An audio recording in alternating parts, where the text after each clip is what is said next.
Gentlemen, Your Excellencies, members of the Commonwealth family, welcome to the opening ceremony of the Commonwealth Trade and Investment Summit 2022.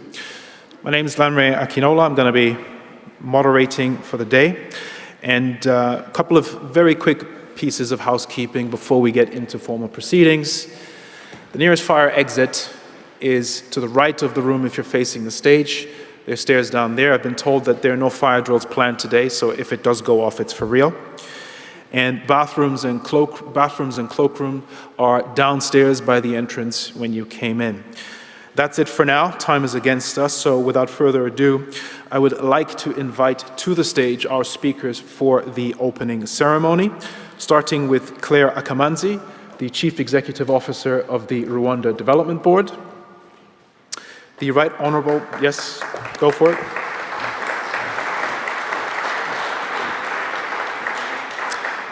The Right Honourable John Glenn, who is the Chief Secretary to the Treasury of the UK Government.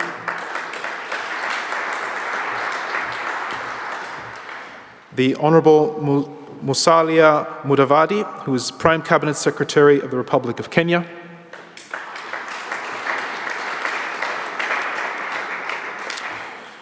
Alderman Nicholas Lyons, the Lord Mayor of the City of London.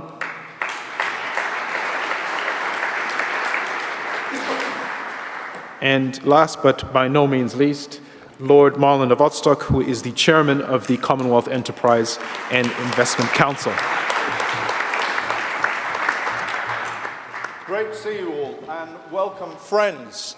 There is someone in this room who I haven't met. Where is he? Over there, I can see him. The rest of you I've known for quite a long time, and I'm thrilled that you're all here. And no jokes about me behind my back. I know what you're like, you lot. You're a bit of an unruly bunch. But from all over the world, 31 countries are represented here, which is an amazing achievement. We are streaming almost certainly, if it's the same as last year, to 250,000 people. So careful what you say, because you may be picked up on streaming somewhere in Vanuatu, perhaps, where indeed we have the Prime Minister of Vanuatu joining us tomorrow, which is an amazing distance that he's had to travel. We've got ministers, we've got the most senior business people across the Commonwealth, and the Commonwealth family is alive and well, which is unbelievable. We could have had 700 people here today, but unfortunately, it's a very small house. You've got, Lord Mayor, that we couldn't fit them all in. So I blame you for the inadequacy of the size of audience that we're used to speaking to, aren't we, Claire? In Rwanda, Claire had 1,700 people that she'd fitted into her enormous tent in Kigali, and what an amazing event it was. And we're thrilled to have Claire here, who ran that whole event and put it together. It was a fantastic achievement. And Lord Mayor, I want to thank you for allowing us into your home. That poor old chap, he couldn't come down the normal way, you know, with gilded corridor that he comes down to. He had to go out the back door because we'd shut off several of the rooms in preparation for this event, and the security, because we've got a minister from the government here, so security had to be really tight to protect him. I bet this lot are probably from Cameroon. They're always late. Come on in, come and sit down. There we are. They're all finding their priority seats. But Lord Mayor, I just want to make one plea. When we put an event like this on again, and my team are working tirelessly over the weekend in the Guildhall, can you put the heating on?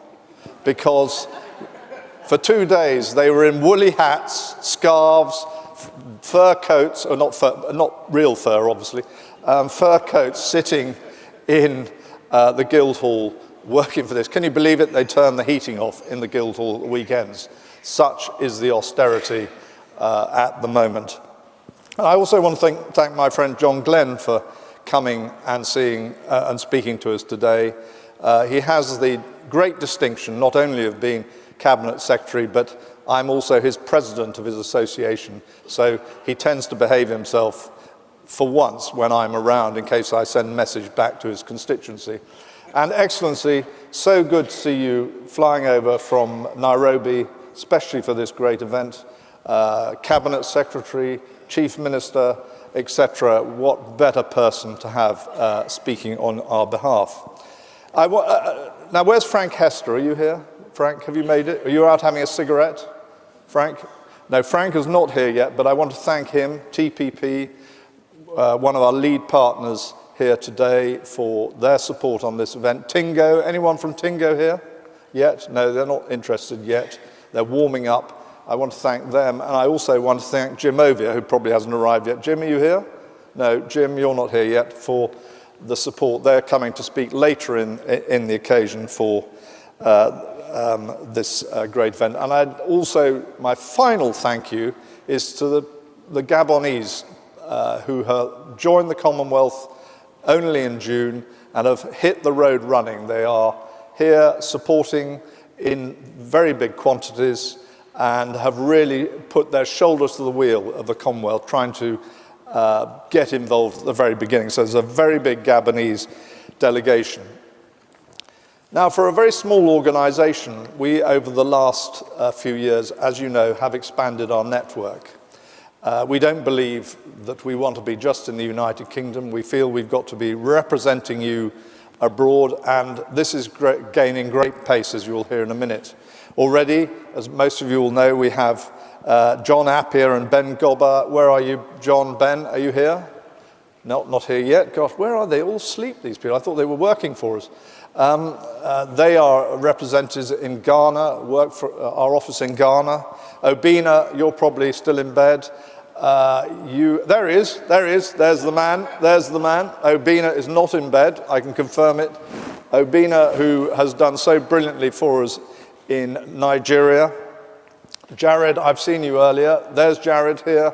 Peralta, who is our man in Gibraltar. Phyllis Muscat, who ran CHOGM in Malta, is our great representative. Stand up, Phyllis, if you can. Come on, Phyllis. There we are. Phyllis, give her a round of applause, everybody. She ran the most brilliant CHOGM in Malta and has been on our board and looks after those who go to Malta. Nero Cook, our friend from Sri Lanka. Come on, Nero. Stand up if you can. There he is. He had a big night last night watching the football. And where's Sam? Sam, are you here? Sam Cohen, who is recently, many of you know, was our former chief executive before she went off to a reign of terror working in number 10 for Boris. She has now returned as our envoy to Australasia, and particular reference there to Samoa, who are going to be next chair in office of the Commonwealth next June. So Sam has joined us recently. And I'm glad to say that in February I'm going to open our new office in Kenya, sponsored of course by James Mwangi. And James, you're not here yet probably. And Joy, are you here? Not yet, they'll be here later. And then in Singapore, I go in April to open a new office there. So our outreach is expanding the whole time. And I want to thank particularly our team in country for everything they do. You must use them. I don't want them lying in bed in the morning. I want them working fully for the benefit of you, the comment. And I just want to add the last office we've opened, which I did, we're actually officially doing it today, but I had a most marvelous visit to the Cameroon, and my friend Auguste Mappé has allowed us to use Sham. Where are you, Sham? There he is. Sham, who is now our man in Gabon and Cameroon. So brilliant what you've done. This event pulls together us all in the most desperate economic times. We're suffering in this country as John tries to wrestle with the economic problems that we've inherited in a post-COVID world. And this is, of course, the same the world over.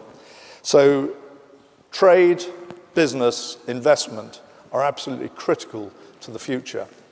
And as we know, the Commonwealth has 60% of its population are under 30 years old. So we in this room have a huge responsibility to that generation to leave the world that we're in a better place for them. So the challenge and task within this economic environment that we are operating in is huge. So that's why these events are so important, that the network that we've established and that you've established with the Commonwealth is so vital to the future of generations and also the country that you're living in at the moment. So I want to thank you all for putting your shoulders to the wheel to make that happen. I want to thank you all for coming, and I want to thank you for the privilege that it has been for me and my brilliant team to represent you and work with you and help in these particular events. So let the business begin.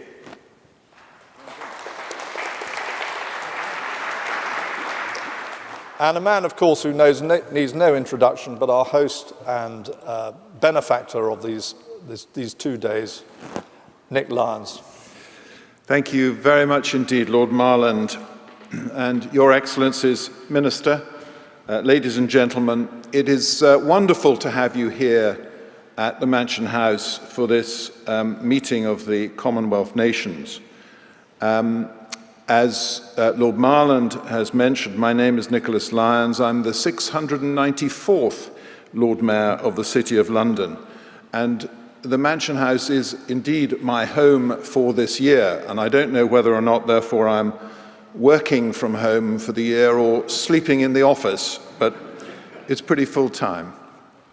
I want to begin by thanking Lord Marland and the Commonwealth Enterprise and Investment Council for bringing us together this first time in-person Commonwealth Trade and Investment Summit. It is absolutely marvelous to be able to be spending time together. And let me also just take this opportunity to congratulate the Minister, John Glenn, on his recent appointment as Chief Secretary to the Treasury. He has been an outstanding economic Secretary to the Treasury for over 4 years, and is exceptionally well informed about the City of London and its priorities. And John, we take great comfort from seeing you as Chief Economic Secretary. Now, the City of London represents, of course, only a small geographic area, just 1 square mile, but is paradoxically a huge contributor to the UK's economy. And we're very proud indeed to be a founding member of CWEIC, and to be taking part in this discussion of how the Commonwealth network can lead our global economic recovery. Ladies and gentlemen, we meet at the end of what has been by any measure an extraordinary year for the Commonwealth. The world has been witness to violent conflict in Ukraine and many other parts of the world. Families in many countries are struggling to cope with access to necessities like fuel and food, and having to face steeply rising costs. Devastating floods, droughts, and wildfires have highlighted that action on climate change cannot be delayed for a second longer. All these issues have exposed some vulnerabilities in our economies, global trading and investment systems, and existing models of production and consumption, and indeed storage capacity. Against this backdrop, in September, we mourned the loss of Her Majesty Queen Elizabeth II, who had devoted her life to the service of this family of nations. And we welcomed a new leader in King Charles III. We came together for the joyous Commonwealth Games in Birmingham and the heads of government meeting in Kigali, and Gabon and Togo joined the family.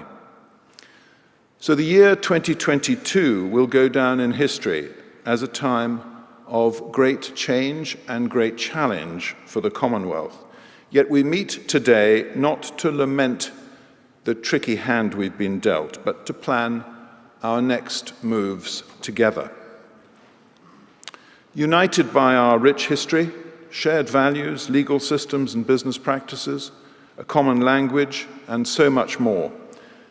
The Commonwealth has a unique convening power, huge global influence, and, to put it simply, it's a great place to do business. The Commonwealth advantage means that investment is 27% higher between Commonwealth countries, and bilateral trading costs are on average a fifth lower. So in the face of these knotty issues, we must leverage that advantage and make the Commonwealth the face of our global economic recovery. And at the risk of sounding a little like Pollyanna, we do have a chance to seize the opportunities that challenges like climate change present, the application of new technology, new investment opportunities, and new jobs and skills for our people. And I'm sure Lord Marland and others will say more on this topic, so I want to speak just briefly about how, with a unique convening power and leverage of its own, the city will support the Commonwealth's work. From providing capital for infrastructure and innovation, to enhancing trade in services, providing independent legal services, and sharing our expertise in areas like insurance and green finance. As Europe's leading financial hub, the Square Mile has a huge role to play in helping Commonwealth nations face down the global problems I spoke of earlier.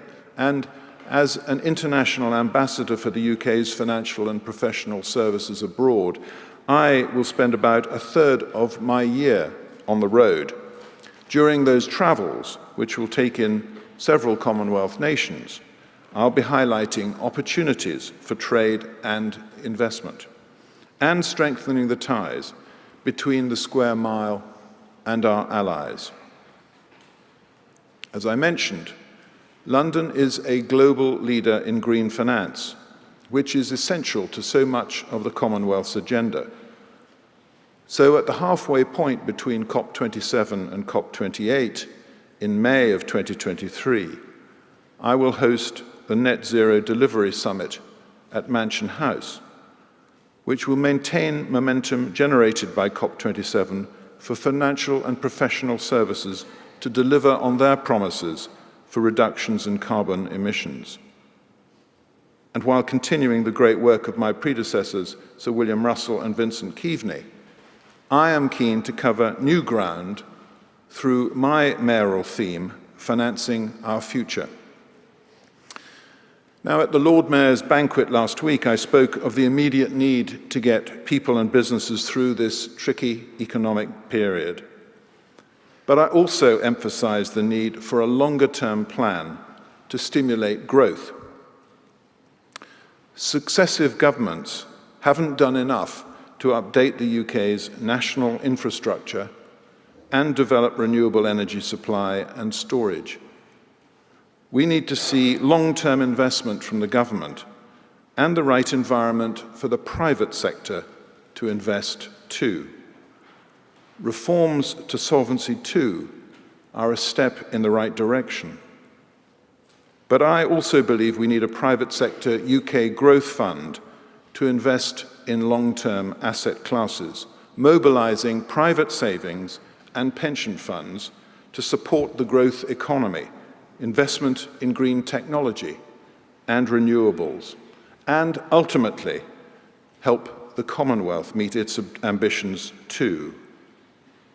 Now, the UK can learn a lot from Commonwealth partners like Australia and Canada in this area, with their state pension funds and superannuation schemes, which have been so successful in their investments in high growth and high return assets.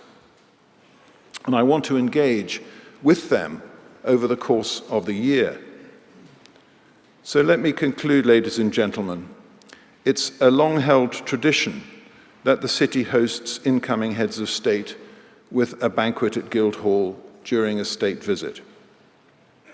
Yet, as we welcomed South African President Cyril Ramaphosa during the first state visit of King Charles's reign last month, and indeed the first state visit for 5 years, that practice seemed to adopt a new significance, underscoring the city's role as an active participant, not a passive bystander, in this new era for the Commonwealth.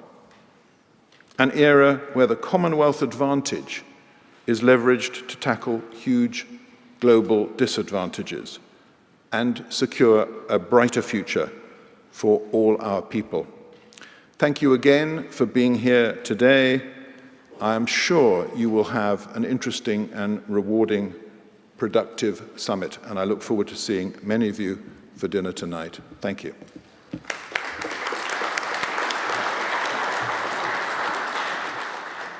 John, please.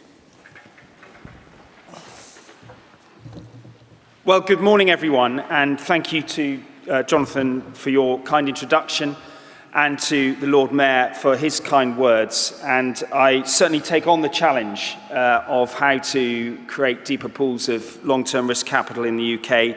I think the institutional inertia that exists within the city needs to be challenged, as well as the government response. But it is a great pleasure to be here to speak about how we take on the changes and challenges that lie ahead, from health and technology to the environment, food security and finance. And it's wonderful to have the opportunity to once again celebrate the existence of the Commonwealth itself. 1/3 of the planet's population, with 60% of them under the age of 30, a collection of much valued trading partners for this country, representing almost 10% of our total trade with the world.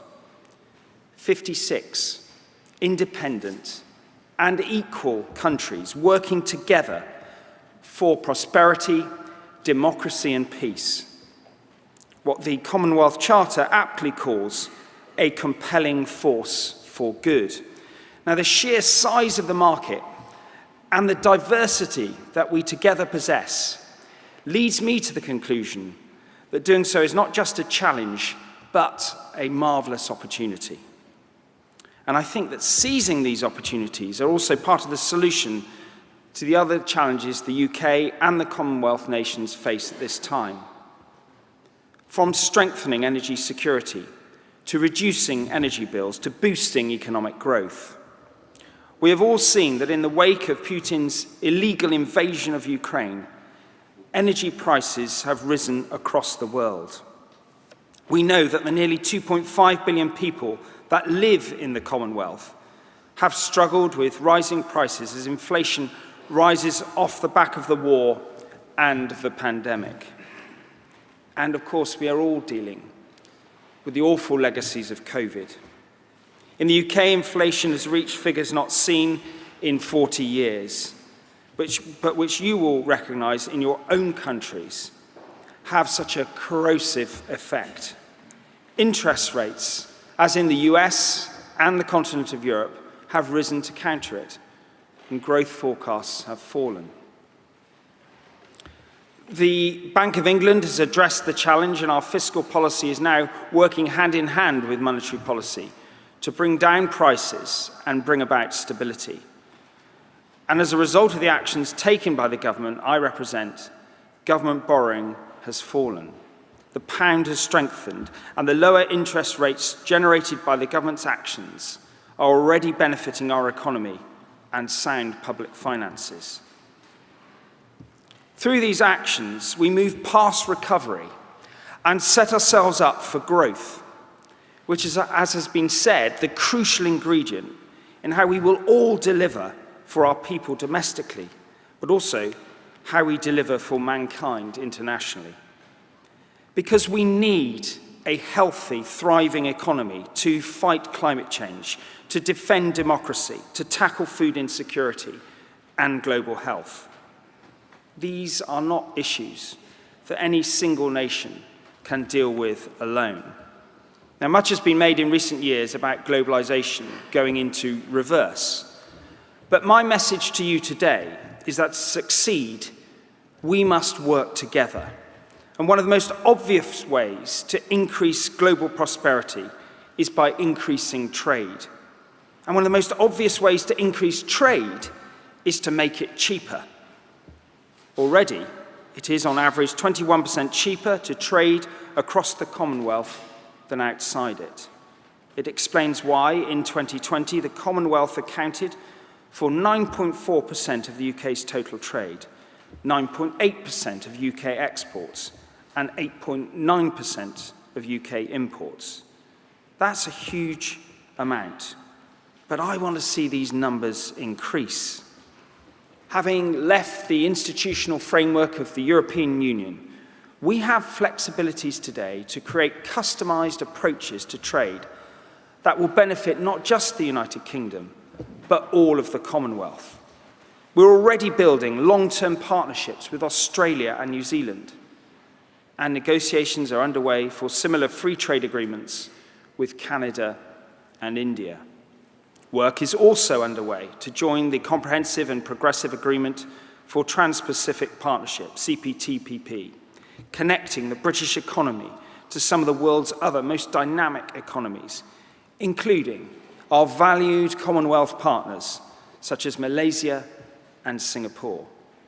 In fact, of the 55 other Commonwealth members, we have trade agreements with 33, and an additional 16 qualify for preferential access to the UK under the Developing Countries Trading Scheme, giving them significant benefits, including new preferential import tariffs on foodstuffs and other items. And of course, we continue to strengthen our bilateral trading relations with partners across the Indo-Pacific, South Asia, Middle East, Africa, the Americas, and Europe. And for our part in the UK, our goal is nothing less than for this country to be the most exciting and dynamic place in the world for you to do business. The UK is already one of the most open economies in the world, and the top destinations for foreign direct investment in Europe, with £1.9 trillion in FDI stock in 2020.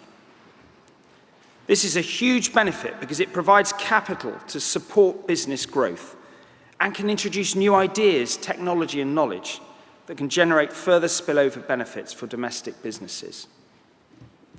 But why have we been able to attract so much of it? We're home to world-leading industries from creative sectors to life sciences and, of course, much cherished financial services here in the City of London. We've got modern and agile regulation and the potential to be even more innovative outside of the EU. Yes, the corporation tax rate will rise from 19% to 25% in a few months in April 2023, but it is still the lowest rate of the G7. We're consistently ranked in the top 10 of globally respected investment indices, with a highly skilled workforce, world-leading research institutions, a highly regarded and stable legal system, and are home to the global financial centre, the City of London. More specifically, the UK's international financial reach continues to be unmatched. In 2020, against the backdrop of that challenging year, the UK's financial services trade surplus increased by 8% year on year to £63 billion. We're capturing the biggest share of international bank lending and borrowing, demonstrating our global connectivity and flow of capital, which of course benefits the Commonwealth. Our market for international bonds is the largest in the world, proving our international reach. And we're embracing new technology in financial services, tearing down barriers and welcoming fintech companies that want to start up and scale up. And its approach is bearing fruit. Almost half of the fintech unicorns in Europe are based here in the United Kingdom. But there is never room for complacency, and we can't rest on our laurels. And as our Prime Minister has said, to have a successful, dynamic and growing economy, we need to invest in capital, people and ideas. So first, capital. We're spending billions on our economic and digital infrastructure to connect people and industries. And at our autumn statement just 2.5 weeks ago, we protected those capital budgets and recommitted to building nuclear plant Sizewell C, to rail lines across the country, new hospitals and gigabit broadband rollout, which is progressing well. It's all part and parcel of how we build an inclusive economy in which everyone can benefit. Second, people. We're investing billions on education from early years right up to university in search of the most educated and skilled population in the world, because businesses cannot thrive without the people and skills that they need. Now, in the United Kingdom, 80% of our 2030 workforce are already in work. So we're doing more to support people throughout their lives to retrain and upskill in the sectors of the future. We're investing billions more in adult skills and technical training. Now, some of you will face similar challenges, while others have younger populations. But whatever your situation, we must all agree that investment in education is investment in the long-term success of an economy, and for the long-term success of our Commonwealth and its ability to tackle problems. But we would never claim to have a monopoly on talent in this country. And that's why we're making our visa system for international talent the most competitive and accessible in the world, so that people from the Commonwealth can study or work in the United Kingdom and use that experience to the benefit of their home country. And I'm delighted that Commonwealth countries represented 60% of work and student visas issued over the last year. And that brings me to the last category of ideas. The UK is proud to welcome students from the Commonwealth to our universities year in, year out. With less than 1% of the world's population, we have 3 of the world's top 10 universities, and want you to feel the benefits of their research and tuition. But we also need to turn ideas into companies, products and services that can change the world. As I mentioned, I'm proud that we have more tech unicorns in the UK than any other country bar China and the US. And by the way, we're coming for them too. I believe we've earned our seat at the table of science and technology superpowers. But again, we can always do more on this front. By increasing investment in R&D to £20 billion by 2024-25, as part of our mission to cement the United Kingdom as the science superpower. We're already a global leader in renewable energy, and last year nearly 40% of our electricity came from offshore wind, solar, and other renewable sources. And since we came into office in 2010, our renewable energy production grew faster than any other large country in Europe. But we now want to go further, with a major acceleration of homegrown technologies like offshore wind, carbon capture and storage, and above all, nuclear. In doing so, we benefit the health of the planet alongside the health of our economy. It will deliver new jobs, industries, and export opportunities, and secure the clean, affordable energy we need to power our future economy and reach net zero. So, ladies and gentlemen, the health of the planet, like so many other issues we are talking about today, pose profound challenges for us all. It is our collective duty to look at the problems of today in the eyes and find credible solutions as quickly as possible. We have been through a lot in the past few years, but our actions have not forced the issues that lie ahead to take a holiday. It will not be enough to recover from the pandemic, however hard that road has been. We must look to the future and to how we will put in place those strategies to grow, flourish, and prosper. It may not be easy, but as the late Queen Elizabeth II said, when nations come together in common cause, there is always room for hope. I believe that our Commonwealth is more than a spring of hope. It is a family of nations, and I have no doubt that we will achieve what we have set our minds to. Thank you very much for the opportunity to join you here this morning.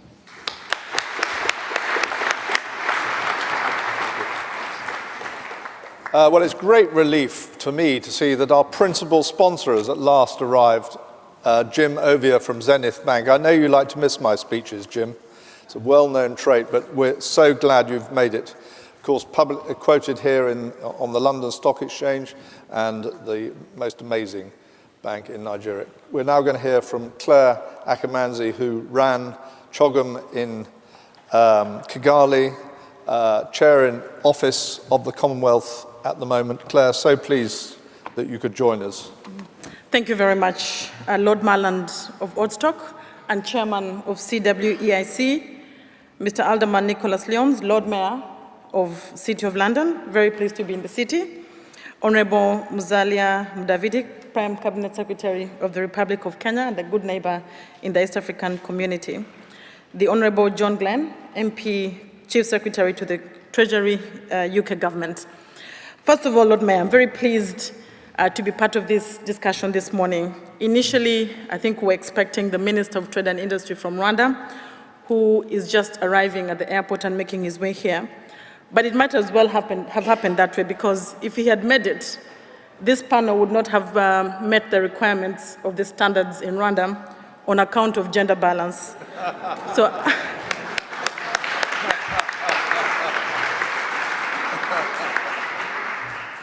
So let me say again that it's a pleasure to be here today with all of you for this Trade and Investment Summit 2022. Just a few months ago, and as many have said, we wrapped up a very successful Commonwealth Heads of Government meeting in Kigali. More specifically, together with the CWEC, we co-hosted the Commonwealth Business Forum, and I see many faces in the room that participated in the Kigali summit as well. But I believe that it's a great opportunity today to reflect back and remind ourselves of the commitments and the discussions and the undertakings that we made at the Commonwealth Business Forum.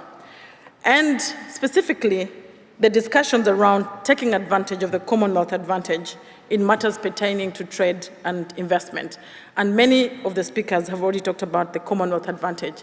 And so what is it? What is the Commonwealth advantage? And what does it mean for Commonwealth member states in terms of trade and investment?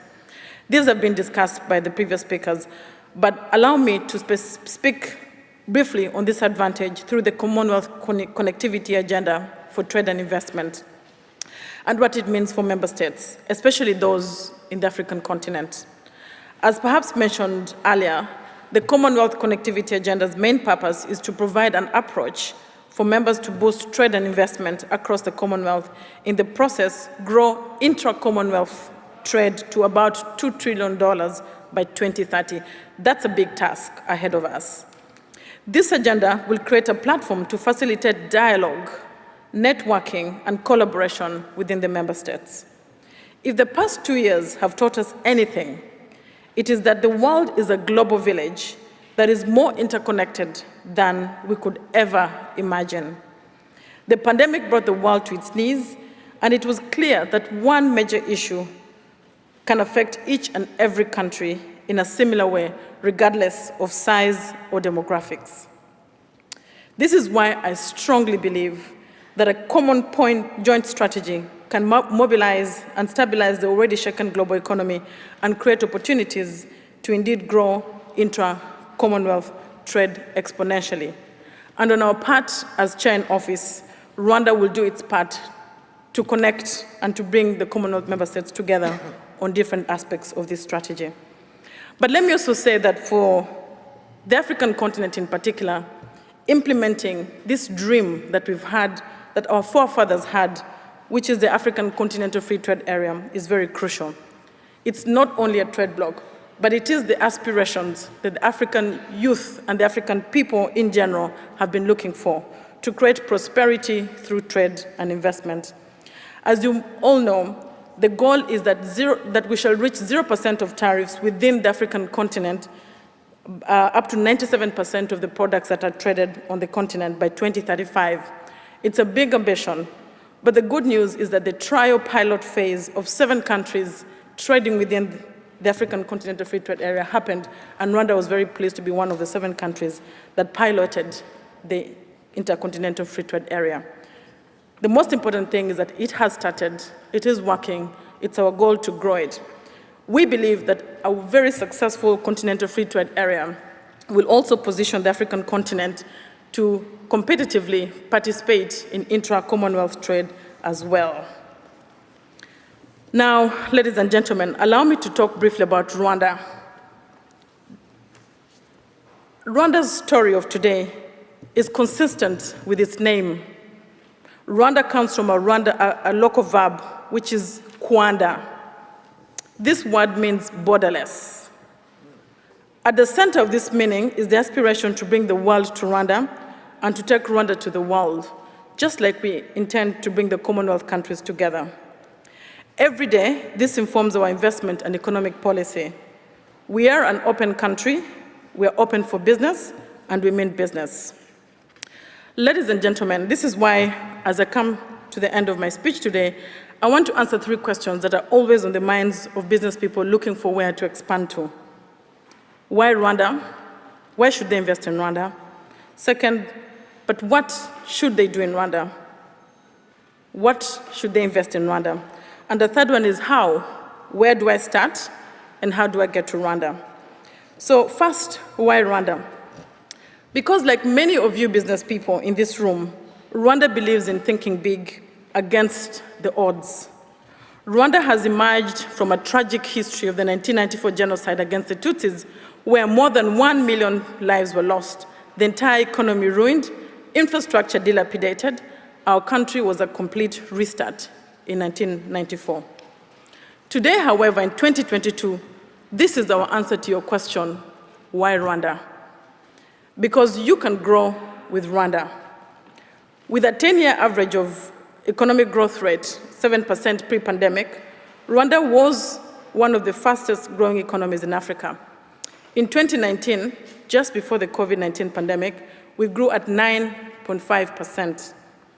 And the World Bank at the time named Rwanda the fastest growing on the African continent. This year, as we recover from the pandemic, the African Development Bank projects a 6.9% growth for Rwanda. But we know that the journey to recovery is still very difficult ahead, not only recovering from the pandemic, but also tackling the very high inflation rates that many of the previous speakers have talked about, which is also a real challenge that Rwanda is dealing with today. But it's also easy to do business in Rwanda. The World Bank named Rwanda the second easiest on the African continent, only after Mauritius. And in the world, we rank 38th in the ease of doing business. And so we believe that continuing to make Rwanda competitive and easy for business is one way that we shall tackle the economic challenges that we have ahead and secure long-term growth. Rwanda has automated its business processes. Citizens get all their civil documentations online, such as birth certificates, driver's licenses, passports, IDs, land titles, among others, through our citizens portal called Urembo. You can also register your business in just 6 hours, online, free of charge, anywhere in the world, including here in the City of London. Rwanda is safe. It ranked the 6th safest country in the world by Nambeo, and one of the least corrupt on the continent. According to the Global Corruption Perception Index, Rwanda ranks the 3rd least corrupt country in Africa, only after Botswana and Mauritius. So in a nutshell, why Rwanda? Because it's fast growing, it's easy, it's safe, and it's welcoming to businesses. Your Excellencies, distinguished ladies and gentlemen, now to the second question. What do we do in Rwanda? We say first, just visit Rwanda. This is the message we carry on the sleeves of your favorite football club in the Premier League, Arsenal, right? We want you to experience our tourism, attend conferences in Rwanda, enjoy the sports partnerships that we have, including with the NBA for the African Basketball League. And there, we expect you to not just visit Rwanda, but also get to know Rwanda better. Secondly, we also want you to start in Rwanda as you think about investing in the African continent. We have built our economy as a proof of concept country. Bring your innovations, bring your ideas, and together let's build a laboratory in our country where if you succeed, you can expand to the rest of the African continent. Many companies are already doing this. One example is a company that started commercial drone delivery of blood across hospitals in Rwanda called Zipline. Not only did they prove their technology in Rwanda with us, but they've now expanded to a number of countries in Africa, including the United States, where they originally came from. We also wanted to bring your funds and invest in our financial center. We've built a Kigali International Financial Center that is looking at a gateway to invest across the African continent. And here, we're very pleased that as we're developing our International Financial Center idea, we worked very closely with Jersey that really mentored our financial center, building on what has been done here in the UK. Lastly, we would like you to invest in Rwanda. When you visit Rwanda and you start in Rwanda for the African continent, we also have a number of opportunities that you can invest in Rwanda, from IT, health, education, mining, manufacturing, including in assembling of some of the new areas that we've seen recently, like assembling of vehicles, such as what VW has done recently in Rwanda. We're also promoting investments in agribusiness, in horticulture, and production of food, such as cereals. We have recently updated our investment law and added very targeted and very sector-specific fiscal and non-fiscal incentives. And we're very pleased to spend today and tomorrow talking to you specifically on some of the sectors that you're interested in and some of the new incentives that have been provided for the sector in the last investment code that was enacted in 2021. So, distinguished ladies and gentlemen, let me finish with perhaps what's the last question in your mind. How do I go about it? Where do I start if I want to invest in Rwanda and if I want to invest in Africa? Getting to Rwanda could never be easier. All citizens of the world, irrespective of where you come from, get visas on arrival at a minimum. You just get on a plane, come to Rwanda, show up, and you'll get a visa on arrival. It's even easier for you if you're a member of the Commonwealth or a member of La Francophonie or the African Union. It's free of charge to get a visa when you come to Rwanda. Our national carrier, RwandAir, together with other international airlines, connects Rwanda directly to about 30 destinations, majority in Africa, but also we have a direct flight from London to Kigali, should you wish to go to Rwanda. Now you can get to Rwanda, you can get a visa, you can fly to Rwanda. Where do you start from? This is where I come in. I lead the Rwanda Development Board, the organization that is privileged to be your facilitator when you decide to invest in Rwanda. We run a one-stop center. We coordinate all your interactions with the government of Rwanda. We negotiate and structure investment deals on behalf of the government of Rwanda. We also administer the tax incentives that you qualify for as a country, all in one building under one roof. So you're most welcome to consider investing in Rwanda. And so let me finish now, ladies and gentlemen, back to the question, why Rwanda? Why the Commonwealth? I hope that you'll agree with me that the answer to that question is why not? Thank you.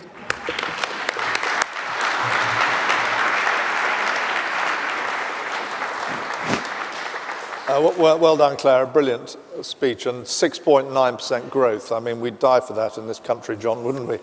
Rwanda is a most fantastic place, and of course, you've got a great cricket ground, which you didn't mention, which is absolutely brilliant. I had the pleasure of visiting when I was out there. Kigali is a most delightful place. Anyway, so is Nairobi, Excellency. So it's my pleasure to introduce Jean Chrysostom Gabatsinzi, who is Minister of Trade and Secretary. Well, you can tell us what you are, Jean Chrysostom. You're far better than I am. Welcome, and thank you so much for joining us from your neighbours. Thank you. Thank you, Chairman Lord Marland of Woodstock, Lord Mayor, the Chief Secretary to the Treasury, Madam Claire from Rwanda, Your Excellencies, ladies and gentlemen, and heads of delegations. Good morning. In Kenya, we say in Kiswahili, habari zenu. There you are. I've got an answer. Thank you. I am Mr. Musalia Mudavadi. I am the Prime Cabinet Secretary in Kenya. We've just come out of an election, and there was a change of government. A new administration is in place, led by Dr. William Samoei Ruto. And on December 25th, the government will be celebrating its first 100 days in power, coinciding with Christmas. So, ladies and gentlemen, I am here to, first of all, join myself in this very noble cause of having a conversation about the Commonwealth and how we can enhance trade and investment collectively as a team. And a few good points have been made here. I hope you don't tire if we do repeat some of them or re-emphasize some of them, because I think they're all important. So before I tell you a little bit about Kenya, let me just highlight one or two things on the Commonwealth scope. Clearly, it has come out that in the last 3 years, more than ever before, we have seen serious challenges. The COVID pandemic has been talked about. And then, of course, we are seeing very many challenges, including the most recent challenge of the war in Ukraine. And this has devastated global value chains and further slowing down economic recovery. And, of course, we are increasing the negative effects of climate change that we are now all experiencing, with consequential challenges on food security, etc. Now, if I just talk about the war in Ukraine, and I want to talk about it in the context that in the Horn of Africa, we are experiencing the worst drought we have had in the last 40 years. So, what happens when the war in Ukraine persists? It definitely causes a major disruption in the supply chain across the country, across the globe. We know very well that food supplies, fertilizer supplies, which are very critical for farmers, have been seriously disrupted. And clearly, this brings us to the question that we, as a global community, must continue to do even more to make sure that such challenges or such adventures are completely eliminated, so that the disruptions we are seeing and the consequential impact on many communities can be mitigated. Now, the second issue, let's just have a quick glimpse at the quantum of trade. Commonwealth's global exports of goods and services stood at $3.75 trillion US dollars, representing about 15% of the world trade. The value of intra-Commonwealth trade in goods and services stood at $673 billion US dollars. And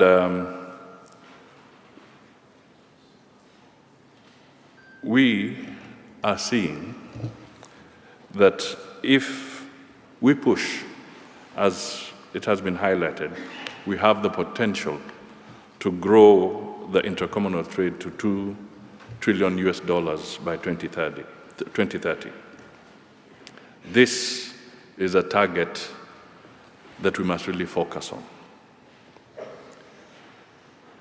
It will have a serious impact on about 2.5 billion people. So we really must look at that target. I also want to highlight very briefly, and Claire, I think, talked to it, and the other speakers, the issue of connectivity. And I dare suggest that our response as the Commonwealth must be to increase our capacity building connectivity and knowledge transfer programs. This will improve our individual, national, and collective economic outcomes.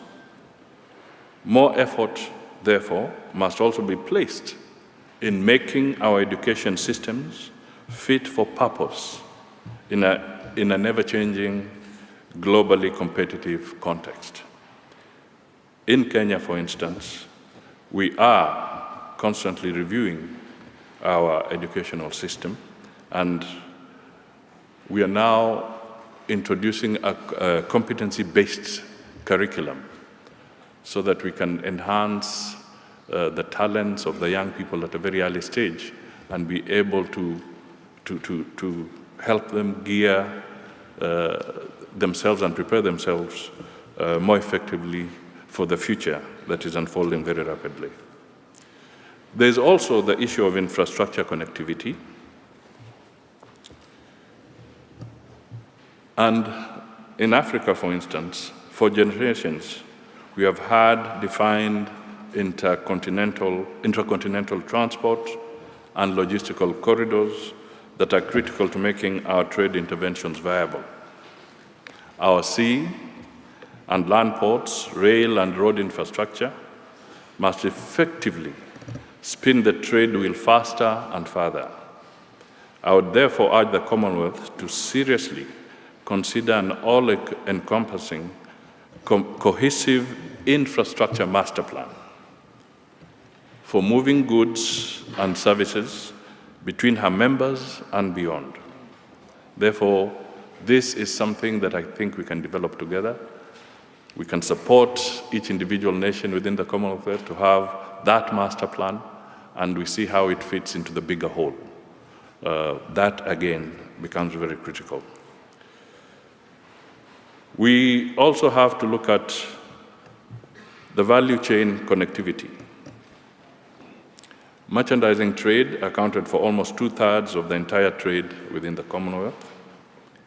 This begs a question, though: at what stage of the productivity value chain do countries cash in? Our response must be to ensure that a greater portion of the value chain processes happens closer to the centers of production. By doing this, we will secure value chain benefits to millions of small-scale producers, farmers, and workers across the Commonwealth. On this note, I just want to point out that one of the things that we got a ticket for as a government was to propagate what we will do to give access to the small and medium-scale business people and traders in Kenya. So we had what you call the Hustler Fund, targeting the very, very small people. Believe you me, now through technology, without middlemen, what Kenya has done in the last few weeks, launched by the President, is to provide access to credit where a simple trader, the lowest of the lowest, can access about $20, be able to trade with it, turn it around, and we have provided a facility where at a personal level, if you are doing it well, you can borrow up to $500. Now that looks pocket change for most of you here, or it sounds like pocket change, but I can tell you that within the Commonwealth, there's that segment out there. That is where the bulk of the people are, and they must have access to credit to be able to trade and therefore multiply and grow into the bigger traders that we want. So this is something we are pushing. Let me also say that in pushing for better value of products, we need a collective voice to reform the multilateral trading system at the WTO. This reform must attend to the concerns of developing and least developing countries that include food pricing systems, especially in the face of the worst drought that I have referred to. Discussions on public stock, which would address non-trade concerns such as food sovereignty should be concluded in this conversation. We all know it. We all have challenges, especially around the WTO. Collectively, as the Commonwealth, I think we can leverage and be able to break some of those challenges that face us there. Financial flows connectivity. It is indisputable that economic recovery and sustainable growth will continue to be elusive if we cannot increase financial flows into our countries. Research has now confirmed that foreign direct investment spurs significant changes to economic growth trajectories, drives transfer of technology and skills, creates new jobs, builds productive capacity, and makes domestic firms integrate into international production networks and access foreign markets. We should therefore pay more attention to de-risking our economies, enhancing our fiscal discipline and fiscal reforms, and making an overall attractive environment for investors. Additionally, the Commonwealth must leverage the United Nations Framework Convention and other multilateral frameworks on climate change to tap into the new system of green financing. And I think the Chief Secretary of the Treasury alluded to this as well. Finally, let me come to the conclusion of these remarks by just talking about 3 C's: commonalities, commonwealth, and commonwealth. Opportunities abound on our collective histories, common language, common legal structure, a wide geographical spread, and a large population. We must make this count. There is more that binds us than distinguishes us. Our clarion call must be creating commonwealth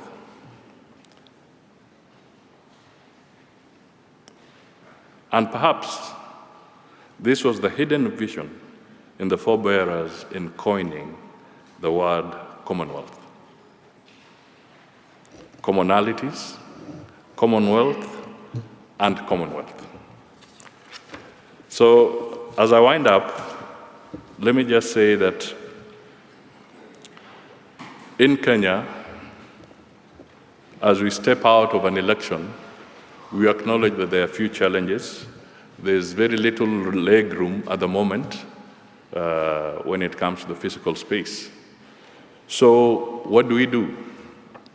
We are now leveraging heavily on the need to have and accelerate public-private partnerships in various areas, the energy space, infrastructure space, agriculture, and we want to be able to engage meaningfully, quickly, working with you so that you can fill that space and help us grow our commonwealth together. In Kenya, for instance, we have the largest wind farm in sub-Saharan Africa. Right now, it's generating 300 megawatts. We have a lot of potential on solar. We also have a lot of potential in the geothermal sector. We would also want to invite you to look at us very seriously. And indeed, we do have very solid working relationship with our partners.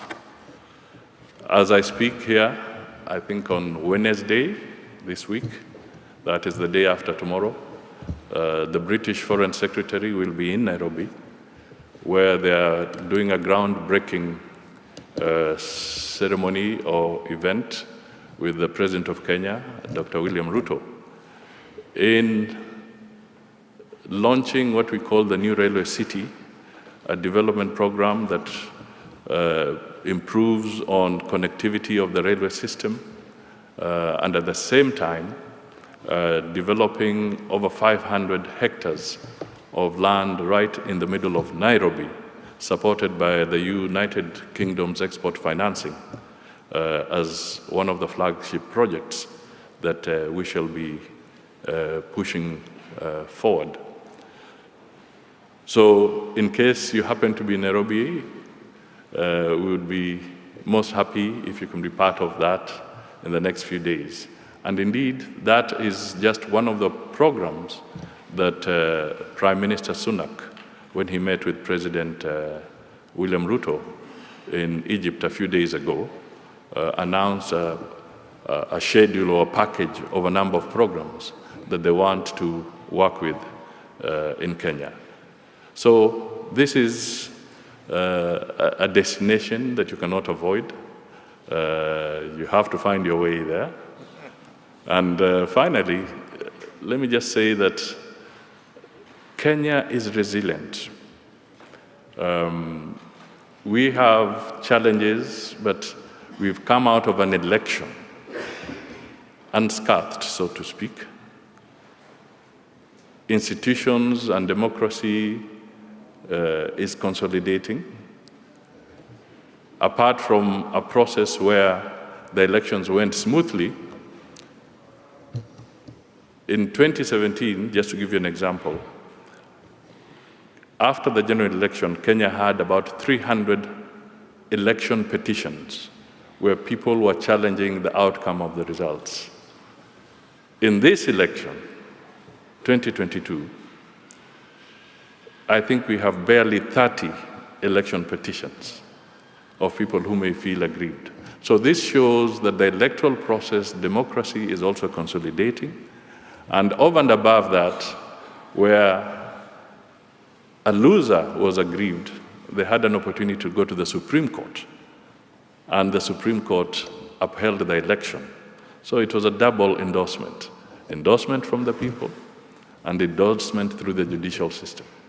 Basically, what I'm saying is that as a Commonwealth, for trade to thrive, for us to move forward, then clearly we must also invest deeply and heavily in our governance structures. That should be the anchor as we move ahead. So thank you, ladies and gentlemen, and I wish you best deliberations and warm greetings from the President of Kenya, Dr. William Ruto. Thank you.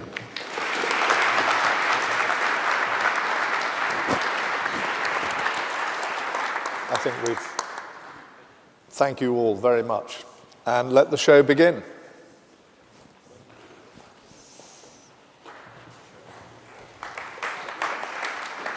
Thank you. Thank you very much. Okay. Thank you very much, Lord Marland, the Lord Mayor, the Cabinet Secretary, John and Claire, for kicking us off. We are going to quickly transition into the next session, the opening plenary, where we're going to be looking at the global economic outlook. A very quick piece of housekeeping. For those of you who have been invited to the Commonwealth Legal Network Roundtable, this is about to begin in the old ballroom, which is upstairs. If you just ask a member of the team, they'll point you in the right direction. And we are not taking a break. I'm seeing a bit of an exodus. Please do stick around if you can.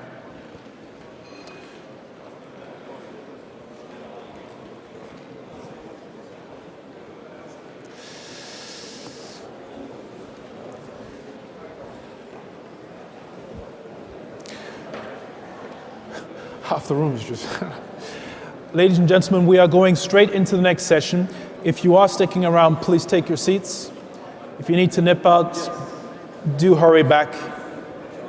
We're only just getting started.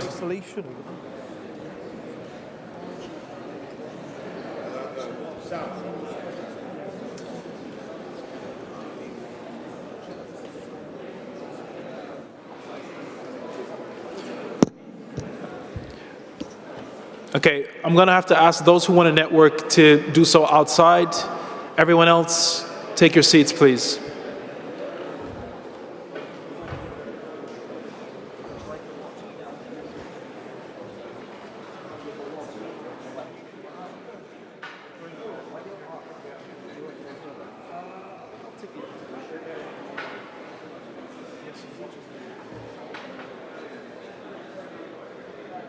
The more of it, the merrier.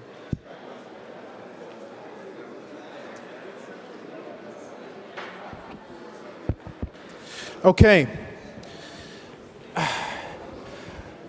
One more time, if you are staying in the room, please take your seat. If you'd like to network, please do so outside.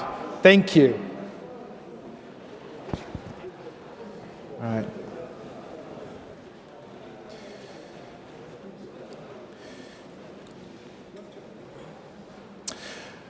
Okay.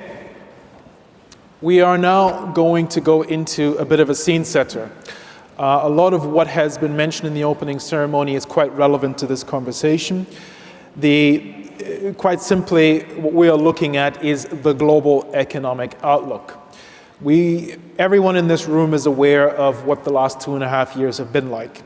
Not only are we still coming to grips with the fallout of the coronavirus pandemic, which has kind of fallen out of the headlines in recent months due to events unfolding in other parts of the world. We all know what's happening in Ukraine. But just as a gentle reminder, or not so gentle reminder, events in China over the last week have underlined that we are far from done with COVID. We are entering into a period of, I think, politely put, severe global economic uncertainty. And I'm reminded of a session that I chaired at the Heads of Government meeting in Kigali in June, which included Donald Kaberuka, the former president of the African Development Bank, and I think he summed it up quite nicely. He said, crisis is the new normal. So we want to address this issue of what kind of world are we heading into? And importantly, trying to take a forward-looking approach, what's the response? Because that, of course, is the key question. Yeah? It's a reality we have to deal with. The question is, how do we deal with that? With me to unpack this a little bit are Dr. Jean Ingabitsinze, who is the Minister of Trade and Industry from Rwanda, the Right Honourable Nick Thomas Simmons, who is the Shadow Secretary of State for International Trade in the UK, and Grant Reid, who is the outgoing CEO of Mars International. Gentlemen, thank you so much for being part of this conversation. Nick, I've got some briefing notes here, and I'd like to turn to you to kick us off, because like many people, I read the news, and pretty much everything I read about the global economy these days is bad news. Just before we got on here, I did a quick Google of global recession, and it was pretty depressing. I'm sure. Now, the question I've got for you that I've been supplied with, very simple. Help us out here. What is the current state of the global economy? Step one. Step two, does it have the ability to quickly recover from where we are? And step three, how do we make that a reality? And step four, what's the role of the Commonwealth in this? So a nice, easy question to kick us off. Enlighten us. What is the state of the global economy? Well, firstly, thank you very much for that kind introduction and for such a straightforward opening question. It's much appreciated. But it's wonderful to join you here at the Commonwealth Trade and Investment Summit. This really is an important gathering, and I'm delighted to be able to come along today and to share some thoughts with all of you. Let's just start, though, with the position that we're in, the state we're in, if you like. Clearly, here in the United Kingdom, we've been through a period of political and economic turbulence, and we've clearly got a tough winter to come, and that is in the context of this global downturn. We know that is because, as has already been said, the impact of COVID, it's about the Russian invasion of Ukraine, and also the huge challenge of climate change, which I want to come back to in a moment. And whilst the global economy is cyclical, it has its ups and downs, it really does feel as if the global downturn and the other events that we've discussed have exposed things like system frailties that do mean that we have to and should do things in a different way. And I want to talk specifically here about the Commonwealth, because I think the Commonwealth really is central to the other questions that have been put to me to open this session. The Commonwealth really can lead the way. Can we recover quickly was the question that was put to me. I think we can recover quickly, but it will be in partnership working, and the Commonwealth is a cornerstone of that partnership working around the world. And I was just noting down earlier some of the things that we can work in partnership on, that just and secure transition to sustainable energy with access to green finance. Food security, of course, goes hand in hand with that. Health technology and delivery, human rights, security, all these things we can work together to make that swift recovery a reality. The Commonwealth is vital because in trade terms, what we all know is there is a very real Commonwealth advantage. And if we are to have that export-led sustainable growth, which I believe is vital to the recovery of the global economy, to create that sustainability not only in relation to tackling climate change, but also in relation to supply chains, which have clearly been disturbed by the external shocks, including the Russian invasion of Ukraine. But that Commonwealth advantage is very real. There are various statistical analyses, some of which say it's a 27% advantage, and it's no surprise that that is the case. The Commonwealth is a place where it is easier and cheaper to trade, with those deep historic ties, the familiarity of the administrative and court systems, the language, the deep cultural links. So whilst there is that shared past, there is that partnership present, there can also be, even in these very tough global times, in my view, a real sense of optimism about what we can achieve together as the Commonwealth, not only to recover from the economic situation we find ourselves in now, but also to build a real sustainable future that can bring prosperity to all our nations. Thank you, Nick. If I can just throw a quick follow-up at you and maybe put you on the spot a little bit. It's very bullish, quite optimistic, surprisingly so. I'm glad to hear it. You say we can recover quickly. If you were a betting man, would you say we will? I would say, well, it depends, doesn't it, what we mean by quickly. We look at the previous global downturns. I mean, I certainly don't believe this is going to be as long, for example, as the 1930s downturn, which after 1929 lasted for so long. I'm not saying that the global economy can recover in a matter of months, absolutely not. But it can recover. If you look at previous global downturns, can it recover more quickly? Yes, absolutely, it can. But it is by a recognition of our mutual interdependence and the need that we have to recover in partnership, with a recognition as well that the world has changed. What this global downturn has exposed around resilience, whether that is in terms of food security, in terms of trade resilience, in terms of climate resilience, all those things now have to be central to our sustained recovery. Thank you, Nick. There's a couple of things that really stand out there. The need for partnership and the emphasis on partnership, and the need to do things differently, recognizing the world has changed, themes that we will expand upon. Minister, I'd like to turn to you next. We have listed many of the challenges that the world faces. In an African context, in a sub-Saharan African context, some of the issues that have really come to the fore, particularly in the last 12 months, are things like the energy transition, climate change, and the impact that is having, food security, or the lack thereof, unfortunately. And in a context of tightening global financial conditions, there's also increasing pressure on many African governments in terms of fiscal space and debt levels.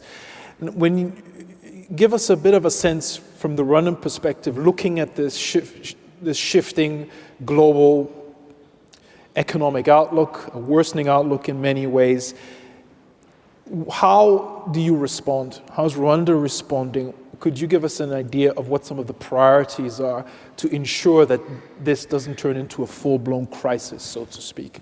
Thank you so much. We are happy to be here to discuss about the global economy and the issues around.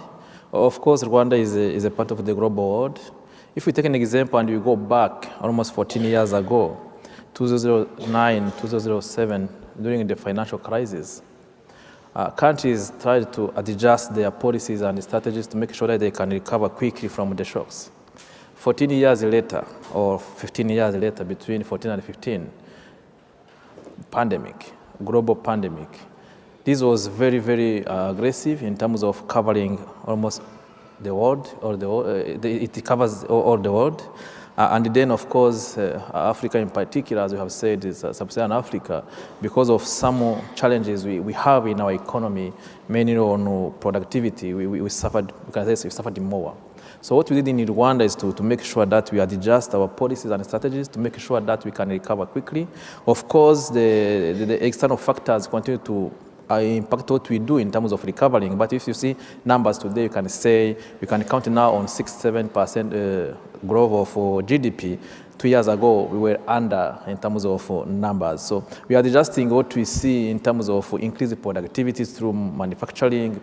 We are revising our industrial policy. We are revising our trade policy. And of course, we are aligning our country to global regional blocks like African Free Trade, where Rwanda is participating as a piloting country, trading with other countries under rules of origin. So I think what Rwanda is doing is what many countries have to do in terms of recovering quickly, is opening. Sometimes when there is a shock, countries tend to close their economy. But when you close, you create more inefficiencies. So Rwanda, we hope to open more, and of course, we try to put in place a mechanism of funding. We have, for example, a fund called Manufacturer and Ability to Recover to support manufacturers and other people to invest in terms of production to make sure that they can afford the investment. So this is one of example. Then, working with Africa to free trade, there are opportunities. And I think here Commonwealth can even support on that because we have now 1.3 billion of people in Africa, and we can have more than 3 trillion of GDP in 3 years. So if we easy and we try to eliminate non-tariff barriers because they have a high cost and it creates a high cost in terms of transactions, I think together we will be able to have a sustainable economy. But you have to do what? You have to make sure that we open. Open is not enough, but we partner to share resources. Share resources is not enough, but we find a way to finance our economies together, is what I can say for now. Thank you. Thank you. How concerned are you about the issue of debt and fiscal space in a Rwandan context?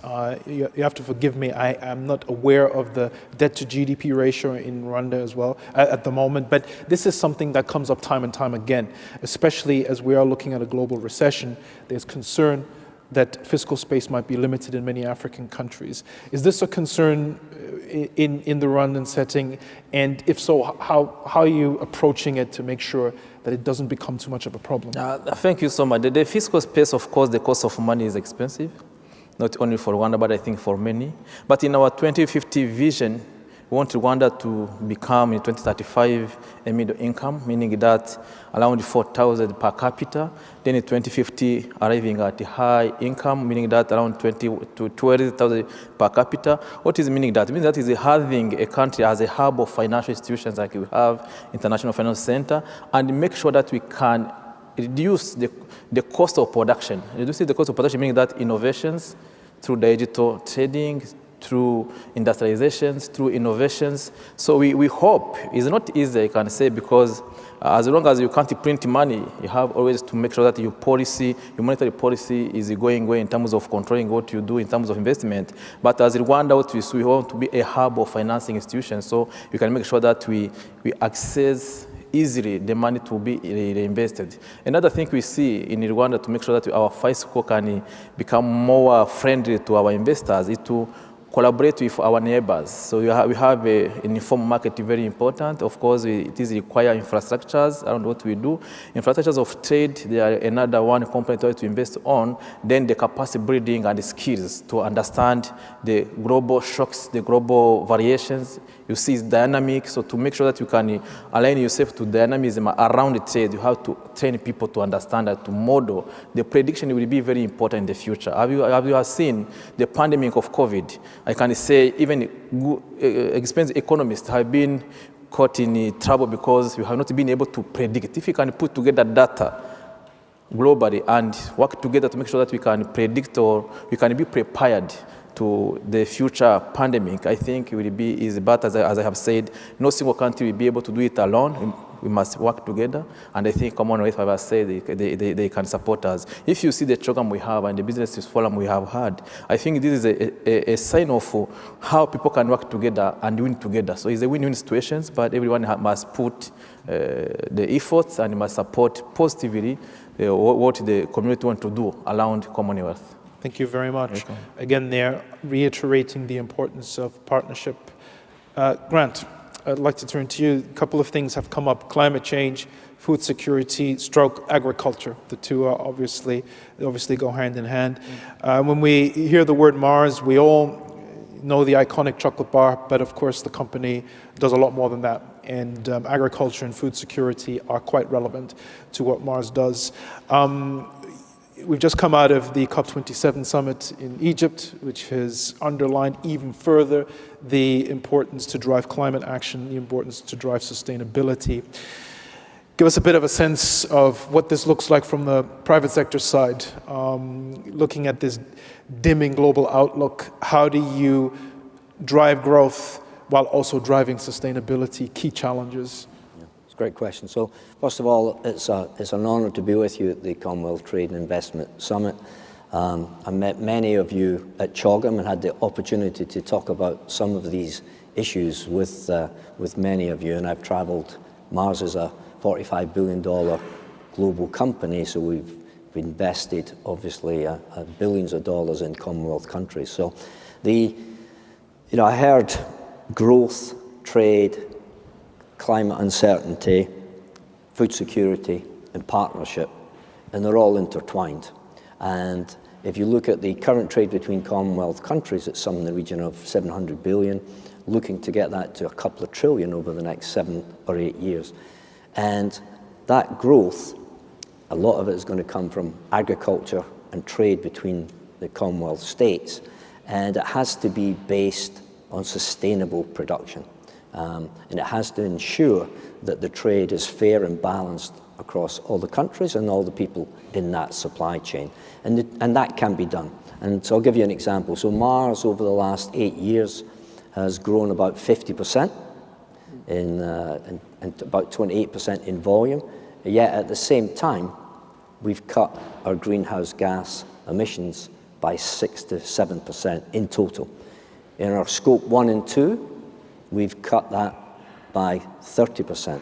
So the ability to grow and still ensure that we're doing better for the planet is absolutely critical. So for many Commonwealth countries sitting in the audience, particularly Pacific states, this isn't just a theoretical argument. This is really the difference between life and viability itself.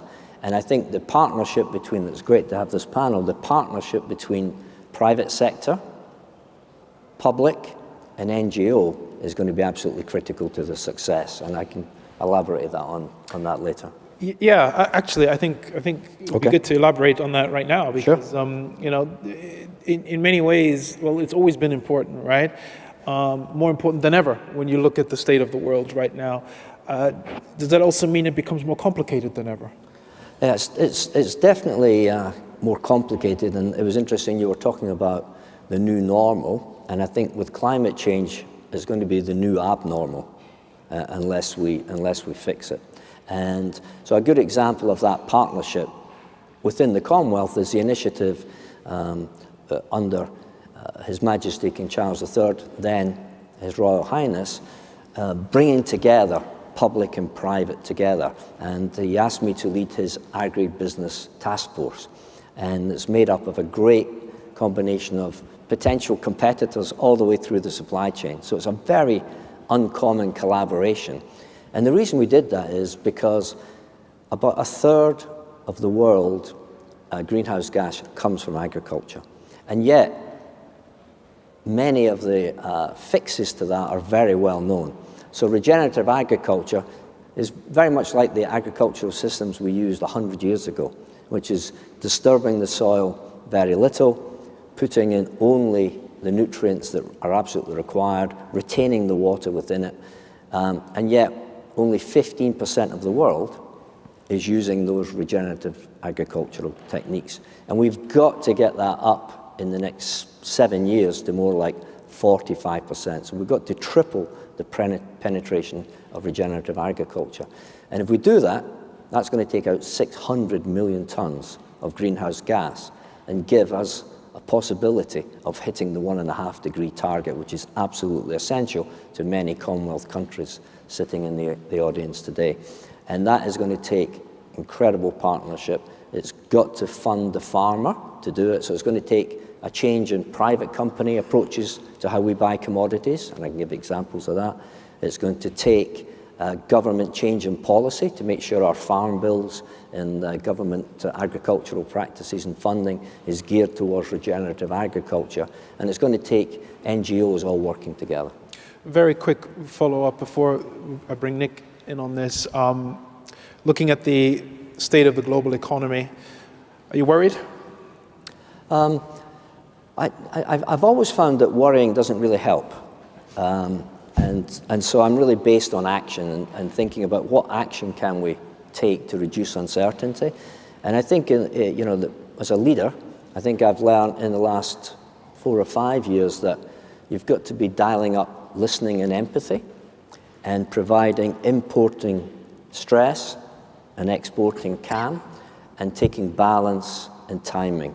And the right decision at the wrong time is still the wrong decision. So my role as a CEO is probably a little bit easier than government in that I can make decisions that I can vary over time and just gradually change rather than drastic changes. So it's about balance and timing, dialing down uncertainty. I don't have time for worrying. Okay, good answer.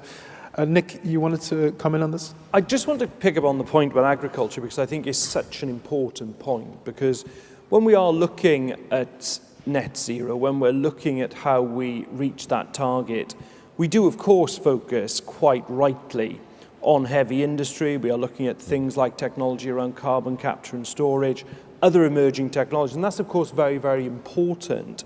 But the thing that I really take from this is not to neglect agriculture, because after all, we're talking about 1/3 of the total emissions. All I would add really to what's been so ably set up by Grant is that there is this issue around the new normal, this issue of, in one sense, we have to go backwards in the sense that 100 years ago, these were the kind of methods that were being used. However, we also need to go very much forwards in terms of approach, in terms of training, as we discussed earlier, but in terms of at times where you have farms that are using particular methods, particular traditions that they've used now over a few generations, we have to look at how we can put the support in that is necessary for change. But it's a support to make sure that there's an economic viability going forward as well. Yeah, that's a good point.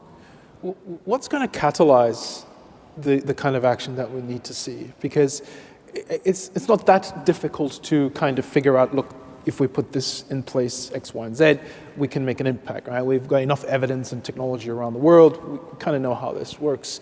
But it's easier said than done, because often, even with the best solutions, action is often lacking. Grant, maybe coming back to you, and sticking with the theme of I don't like to worry, get things done. On what basis could we expect things to actually catalyze here? Yeah, so I like to think of myself not as a climate activist, but as a climate actionist. And so if you look at what's been done over the years, and we still do need activists to hold us to account, but I think we've gone from a situation where you know, His Majesty the King was talking about climate 50 years ago, and I wasn't a believer. You know, I think he was thinking ahead of his time. So we do need that activism for awareness. But I think the awareness is much, much higher now than it's ever been. But then we need to move to commitments. And, you know, we heard, I was at Glasgow and I was in Sharm el-Sheikh at COP26 and COP27. We've got a lot of commitments now, both from countries and from governments. But it can't stop there. The next phase has to be action. And when I say action, I mean clear metrics of how you're going to measure the commitment, transparency around publishing those metrics, both for countries and for companies, and then consequences if those metrics aren't hit. And those consequences could be the market cap of a company, it could be shareholder pressure from those, it could be government intervention and costs, but there has to be that. If you don't do that, you're never going to get delivery, in my opinion. So chain those together. You have a few key partners really driving it forward. The Commonwealth is a brilliant forum for that. There's phenomenal convening power, and I think you can benefit the most, and I think drive that change and just demand the metrics and transparency, and we can get it done. Important message. There's no shortage of pledges and promises in the world. It's all about actually delivering and acting on them. Minister, would you like to comment on some of the issues that we've been discussing, perhaps food security and agriculture, and the importance of the agriculture sector? Yeah, thank you so much. First, to talk about the global economy, sometimes we take it as a unity, a standalone, but you have to remember that a global economy is coming from the sum of nations' economy. So meaning that if you have the sum of nations' economy and many countries are not doing well, the global economy will be always bad. But if you can make sure that the efficient countries are supporting the ones not doing well, so the global economy will be positive. So global economy is a sum of nations' economy. For that reason, the partnership is very important. Regarding food security, agriculture, and the other related issues, of course, if you see the situation in Africa, we are able to produce with difficult, even what you can consume in terms of productivity and productions. But if you see the resources we have, and those resources are there unused, I think there is a way to see now across the value chains, how can you be able to produce? You have seen the shocks we have had under Ukraine and the Russia war, for example, wheat. So we think as Africans, even under African Free Trade, it's time to make sure that we can produce together and make sure that we can create commodity exchange system. Let's take an example. In Zimbabwe now they are producing a lot of wheat. In Zambia the same, and the other countries. How can we create the efficiency along with the value chains we are doing together as Africans? And we are sure if we can do it, we'll be able even to have surplus to sell to others. So the food security, unfortunately, is here, but must not be here because the resources there. What is remaining to see how can we support each country to make sure that it can perform what we call specializations in terms of production, and then the comparative advantage around countries can exchange. There's a problem of exchange because infrastructures are poor, logistics is an issue, but I think with the vision we see in 2050, if we can be able to minimize the distance between us, and here I call again because if people can't move, good will not be able to move. I say this because if you see issues around the visa, around the mobility of people, and then say movement of people and the goods, so good will be difficult because people, when they meet, they can discuss like we are here, and they can find solutions. I think you have to see how we can minimize the barriers, unnecessary barriers we are creating to ourselves. Sometimes we take a shock as an external shock, but we have indigenous I can say endogeneity in our models in terms of the shocks we create ourselves as human beings. So we must eliminate them because we can't maximize what we do as long as, for example, we don't talk to each other, we don't collaborate, we don't partner. So external shocks are there, climate change, I have said. We have others, we can't control pandemics, but what we can control is our behaviors of production, our behaviors of consumption, our behaviors of investment. So if we can change ourselves, for sure we'll be able to change what we see as global economy. Thank you. There's a lot more to be said about this, but we're already out of time. That is how quickly it goes. Wow. global uncertainty for sure. There's no shortage of answers, at least in principle, no shortage of pledges. It's all about getting things done and actually delivering on some of those. We will see what happens going into 2023. There will be more uncertainty, not less. Hopefully the world responds effectively, and hopefully the Commonwealth can take on some of that responsibility and deliver some of the action that we need to see. Please join me in thanking our speakers for that brief discussion. We will be moving into the next plenary on green finance in a few minutes. After that, there will be a break, so please bear with us. Join me in thanking the panel. Thank you. Thank you very much. Thank you. Well, Thanks very much. That was well moderated. Thank you. Very good.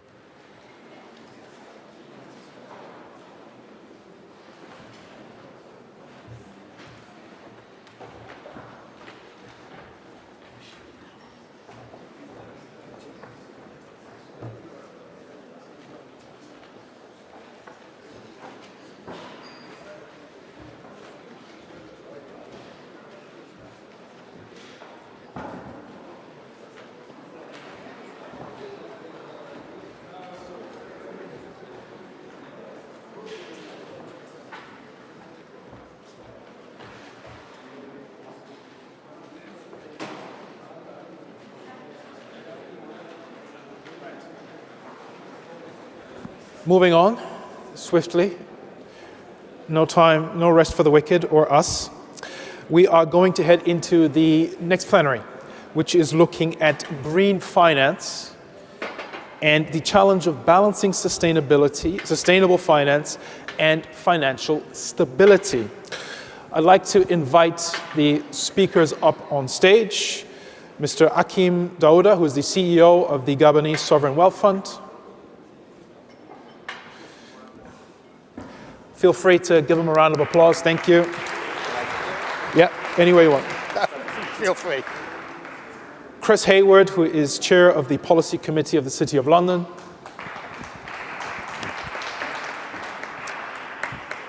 Diana Layfield, the chair of British International Investment.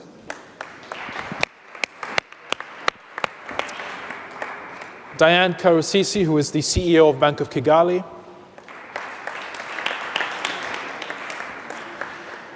And James Harris, who is Honorary Consul for Vanuatu to the United Kingdom.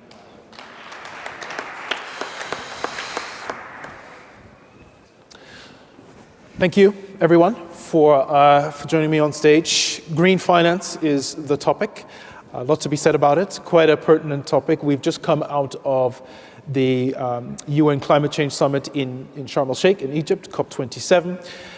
For those of you who aren't aware, that ended with a bit of a landmark agreement on setting up a loss and damage fund, which is dedicated to or aimed at supporting the Global South in tackling the challenge of climate change.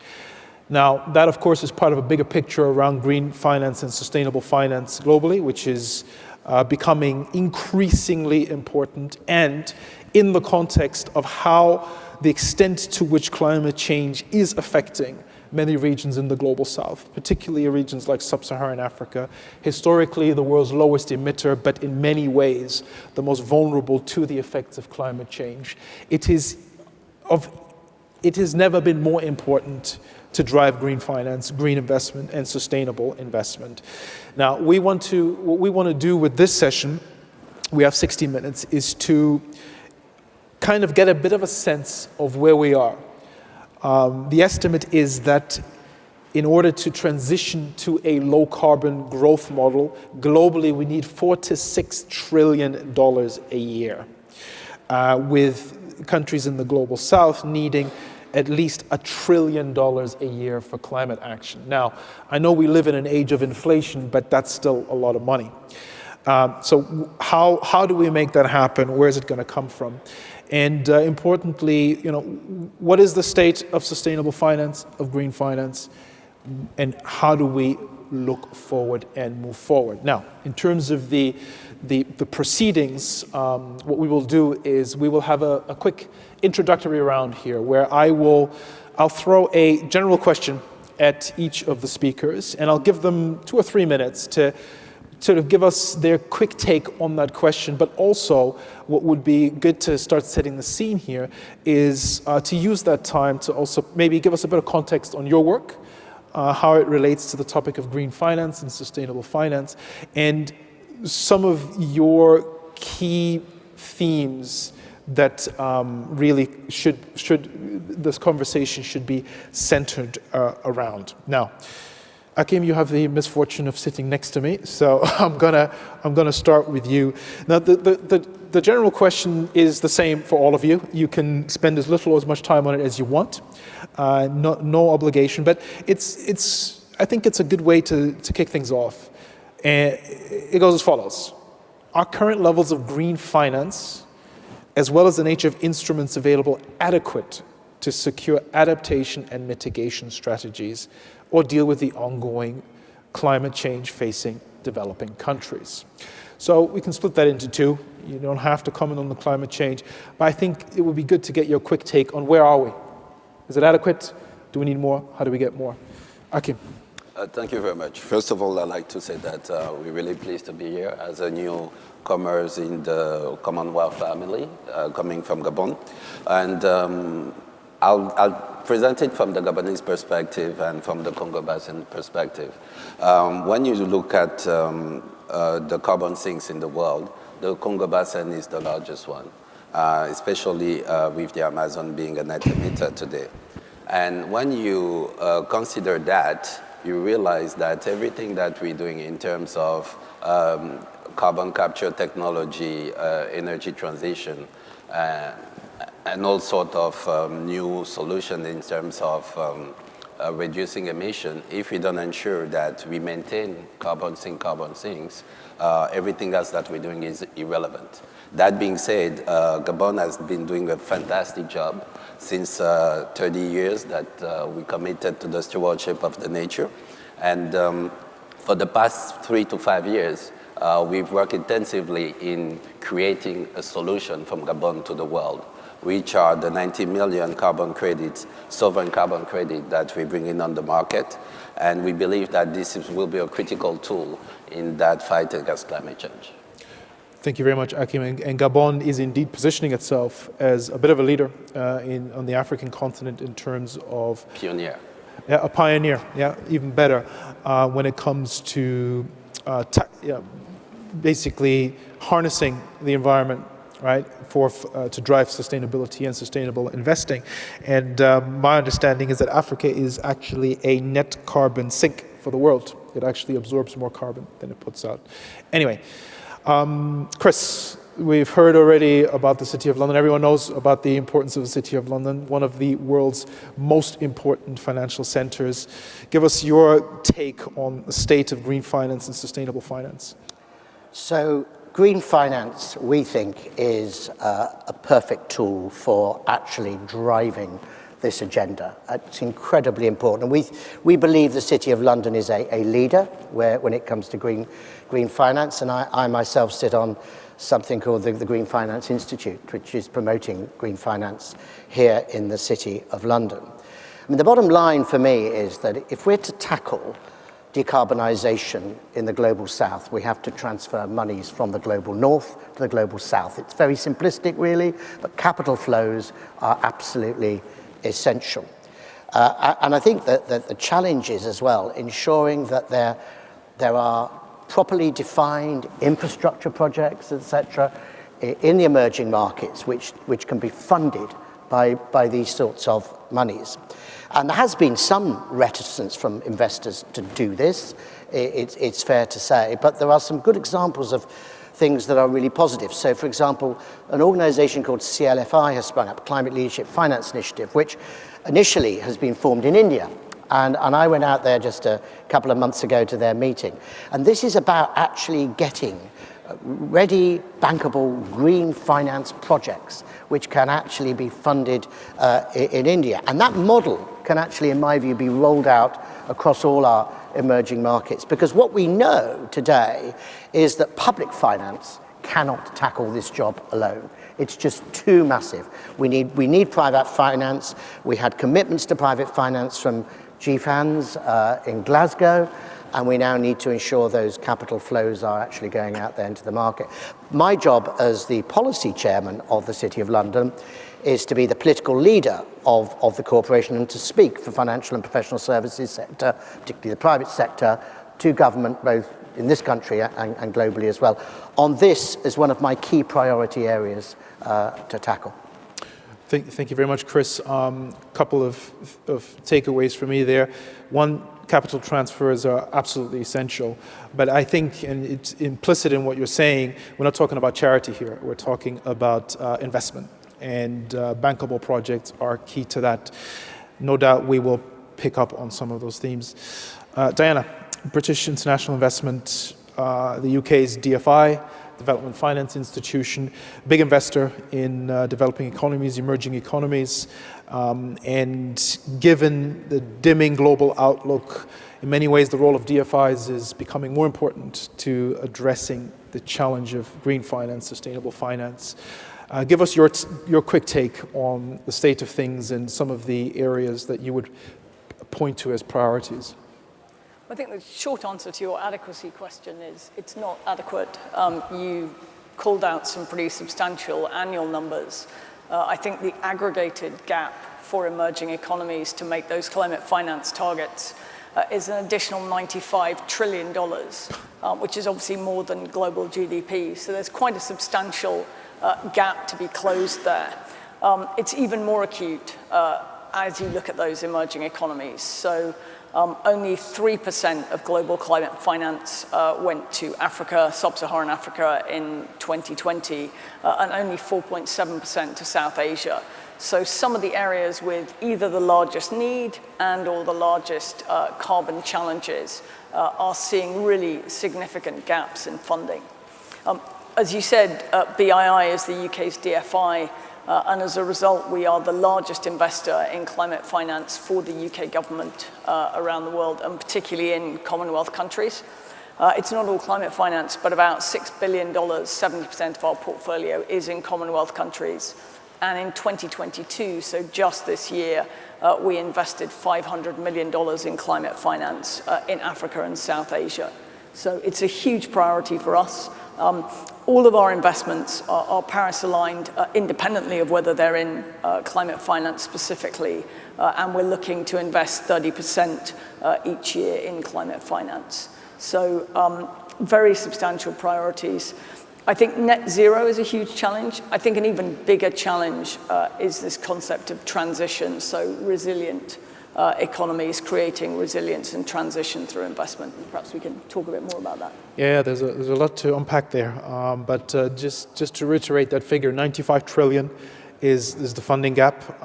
So yeah, not adequate, I think, is putting it mildly. But let's see if we can come up with some ideas about how to maybe at least reduce that gap.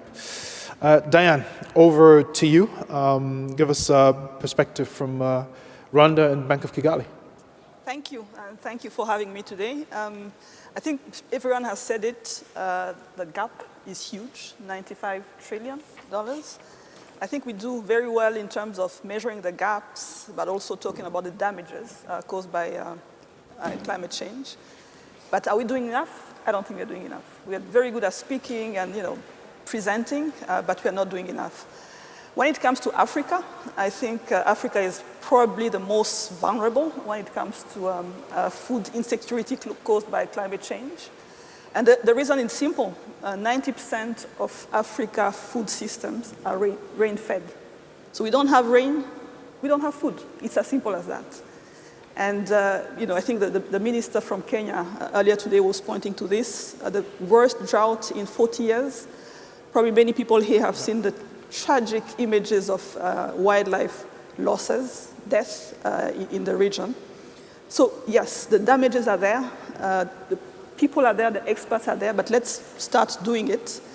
And when you think about my country in particular, Rwanda, first of all, agriculture receives the less funding from banking. Only 6% of bank financing goes to agriculture. And as I said earlier, 95% of our food is rain-fed. So there's a double challenge there, finding funding for agriculture and also financing resilience to have resilient food systems. So we have massive challenges, and we need to start talking about practical approaches on how to finance and to close the gaps. Thank you. Okay, we will come back to that because I feel like you've got an answer ready to go on, well, what do we actually do? And I'm very, very curious to hear your thoughts on that.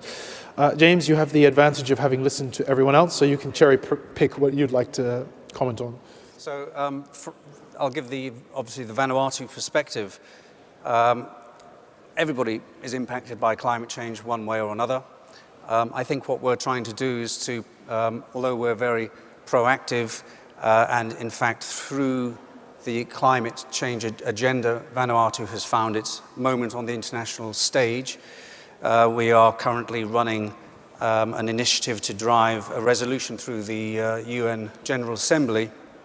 We're seeking a referral to the International Court of Justice for just an advisory opinion on various aspects of climate change. It's not a blame game, it's not apportioning blame, it's just trying to establish the facts that climate change exists, that countries have made commitments to address climate change, an acknowledgement that those commitments are not currently being met. And so we need to do more about it. And I think that's the extent of the opinion we're seeking. As far as what that means for Vanuatu itself, it does open up an opportunity for us on the back of all that exposure that we've had to present ourselves as less of a victim of climate change and more as a partner.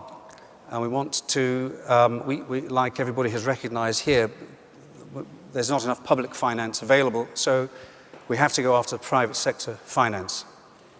And I was sitting down last week with our new Minister of Finance, Honourable Ralph Regenvanu, and we had this discussion, and he asked me specifically to go after private sector finance. Being based here in London, one of the major financial centres of the world, I have a very good opportunity to do that. There are considerations on how to present and project Vanuatu as a potential destination of choice, you might say, for sustainable finance. And that is a matter of communication and packaging. But I think with Vanuatu being a relatively small country, peaceful, non-aligned, tax-free, I think we can package ourselves quite well for the international market, as long as we can find projects of sufficient scale to attract international investment. So I'm actually in discussions now with some investment banks here in London about how to generate and how to structure investment for Vanuatu. And I think one of the important things for us to bear in mind is that given our distance geographically from the rest of the world, there is a matter of image and considerations of risk.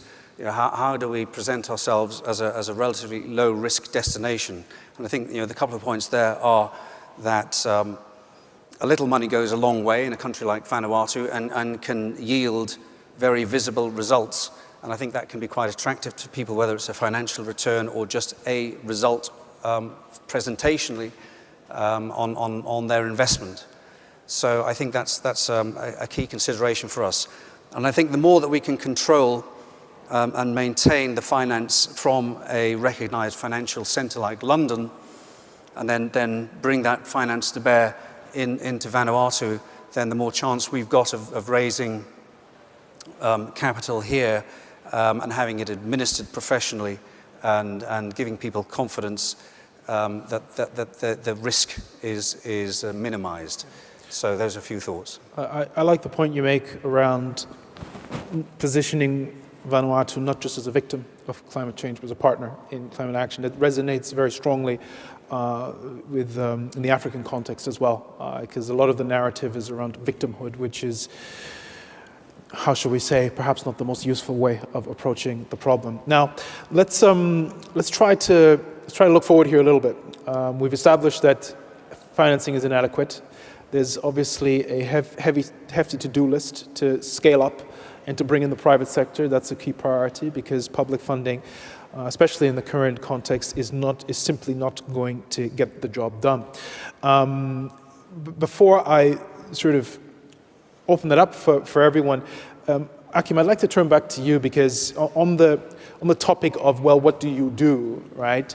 Gabon's kind of an interesting case because hang on, I've got my notes here, yeah. So Gabon's launched a sovereign carbon credits, right? Now, I'm a layman, okay? So when I hear carbon credits, I don't really know what that means. Give us a bit of an idea of what that means and why that is relevant to the conversation we're having here. Thank you. And let me reassure you, many people don't understand, even myself there. So if someone tells you they know about carbon credit, you should run away. The reality is, as I mentioned, Gabon has been involved or engaged in the stewardship of the nature even before it was front page news. We didn't even know at the time that this is something that we could monetize, but we did know that it was the right thing to do. Now the reality is, we decided not to make a choice between developing our economy, catering to the needs of our people, or preserving the nature, but this comes at a cost. This cost, we've been bearing it so far, and we've been rendering this service to the planet. Gabon today is 83% of the country that is covered by forest. So it's a forest that is being sustainably exploited, managed. We make sure that we only cut 1 tree every hectare, so we're not doing intensive timber exploitation. And basically, we took a series of groundbreaking policy in the management of our forest. Just to name a few, we have established a network of national parks which cover 12% of the country's landmass. And back in 2010, we banned the export of raw logs in Gabon, which mechanically negatively impacted our fiscal revenues, which were reduced by, let's say, more than 20 to 30%. And knowingly that before we discovered oil, timber was our largest income earner and GDP contributor. And we faced a lot of resistance from the operators as well. But the government was, unapologetic about it. Now, 10 years down the road, we move into timber processing, first and second transformation. The value creation is in Gabon. Before that time, 90% of the log was exported with the value overseas. Now today, we have 60 to 70% of the value that is in Gabon. We have upgraded the skills of our workers and at the same time improved their livelihood. And by doing that also, we were able to reduce our emissions. So basically, the carbon credit that we created the reduction in emission from 2010 when this law was taken to 2018. So that created, in terms of absorption, a total of 180 million tons of carbon credits, of which we have 97 million tons of REDD Plus certified UNFCCC carbon credits. And this echo back to what my co-panelists were mentioning, we're not asking for subsidies, handouts, or grants. Here what we're saying is we have created that financial instrument. Now we want the world to price it at a fair and just price, which will allow us to continue maintaining this stewardship of the forest for the rest of the world. Yeah, thank you, Akim. And thank you. The carbon credit market is becoming more relevant to Africa. And as you said earlier, Gabon's a bit of a pioneer. My understanding is that during COP27, there was a big initiative launched as well to scale up. Yeah, exactly. So one to keep an eye on. Chris and Diane, I'd like to turn to you now. And Dan, I want to challenge you on, well, what are some of the solutions? But for both of you, how does a financial center like London practically become part of the solution. We've identified some pieces of the puzzle that need to come together here. We need capital flows from the global north to the global south. We need more private investment. We need bankable projects. Give us a sense, I mean, that's all, kind of almost theoretical. What are the nuts and bolts of some of that? Is that something you can speak to? And then, and Diane, similar question to you. Like, how do you fit into this picture? How do you connect the dots on some of these issues? Okay, so from my point of view, let me just say, first of all, the teaching on carbon credits was great, because I'm struggling as well. So thanks for that. That was really helpful. Look, I think that the best thing that international financial centres like the City of London can do is to ensure that we have economic policies where we have good regulation, because I think that's important to the growth of our economy, and we have the opportunity then to make sure as well that we have good, strong economic domestic policies, that we ensure that we can finance our growth businesses, which in turn, as they succeed, will invest elsewhere. And that's important.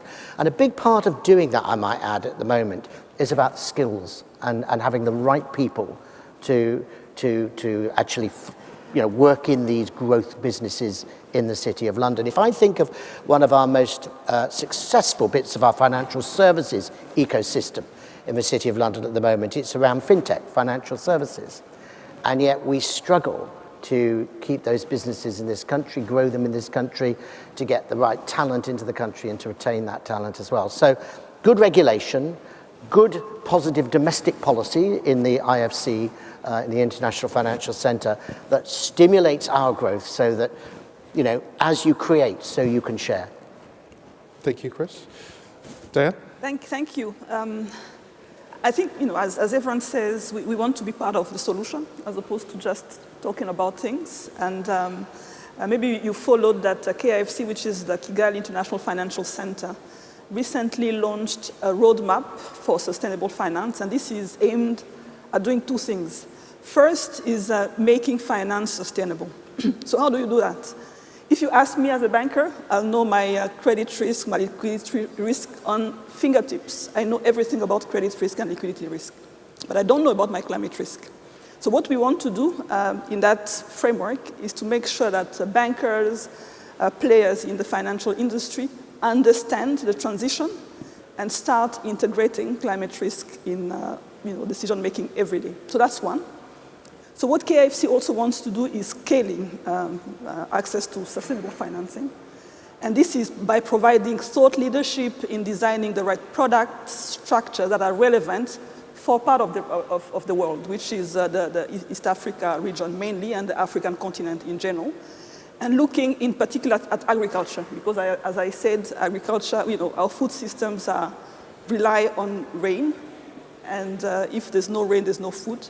So we really need to tackle agriculture finance, but also resilience agriculture finance. So that's what we want to do, being part of the solution, integrating climate risk in our decision-making, but also scaling finance from the private sector. So what I do as a banker is, first of all, understanding, what is sustainable finance. When I talk to my clients and I have projects, can be infrastructure, energy, water, etc., I always want them to integrate the finance risk issue, because this is quite important. And what I want now is to be able to access funding that is affordable, well-priced, for me to be able to pass on these advantages or these benefits to my clients. So I think that's what we need to do. And I'm hoping that being here in London and talking to everyone will be, getting to solutions. I was actually going to pick up on that, because I imagine that you spend a lot of time and energy trying to convince international capital to come down to Rwanda. If I can just, put you on the spot slightly and ask you, what are some of the most common excuses you get or reasons you get why international capital is weary of Rwanda or Africa or developing countries in general? So I think today, when you look at the financial space today with rising rates, it's easy to find excuses as to why this is not a priority for all these global providers of capital. So that's one. And what I tell them is that how about, we have lines of credit with large DFIs, European Investment Bank, and you name it. And my solution to them is, why don't you just turn the current line into, a sustainable finance line? So I think it's easy, and I think it's, we've talked about the sense of urgency. We need to see that, actually converting the current financing that is coming to the continent into sustainable finance. And products are there, some structures are there, just making the effort to convert these lines, and I think we'll be getting closer to the solution. Thank you. Diana, DFIs are kind of in the midst of all this. There's obviously a huge amount that needs to be done. When I look at the current global outlook and the global financial context, I worry that far from people becoming more willing to put money into sustainable investments in the global south, we might be seeing a flight to safety here. And there's a concern about capital flight on the back of rising interest rates.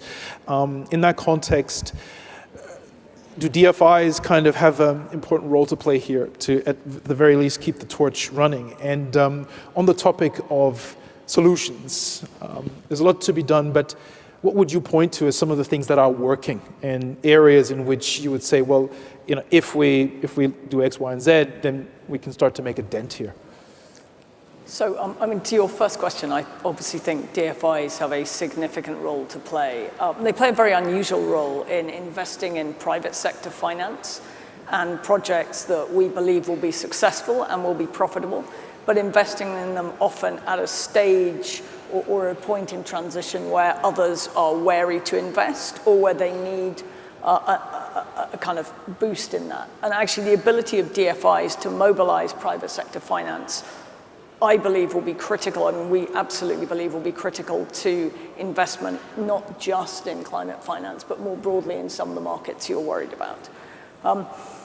In terms of what's going well, I think you're seeing a change in the levels of transparency around the investments, and I mean that in every sense of the word. But if you take the work that India did on making climate finance bidding much more transparent, online and structured, that enabled BII to create a platform called IANA, which is now the 5th largest renewable platform in India, and to bring in other investors. We now have global investors like BP Lightsource involved in that, but we were able to start that because of the increased transparency. I think the next area is, and it's hard to be sure how the last few weeks have affected things, but I think you are seeing much stronger investor confidence in renewable projects in particular around the world. It was interesting to hear about Gabon. We've recently invested in a thing called the Africa Forestry Impact Platform, which has brought in a series of established managers to increase forestry, particularly natural forestry, across the continent. And we're hoping to bring in $500 million of investment over the next 3 years. So I think you are starting to see much clearer paths for investors to invest in these types of projects around the world. I think one area where we are making headway but still have to improve is around this concept of just transition and what projects really do and don't qualify. One of the things we've tried to do is we're a founding member of the Adaptation and Resilience Investors Collaborative. And we put together an early publication called The Practitioner's Guide to Transition Finance in Africa, because we're seeing a lot of investors uncertain as to whether, are projects properly Paris aligned? Can they invest in them because they're still emissive? But it really is critical that we continue to invest in industries that are emissive, particularly in the continent. The issue is to work on decarbonizing those industries and working collaboratively to improve them, not just saying, okay, you can only invest in things that are completely non-emissive at this stage. Thank you very much, Diana. James, I'd like to get your thoughts on this, on COP27 and the outcome. Do you feel like it's kind of moved things forward in the way that it needs to? A lot has been said about the loss and damage fund. Does that get your hopes up? Does that get you excited? What's your sort of take on to what extent COP27 has helped to put more of a focus on what's happening in the global south, because it was sort of widely called Africa's COP and an opportunity to kind of shift the narrative and discussion a little bit. Has it succeeded, and is there cause for excitement or optimism around that? I think mixed outcomes for various participants. Some disappointment, some success. And as you mentioned, with the loss and damage component, that was very much in the balance, and somehow the language got pushed through. I think for Vanuatu, it was pretty successful in terms of promoting our agenda, which remains the priority of which is what the work we're doing at the UN General Assembly. I think the can was kicked down the road a bit further to a certain extent. And maybe now, and as far as Vanuatu is concerned, we're looking forward already to Dubai and COP28 and see, how are we going to leverage what we achieved at COP27. I think we coalesced a good amount of support for our ICJ initiative, and I would just take a moment to ask people if they're not familiar with this initiative at the UN. It's so impactful for all Commonwealth countries. So I would urge you to bring yourselves up to speed. Even take a look at our website, vanuatuicj.com. Read the draft resolution that's just been released by Vanuatu, which will go to vote in early 2023 at the UN General Assembly. So certainly there's momentum there in terms of the what we're seeking to achieve. And of course, COP27, it keeps everything in the public view, public domain. And I just think that there is this increasingly growing awareness of the whole arena of climate change. Even I'm relatively recent to this whole climate change agenda. And I was mentioning to somebody earlier on, my light bulb moment was really attending an economist sustainability conference a few months ago. I went there and it was full of multinationals all parading their ESG credentials and their sustainability projects. But everybody was very, very eager there. And I thought, wow, this is something that Vanuatu really should be more a part of. And it goes the same for all the countries represented here. It's about proactivity and engagement. There is appetite in the private sector, but it's up to us to go after that. And so COP27, just going back to that, it got a lot of coverage in the press, so that general awareness aspect is good. And like I said, we now already have to try and look forward to what we can achieve at COP28. And the UAE and Dubai, they're very good at doing these kinds of events and initiatives, and they'll want to be the best, the first, the fastest, the strongest. So you can expect they will want visible, demonstrable results from that, and we'll be only too happy to help them do it. There's I think, something that you're pointing to, which is quite important, is it's essential to distinguish between the sort of front-end government-to-government activity that takes place at COP and the kind of the much broader picture that is emerging behind the scenes in terms of the other stakeholders that are increasingly becoming part of the conversation. This is my understanding, that doesn't necessarily make the headlines. We all want to talk about, has it failed or has it succeeded? But of course, there are thousands of people that come together at these convenings, and it's not just the government-to-government negotiations. It's important to keep track of that bigger picture. Energy, back to energy, that has been identified as a potential growth area in terms of investment, renewables in particular. I'd like to throw this at the panel in general in terms of opportunities and where are some of the promising sectors or opportunities where even if you are facing global headwinds, you can say, well, here the momentum is heading in the right direction. Sounds like renewable energy is one of those. Are there other areas that you would point to? Other sort of sectors that you might point to? Or perhaps you'd like to elaborate a little bit more on the energy space and renewables. Any takers? Akim. On the energy transition, few things. First one is every country has to play to its own forces. We don't have all the same resources. For instance, Gabon, we have tremendous capacity in terms of hydroelectricity. So today we have an energy mix of 50-50, 50% of our energy mix coming from fossil fuel, 50% coming from renewable energy, with an objective to reach 80% of our energy mix coming from renewable, mainly hydroelectricity, and 20% coming from natural gas.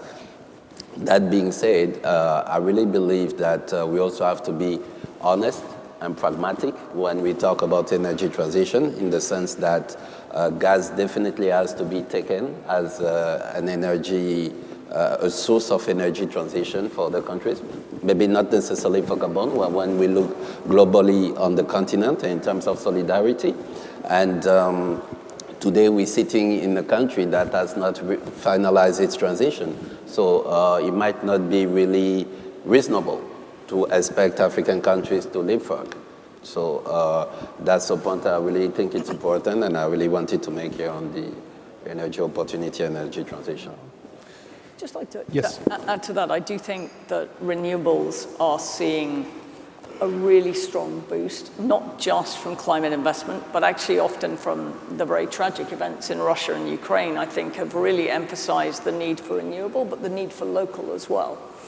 And as I just mentioned, I mean, there's huge potential for hydro across the continent, but actually often in some of the areas that have been hardest to supply energy to in the past.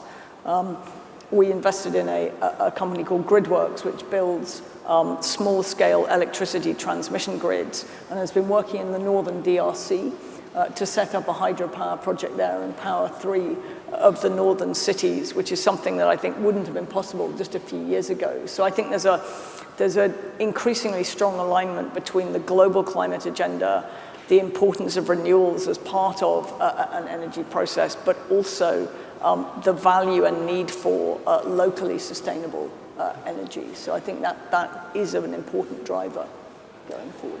Do you have any thoughts on gas as a transition fuel? Is that part of the complexity of figuring out, well, what is the just transition and what's in and what's out? Absolutely, and we see sort of strong pushback even from the IBC in Parliament in the UK that we shouldn't be investing in gas.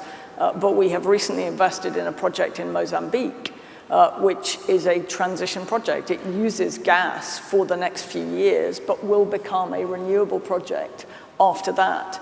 And I think this is the point around just transition. It's very easy for developed economies with large-scale energy sufficiency and with large-scale manufacturing to say everything that's a future investment must be 100% renewable or 100% green. Actually, what is meaningful in most emerging economies is first and foremost the ability to generate that power, but then to do that in a way which can transition to renewable or can transition to environmentally friendly options. And I think that's what I mean by that just transition is absolutely critical.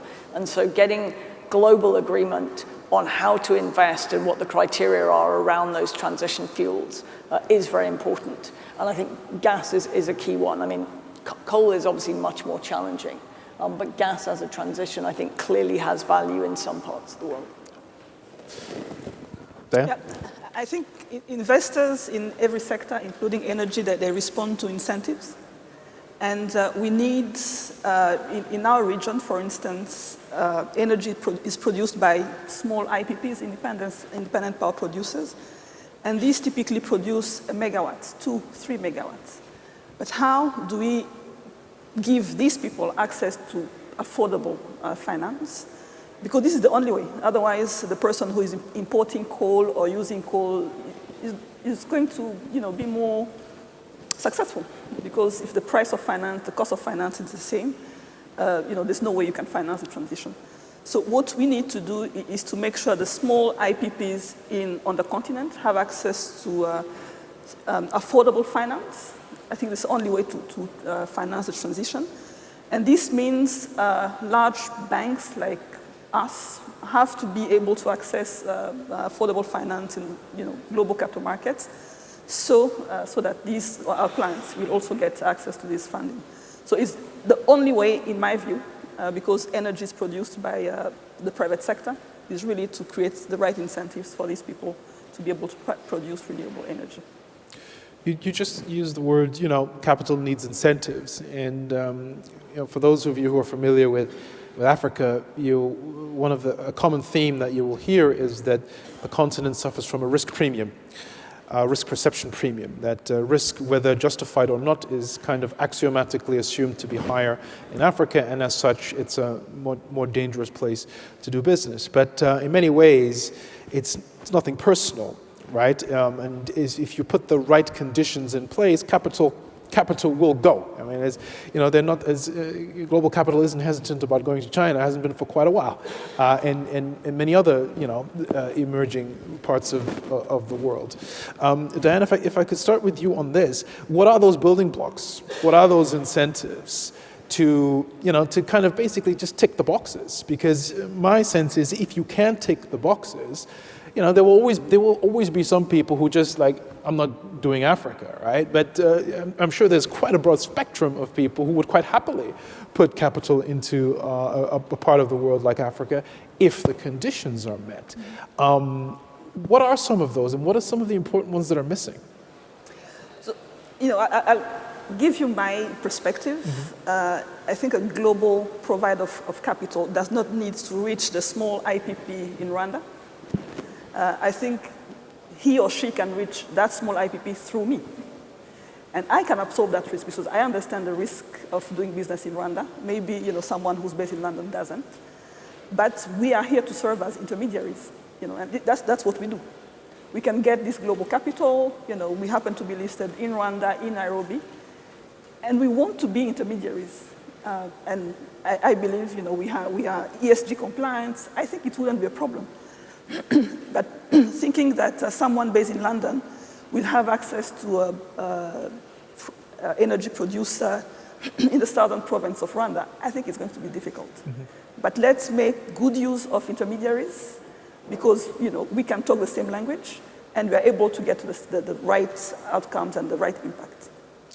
What about scale and regional markets? That's a common barrier that you run into. Is people will say, I'd happily invest in Africa, but many countries on their own are just not big enough. And James, maybe from the Vanuatu perspective, that might be a common issue that you run up against. Now, in the African context, the answer is obvious, regional integration. We know about the AFCFTA. It is getting, we kind of got to stop beating around the bush on this, right? This integration process kind of has to happen. And my sense is that would go some way to increasing the level of appetite and the volume of capital that you can increase. Are you confident that the regional integration bit is starting to come together? Maybe Akim and Diane?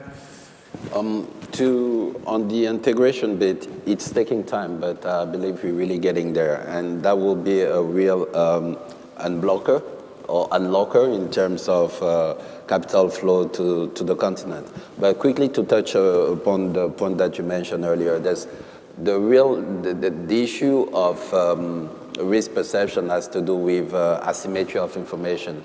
And I think they had mentioned it by saying that the bank can act as an intermediary.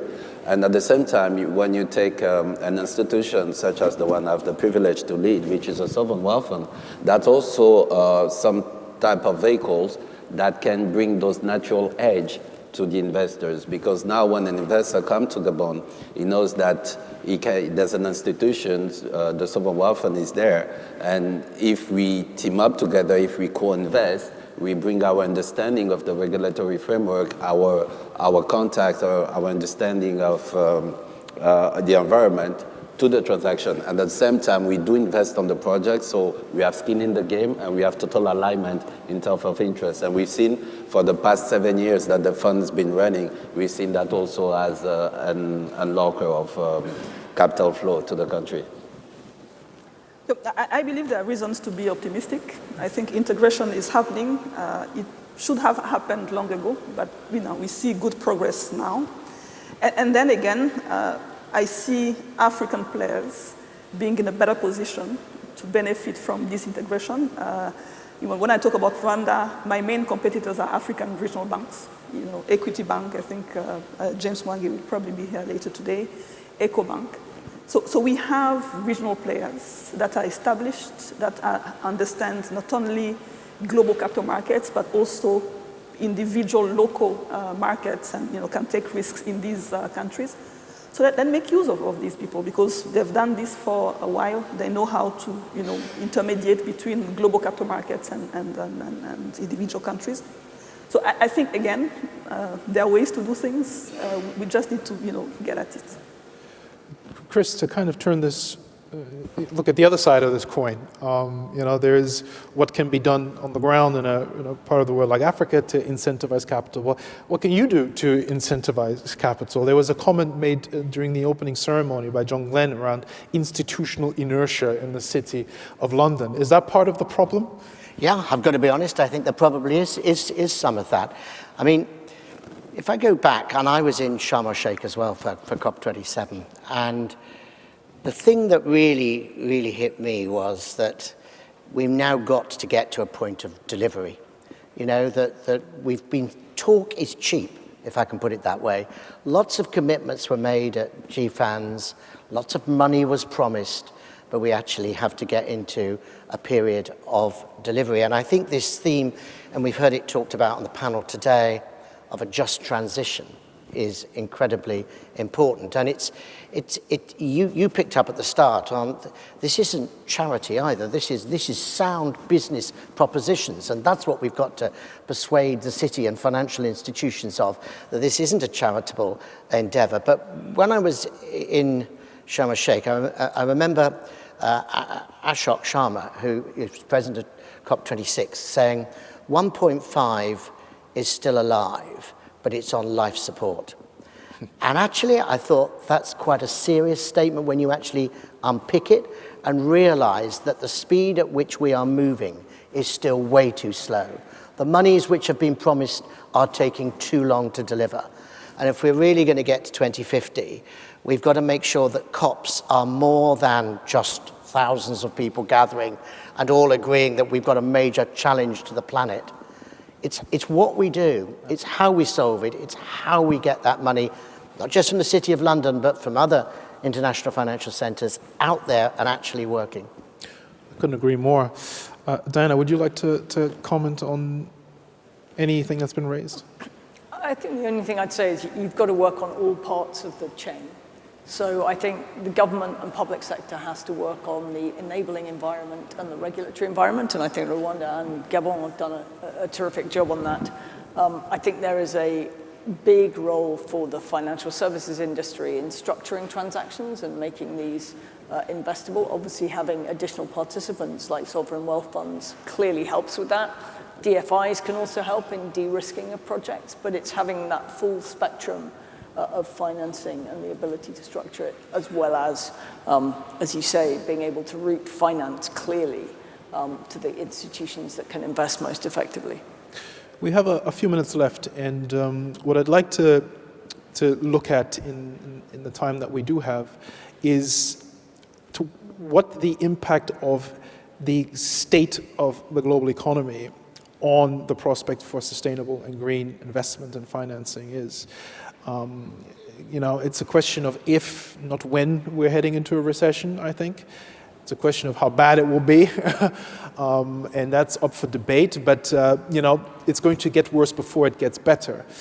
Do you see that posing a meaningful risk to the willingness and the amount of capital that is available and dedicated to sustainable investing? So just trolling the news in recent weeks, I've come across a few headlines around an anti-ESG backlash and divestment from ESG funds, etc. Is that a knee-jerk reaction? Are we looking at just kind of, a bit of market panic? Or could we be looking at a more substantive pullback from the world of sustainable financing and green financing? Chris, you're nodding. Would you like to kick us off on that? Yeah, look, I hope it's the former of what you said. I hope it's a knee-jerk reaction and not something more fundamental. Look, there's no doubt that when you move into recession, and this isn't just a problem for the United Kingdom. I was in Washington a couple of weeks ago, same problems there, higher inflation, higher interest rates, Europe the same. This is something now that part of which has been driven by the Russian-Ukraine war, energy prices, cost of living. These are all common themes. They make it more difficult for ESG. Let's not pretend they don't. And there's always a temptation for government as well, or governments, to take their foot off the accelerator a bit, to try to give businesses in particular a bit more breathing space because of the cost of hitting net zero at a time when your business is being really challenged. I think this is just the time when we've got to press the foot harder down on the accelerator, actually, and make sure that we continue that delivery. Because if you look at the history of climate change, it's been very stop-start. It's been very promises one day, then it drifts, then we come back and we talk about it again. Time is running out, and we really have to remember that. So just allow me to give one quick plug, if I may, for in May next year, we will host in this room, the Lord Mayor and I, our Net Zero Delivery Summit. We did this for last year, and we had John Kerry and we had Mark Carney here. And the theme will be a just transition. And the reason why we're having it in May is it's halfway between both COPs. So actually it gets people focused on, well, we talked a lot about X, Y, and Z in Sharm el-Sheikh. We've got Dubai coming up. Where are we 6 months, before and after? So I do hope as many people as possible will take that opportunity to come to the Net Zero Delivery Summit here, because it will focus minds again on driving home the delivery. So Chris says we need to double down. Any other thoughts? Anyone want to echo that? James? All I can say is that if that finance pool or availability shrinks, then people like me just have to work faster, harder, smarter to go after it. It'll still be there, but we need to be just ever more compelling in the way that we approach and ask for the finance. I think it's a huge risk, but I don't think we can afford to let that transpire. I mean, as you say, this is the point at which you cannot sacrifice the long term for the short term. It requires sustained, serious focus, but if we continue to have and evolve a functioning carbon credit market, if we continue to have focus on this, I think it's entirely possible to continue achieving, but we have to be aware that you're right, it's a concern. People look at short-term political motives. I think every crisis provides an opportunity to rethink and redesign the rules of the game. I think we've seen that after the previous financial crisis. And this one is probably different because it's a COVID crisis coming with the inflation crisis. So the solutions cannot be short-term. And it will require, obviously, a lot of political will. But I believe after the past 2 years, we've seen how the world is interconnected. No one can think of shortcuts. I think we really need to look long-term and to scale sustainable finance. Akim, any final thoughts? I think it has been said, really. Let's just hope that it's just circumstantial and that people will put their foot on the gas again real quick because there's a sense of emergency. Yeah, I would tend to agree. I like the message of doubling down, and we can't afford for this to be the case, and we just got to work that much harder if that is the reaction. I like the quote by Alok Sharma that 1.5 is still there, but it's on life support. I think he might be understating the severity of the problem. It's kind of scary to me that given what's at stake, and the stakes simply could not be higher than when you consider what climate change is doing and will do to the planet if left unchecked. And all I can say is, let's hope that that is enough to focus the mind, because if that doesn't focus the collective mind of humanity to get its act together and start doing rather than just saying, then I fear nothing will. So we are not lacking in incentives to make this happen. Fingers crossed for the summit in May, for COP28 next year, and keep up the good work to everyone. Please join me in thanking the panel for the discussion.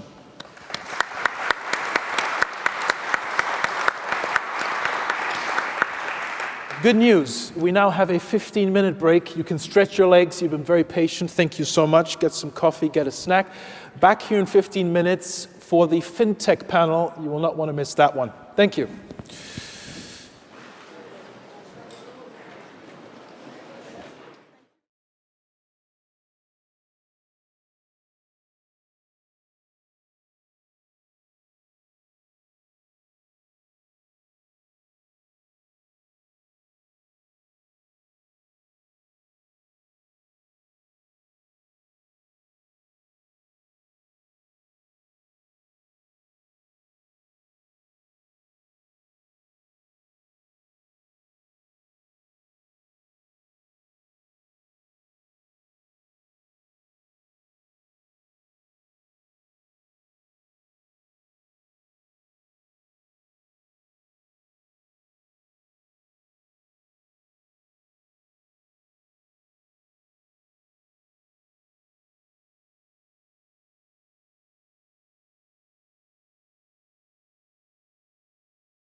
sooner rather than later. Thank you.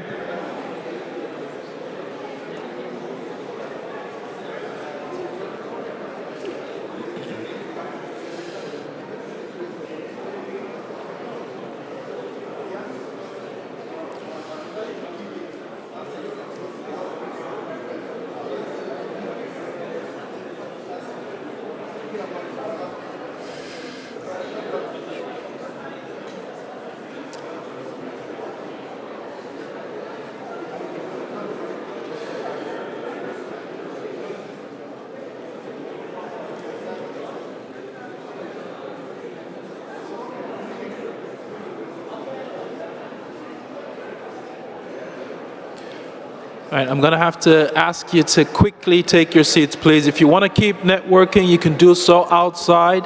If you're staying in the room, you have to take your seat. Thank you.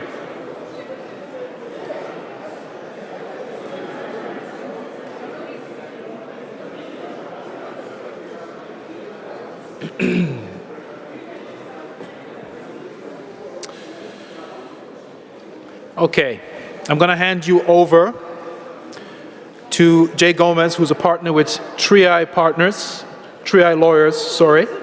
And he's going to be chairing the plenary session on fintech. Enjoy. Jay.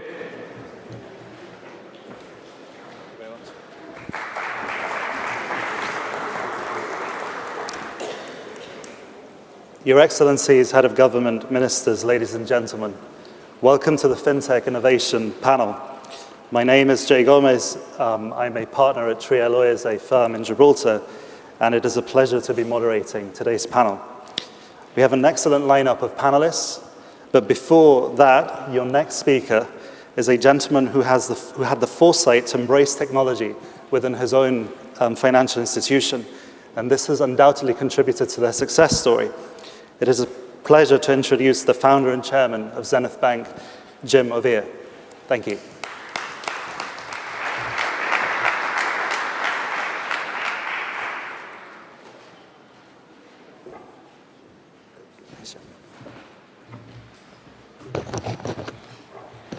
Distinguished guests, ladies and gentlemen, very special good afternoon to you all. And when the moderator did introduce me, I thought he was going to mention one of the founder of blossoming fintech companies, because they are the profitable ones now. The banks are not as profitable as the fintech. Good enough, we have the banks that are supporting the fintechs. And also, if I might just give you a recent remarks by Jamie Dimon, the CEO, chairperson of JP Morgan Chase, yes. He said that the fintech companies, they are beginning to have our breakfast and our lunch, that we shouldn't really let them have the dinner. And for us, what we are doing is collaborating with them and also partnering with them. And one of my very good friends and colleague, that's Valentine there. Valentine, he was one of the early starters of fintech company, the eTransact. That was about 20 years ago. And he's now in about 6 countries and making millions of dollars of profitability. So Valentine, we congratulate you. Now, talking about future group, future economies through fintech, that's the directions. And I was also very pleased to listen to the speaker who was introducing a number of growth opportunities in the Commonwealth, particularly in the UK. There are more than 30–40% of the fintech companies that had grown so well and very successfully in Europe. They are all in the United Kingdom here. And he also had forgotten to list out some of the Commonwealth of Nations, including Nigeria, where we have so many unicorns among the fintech companies. And I'm also proud to mention quite a number of them in Nigeria, including e-Transact is there, Flutterwave, OPay, and these are institutions that are easily above $1 billion that were started just only about 7 years ago. So there's no doubt that fintech is the future. We continue to propel and empower the future economies of many Commonwealth of nations and, of course, world economies. And I'm very proud to also announce that a number of our friends will be up here as panelists to speak, and we will learn from all of them, and including how they make the billions. And we can now assuredly remind Jamie Diamond that they may eat our breakfast and our lunch, but certainly not our dinner. Thank you so much.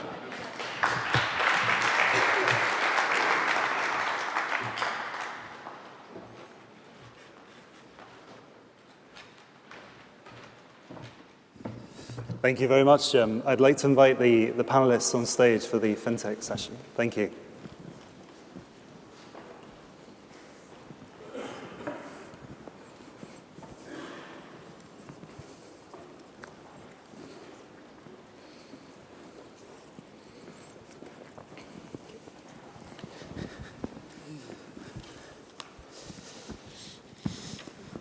So hello, everyone, again.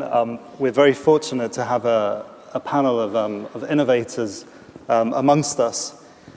Before we kick off with today's session, I'd like to give each of them an opportunity to introduce themselves. So please. So hi, everybody.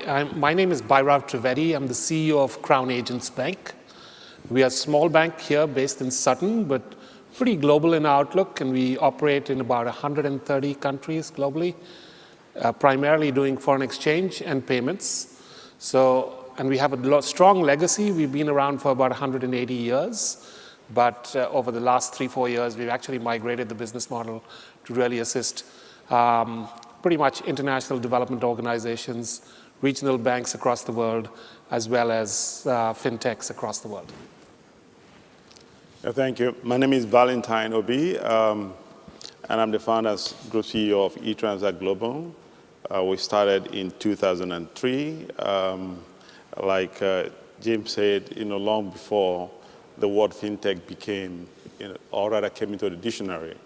But we've been powering a lot of our banking institutions in various countries in Africa. We enable interconnectivity and interoperability between banks, even mobile money operators. And we provide those kind of services, all digital transactional capabilities, in our industry.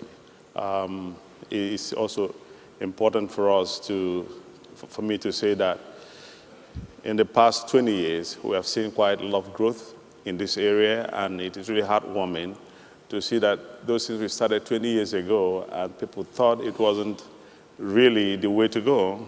Today, it's actually mainstream, and indeed, like I said, it's quite heartwarming. Thank you very much. Hi, my name is, you can hear me. Yeah. Yes. Hi, my name is Adib Ahmed. I'm the managing director for Lulu Financial Holdings. We're a financial holding company based out of Abu Dhabi, predominantly into the cross-border payment sector. And we're present across 10 odd countries, so entire GCC, India, Philippines, Malaysia, Hong Kong, and Singapore. On an annual basis, we move a little over 14 million transactions, moving $9.6 billion in cross-border payments, predominantly into the South Asian subcontinent and South Asian markets, India, Pakistan, Bangladesh, Sri Lanka, Philippines, Malaysia. It's been a very interesting play in the last couple of years because the amount of digitalization that has happened, the pace at which the digitalization has picked up has really taken us by storm as well.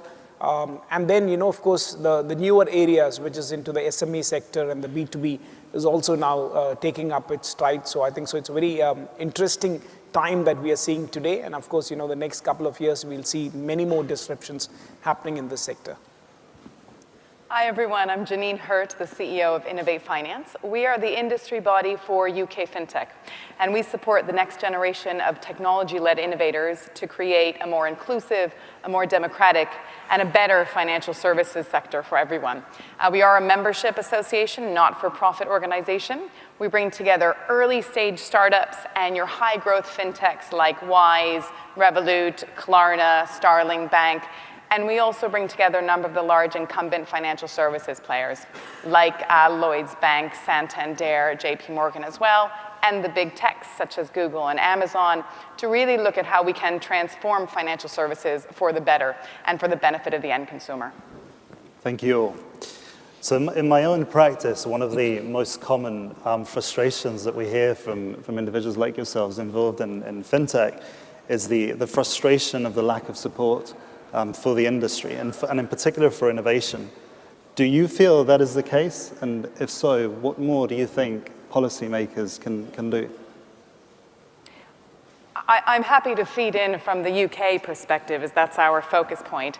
I think actually the UK government has historically done a very strong job in terms of supporting the FinTech ecosystem. There's always more that can be done, but for the past 10 years or so, there's been a real commitment in terms of supporting the innovators. That's coming from the government level, up as high as the Prime Minister's office, through to HMT, who, when the current Prime Minister was Chancellor, actually commissioned something called the Khalifa Review, which is the strategic review into UK FinTech, and which outlined a course to make sure that UK FinTech was able to thrive and continue moving forward. What I do think we need to ensure is that our regulators, which have historically been very proactive when it comes to innovation, continue to take that proactive mentality and innovate in a quick and a timely manner as well. So I think that's interesting because, anytime you're making money, you've got tremendous valuations, you're going to get noticed. And I think the industry is noticing FinTech companies pretty well. Also, when you're a disruptor and when you're creating trouble, I think all of us know what's happened in the crypto world the last few weeks, right? And so it's about time that everyone notices. I do believe we need a little more regulation in this space because at some point, it's great to grow without regulation to a certain extent, but at some point we have to actually get more regulation in space. And that's one thing we were discussing even earlier. But I think definitely everyone's opened their eyes and it's taking notice, right? So it isn't something that's not getting noticed. I'll come on to crypto and blockchain, if I may, a little bit later. I'm keen to make sure that we keep them interested until we get to that.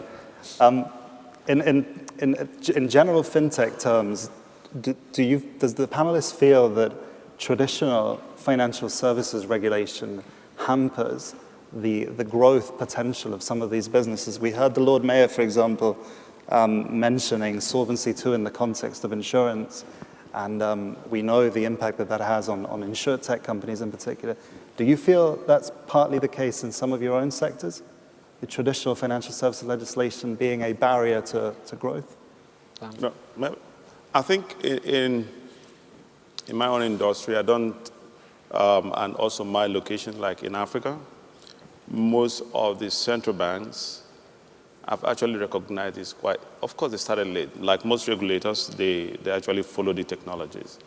And it was clear from the beginning exactly what is expected for FinTech to do and what the traditional banks are doing.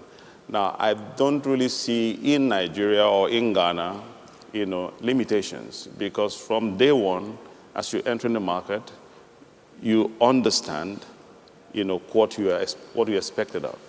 I'll give you an example. One of the major challenges that has to deal with financial services in most African countries is KYC and KYD, and because of course identification is a challenge and all that. And so in a country like Nigeria, they decided to have what they call premium and light KYCs. So if you have the premium KYC, then you're enabled to do a lot more transactions. If you have the light, you do basic transactions. Now, this is because of the challenges, the fundamental challenges that have to do with ID management in the country. So I see the same thing happening in Ghana. So the regulators, indeed, today, they're a little bit more up to date. Unlike before, like when we started in 2003, there were no regulations. Basically, they say, okay, go and do it, and they'll send us a report. But right now, it's a lot more, there's a lot more control and regulation. New ones that are coming in understands what is expected of them, and they make sure that they follow the regulations. Yes.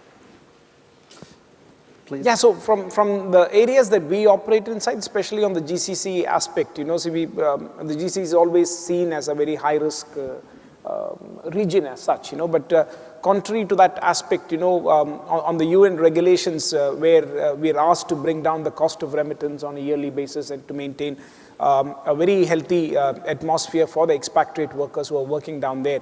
From a UAE perspective and a Saudi Arabia perspective, we can say that, we're probably one of the cheapest regions when it comes to cross-border payment fees, And I think so we've been maintaining that for over a decade at this point of time, where cost of a transaction is less than $3, I think so that's very tough in today's atmosphere when we have a very increased level of KYC and compliance that have been cropping up, and then that eats into a larger amount of profits.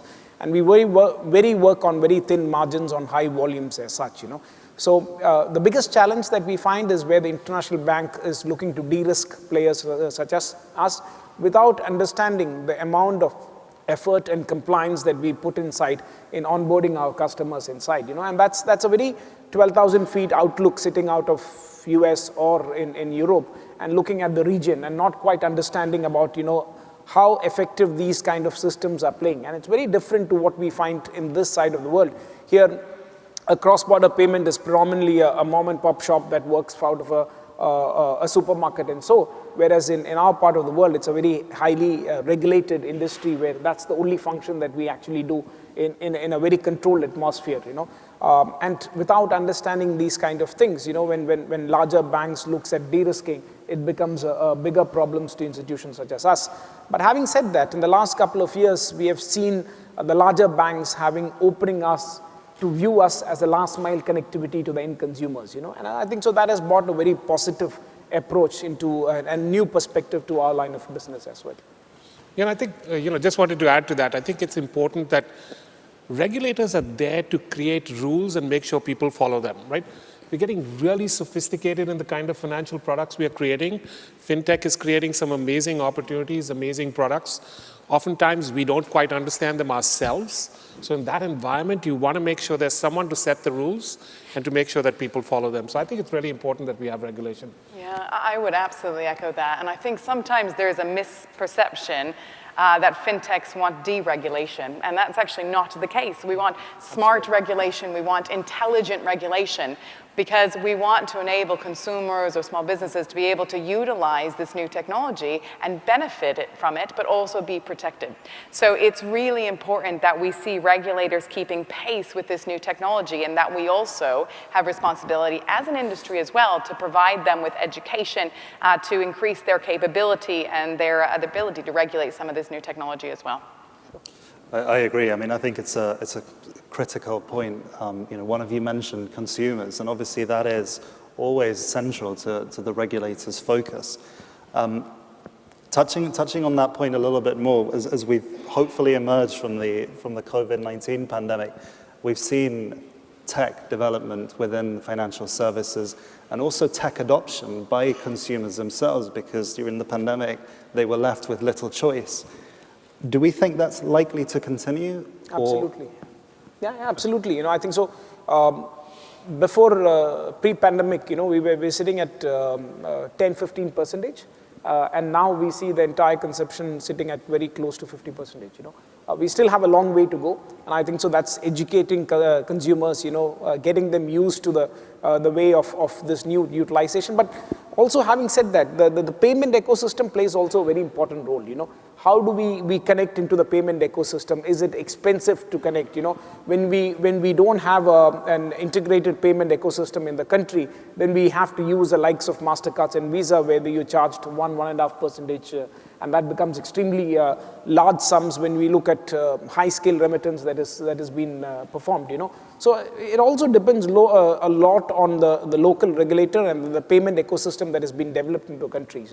So I think so in a lot of regions that we found out where there is a more mature payment ecosystem that has been built up, adoption is much more faster. And countries that are slowly progressing into that payment ecosystem adaptation, we see that the adoption of digitalization being on a slower pace. We've seen mobile payments take off. I mean, let's all think about it. When's the last time you ever went to an ATM, took out a whole lot of cash, and used it? I took out $200 pounds a few, maybe 3 weeks ago, and I still have 160 in my pocket, and that's probably because I maybe lost 20. I don't even know. But that's about it, right? I mean, all of us tap and go everywhere in terms of payments, right? So that's technology.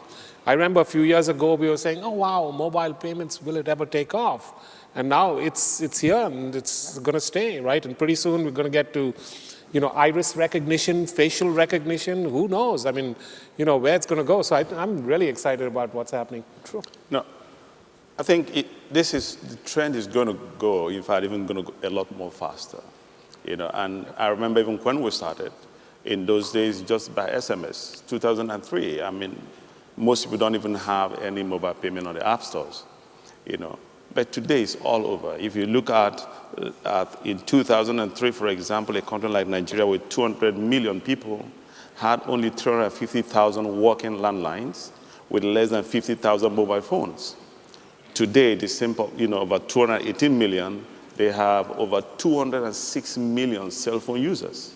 Now, and that shows you, if we look even at own transactions that started at $300,000 a whole year, today we're doing over $30 billion every year in terms of transaction value. That shows you, and even at the moment, to this particular year already, we have done more transactions than compared to last year. So what we're going to see is also a lot of lifestyle products, digital lifestyle products that are going to take place, that's going to increase, a lot of transactions. Today, the world is as if in a race against itself. People are super busy. There are a lot of things to do. So how you allocate your time to certain things is important. Today, your fridge can order your products right from the for groceries and the rest of them and make the payment. So we're going to see a lot more of these things coming up because we need to free out our time to do other things that are so important. So a lot of lifestyle products are going to be coming forward. COVID-19 basically showed us exactly what was going to happen, and that is going to continue, and it's already happening, and we're going to see a lot more. That's mine. I would absolutely agree with all the panelists, and I think we're only going to see an increase in terms of the popularity of digital solutions, which has been accelerated by COVID, but will continue forward. I think if you look at the sort of the pre-COVID era in the UK, 71% of consumers were using at least one fintech tool. Post-COVID, 78% of consumers are now using at least one fintech tool on a regular basis. But it also goes beyond that. Over the last 10 years, SME lending is now being done, so 60% of all SME lending in the UK is now being done by fintechs, so your alternative lenders or your challenger banks. So it's just an increased rate of adoption in terms of these new digital solutions as well. I find this quite interesting, and my generation, I think, relies quite heavily on online purchases, online shopping, access to banking, online payments, etc. I'm conscious that also has an impact on the resources available to those businesses, human resources. If amongst the audience today we had policymakers, and we heard this morning about the competency-based curriculum in, I believe it was Kenya, what advice would we give policymakers in making sure that we have the workforce available to fill the vacancies that these businesses create? Is there a shortage of skills on the tech side, for example? Well, it depends on economy to economy. I think so. We in the GCC part is heavily well able to bring in the best of the resources from around the world into the country. I think so. It's a very cosmopolitan and a global country UAE is today. whereby we can bring in and pluck and bring in the best of the resources at the best point of time. And then, we're well situated in close proximity to both Africa, to Central Asia, to subcontinent, So I think the access to these kind of technology and the newer way of getting things done is very much possible. So we're quite fortunate to be based out of a region like that way, where economies hinder globalization or migration through, tougher restrictions of not being able to move people around. I think those are areas where less and less tech companies would start to prefer to be placed out of, And I think as every country should start viewing this as an adaptation rather than, restricting people from coming inside, But it's a big challenge, How do you sustain local job giving versus migrant population coming inside? It's always been a very hot topic, but, let's say, we're lucky that we don't have that in our part. I don't believe there's any dearth of good talent around there. I think the human mind is tremendously valuable, and I think, people have come up with, it's not that these things were invented outside, they were done by us, right, as human beings. And if you look at the next generation of people that are coming about, they're thinking so far into the future. I was at, a G20 summit the other day, and I was telling this to one of my panelists. I said, listening to Elon Musk, this guy is thinking about cars flying, cars underground. I mean, he's got this network of tunnels in Las Vegas. I mean, that's the kind of thing that you've got. I mean, there's amazing talent out there. And I think, we're just at the cusp of who knows what it's going to bring us in the future. So I'm absolutely bullish on this. I think also one thing that you see also, especially in Africa, you're beginning to see a lot of hubs are being created, that startups are beginning to emerge in different cities across Africa. And that is actually propelling this revolution. You see a lot of young people, right from school, even right in the universities, you already have little businesses they are doing. They belong to one particular hub in one of their cities. And clubs are also being formed. Now, because it's quite easy for a lot of them to get into this because the tools right now are available. Unlike in those days when the internet is so slow, now most cities the internet is, even in Africa, it's working. Absolutely. And giving these youngsters, a lot of tools they can work with, and that is really very important. So there's really no dearth in terms of expertise.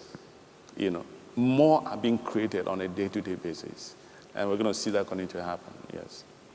So our fintechs in the UK actually have a different challenge in that they do have a challenge when it comes to finding the right talent, recruiting and retaining that talent. It is one of the areas that they come to us the most about being their biggest challenge or what's keeping them up at night. And there is different areas that we're working to try to mitigate that challenge.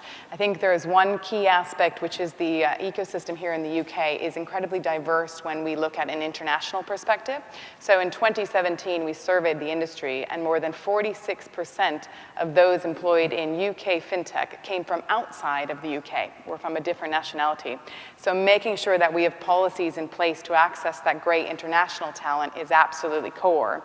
But we also have some work here to do in the UK around driving educational awareness on technology and on financial services more broadly. And this goes all the way to school-age children. So we have a Fintech for Schools program, which is about educating young people on not only financial services, but on technology, and also giving them an opportunity to look at fintech as a potential career destination of choice as they get older. Nice. You mentioned internet on the African continent, and I read a remarkable statistic recently from the World Economic Forum. Something like 30% of the population on the African continent currently have access to the internet, as opposed to 80 or 90% on the European continent. It strikes me that there's a remarkable opportunity for businesses like the ones that you're operating on the African continent. And the ability to deliver access to financial services to individuals who perhaps might not have had them previously. Do you think fintech can erode some of those borders and inequalities that have existed? You talk about inequality, right? You see, the fact is that before, I think sometimes also Africa is, most of these third world countries are also misread. A lot of people today, because of the mobile network operators in our countries, now they have actually deep penetrations, and what that does is that it brings internet closer to the people than before. So a lot of people today have their mobile phones. With that, they can access the internet anywhere they are. And now today, your mobile phone also has become more like your own router. So they got their PC, and they can link it up, and they can do whatever they want to do with that. Now, one of the biggest challenges that today most of us face today in terms of the talent is that indeed, from the British, from the Americans, they're all picking up the youngsters locally in Nigeria, and basically they can do their job right from their homes. So there is still a lot to be done for the internet penetration, but I think at the moment, as we speak, and it's growing, in fact, nobody's pushing it, but it's growing. A lot more people are having access. So maybe they need to check that, that report again. I mean, from my own understanding, I see a lot more people, doing a lot more transactions, a lot more work on the internet, unlike before, maybe 5 years before. But now it's a lot better. Yeah. I think the Internet of Things have really opened up the horizon for the fintech community as such. Today we have a lot more webinars, we have a lot more close-minded groups that pass on information between their own peers, which really helps them to cross-pollinize ideas and bring out new products, and find out the pain points that exist between countries and, how it could be sorted out, So I think the Internet of Things have really given a larger landscape for people to really work upon. And I think that's really helpful because it really shrinkens the border scenario as such, where people need not to be physically present in that particular place to have these kind of discussions.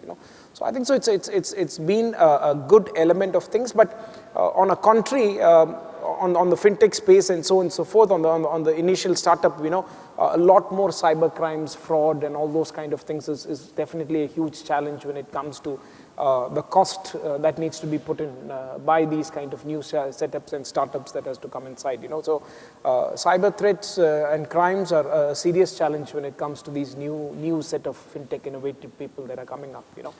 I think this leads us on quite nicely to my next question. Some of you participated, and speaking of webinars as well, some of you participated in last year's FinTech panel, which was delivered online.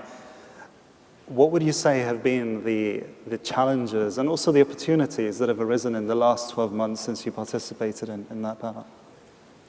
I think the good thing is that, you kept the conversation at float, and then the bad thing is that, we don't get the physical interaction, So, the networking vanished because of being on the online space, but of course, that physical interaction brings in much more effectiveness. But of course, the webinars really keeps the conversation flowing.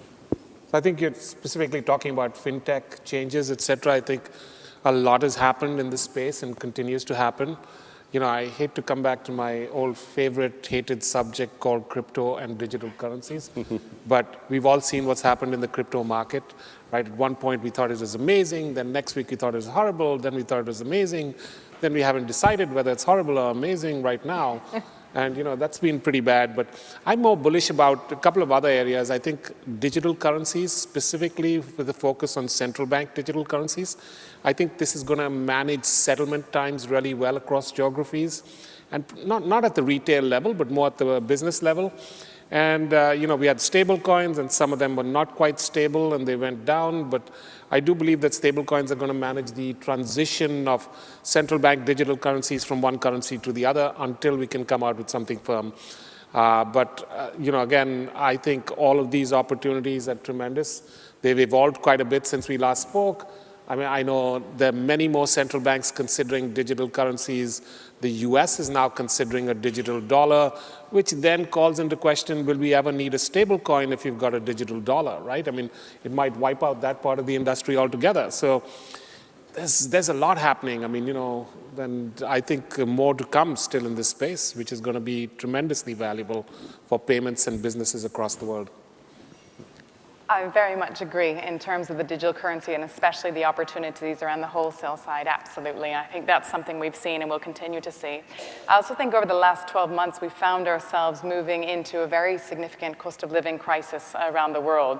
And that has also shown a spotlight on the role that technology can play at its best to increase inclusivity and to support both individuals and SMEs in terms of better managing their money, better understanding their money, helping to grow their money as well. So I think there's a new opportunity that sits in front of us about how can we all as an industry work together to make sure that the consumer is benefiting as well.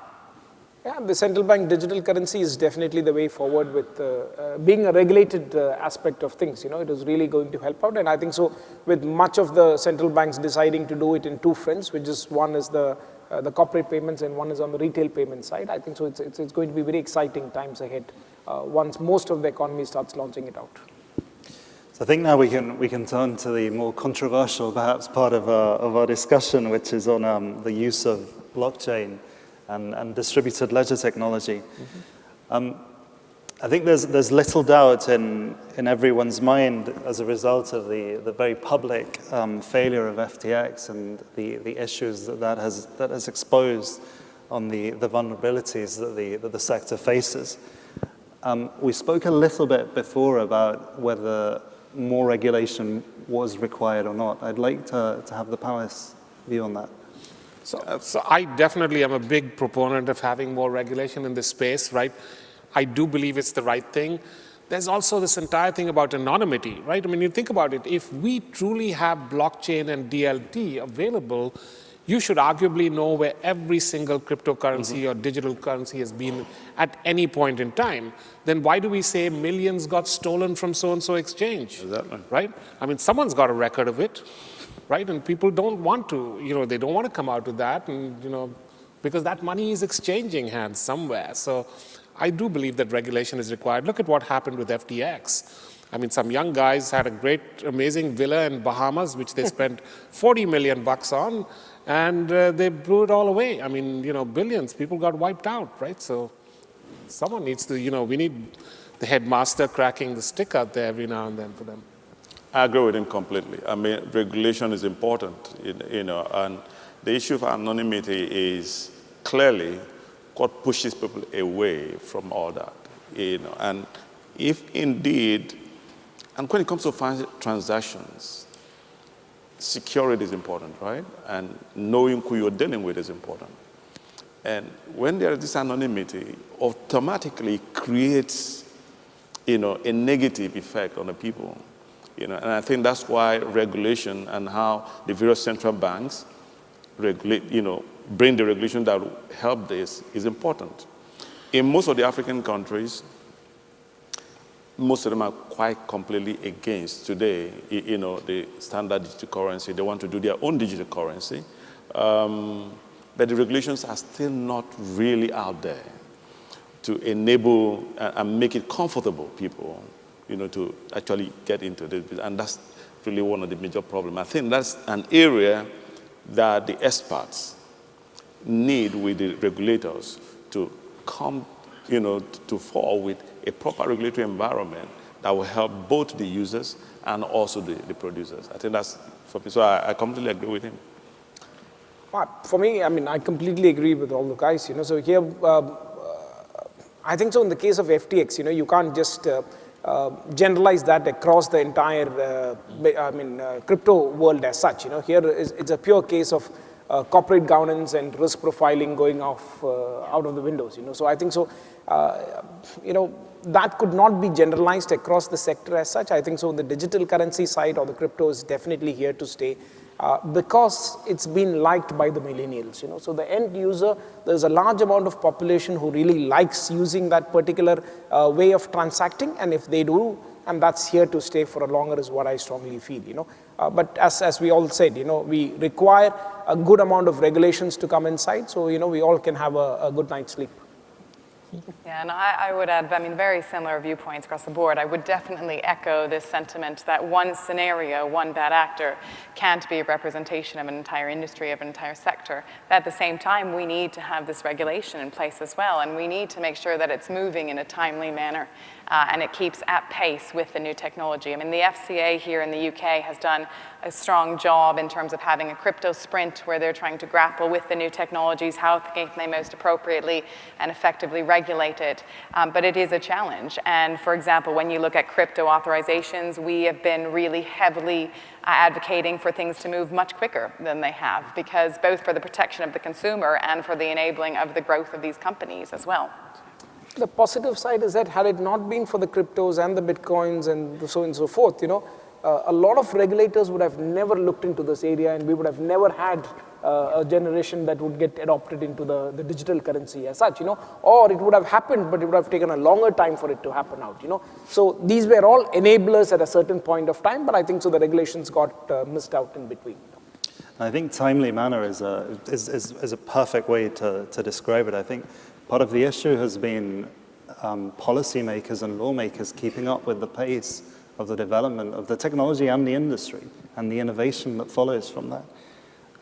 It strikes me that within the Commonwealth, we have smaller, in particular some of the overseas territories who perhaps are more nimble and can move to regulate faster perhaps than like Gibraltar. And sitting in Gibraltar, it strikes me where we have been regulating the sector for some time, it strikes me that other jurisdictions haven't moved to do that as well. I'm interested to hear the panel's thoughts on why that may be. So, I'll give you the example of what I've seen in different geographies and where they've been a little more progressive. I think we look at a lot of the African countries and they've been very progressive about some of their regulation, right? A lot of them are starting to look at, as you mentioned, digital currencies earlier. But even if you think about mobile money, right? Today it's fascinating. We think of mobile money as something that's cool and nice to have. But a lot of people in Africa have had it for quite a long time. Today the largest number of mobile transactions are taking place in countries like Nigeria and Ghana, right? I remember stopping at a traffic light in Ghana and there was someone that was selling everything from a sofa down to a little bottle of water, and all of those were on mobile transactions, right? That's fascinating, I think, and so they've definitely taken a big leap on that front, so they're doing quite a lot of progressive work. Your thoughts? Yeah. Definitely, I think, if we look at some of the changes that we've seen, at a point, nobody actually thought that the mobile revolution as we see it today was going to happen. Because, I'll give you a simple example. In 2003, you send an SMS, for example. It comes back to you the next day. So you can actually build a real-time electronic payment platform on such an epileptic network at that point in time. But the fact is that we know that it doesn't happen the same in the UK. So it just tells you that, well, this is just a challenge that needs to be, could also profile as an opportunity. And that has happened today, that the revolution in mobile payment across Africa has been phenomenal.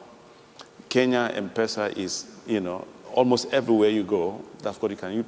In Ghana, the same thing, the mobile revolution. In DRC, almost every country, that revolution is on and continues to catch on, day to day. But when it comes to the area of digital currency, it's still a big challenge. People are still struggling to understand it. And you're not getting enough information from the regulators, and that's where some of the challenges are. I think a lot of the on-ramping onto digital currencies is still challenging for the average person. How do you actually buy this stuff, and how do you use it? And then when one looks at the failures that have happened, a lot of the issues arise from centralized counterparties and their failures. So lack of good corporate governance, lack of security, lack of simple principles like segregation of client funds, right? Things that in the traditional financial services world are a given. Do we think we'll see more traditional financial institutions coming into the sector and perhaps imparting some of their knowledge or even providing the service, for example, of custody of digital assets? Yeah, absolutely, yes. I think so. It's already happening out. So in most of the places where the regulations are not stronger and central bank sends out a breeze of cautious down there, they always look for a traditional player to hold these assets. So that it's much more controlled in that aspect. As you are rightly asked, why are certain sectors not regulated as much as certain sectors are? And I think so the plain simple answer for me is that, a lot of people don't understand. After all, the regulators are also people like us who are trying to make wins on, how does this particular currency and how does the blockchain and how does this entire crypto field work and how can it be secure? And in the search for all these quests, they always like to get the traditional people more involved in the story so that they can have more control over the issuance of these kind of tokens and so on and so forth. What I see also is the banks are very conservative and very risk averse. They still don't understand. Bankers are here, about this digital currency, and they still don't understand how it works. And that is one of the biggest problems we have. And if you look in some countries, like even in a country like Nigeria, the central bank has said to every bank, don't open an account for any crypto company, all right? So from that alone, they won't touch you. So there still need to be a lot more of information out there for the banks. I don't know of any bank that I know of in Africa that is actually working aggressively on crypto. I don't know of any. In fact, the moment you talk about it, they switch off. So that's really a challenge. So the central banks need to come out with, like I said before, we're just repeating ourselves again, proper regulations on how to do this. Yeah, and I completely agree with that. I think, for any banks to do something in this space, they have to understand what they're doing, right? So when there's a lack of understanding, you're always suspicious, and you hear some big stories out there that say, geez, FTX went down, oh my God, I'm against crypto. I think what we are seeing now is a trend among financial institutions to spin off an independent group that actually focuses primarily on fintech and that kind of thing. So if you think about Santander moved Pago Next, right, and they've got all of their payments products going through that. It's very different, right? It's a different mindset. You need to be accepting, you need to be open in your thinking, and you need to really start to look at progressive ways of doing things. So absolutely, I think it's going to happen. You can kind of understand, I think I at least have sympathy for the banks in that respect. There are a very small handful of them that will deal with blockchain and crypto clients, and it has a lot of challenges. And I think correct, if you have a different view, please jump in, but I think the industry view is that until you have a harmonization of legislation, probably on the global scale, we won't start to see traditional financial providers actually coming in to service that industry because of the uncertainty that it creates for their own business models. Yeah, but at the same time, I think it's important that all these banks recognize that this is a future opportunity, right? And so they don't want to lose out on that. And so oftentimes they're saying, okay, I'm going to look at this, but I don't want to openly say that I'm looking at this because, the regulators might jump all over me. So you've got a separate group that is actually following that aggressively. I mean, and occasionally a bank comes out and actually does it, and they make wonders in this space, I think. Yeah, and I will build on that, because within our membership base, we have almost all of the UK high street and investment banks, and also many of the European. And it is actually markedly interesting, the different and the varying levels of approaches that these banks have towards crypto and towards digital currencies. And some are much, much further along in terms of their strategy, in terms of their engagement than others. And some of them are actively pursuing a strategy that will enable them to have competitive advantage when this moves forward. So I think it's a very different It's almost a unique proposition, but almost all of the banks we work with are very engaged on crypto and digital assets, and they're just looking at the next framework for that. Some of them are very actively asking for regulation, again, going back to our earlier point as well. We've used sorry. No, I think also, in all this, there seems to be like a solo effort from the different banks and institutions, and that is not going to help this matter until, in my opinion, there is a global standard and an agreement, just like today you have with banks sending money from UK to America. There is a standard agreement in terms of how it works. Until we have that in place when it comes to crypto, and it's still going to be a challenge to get this moving. And that's where I am on when it comes to crypto. There needs to be a global understanding among the players in terms of how this works. And that doesn't seem to exist now as it should when you compare it to the standard traditional forms of payment.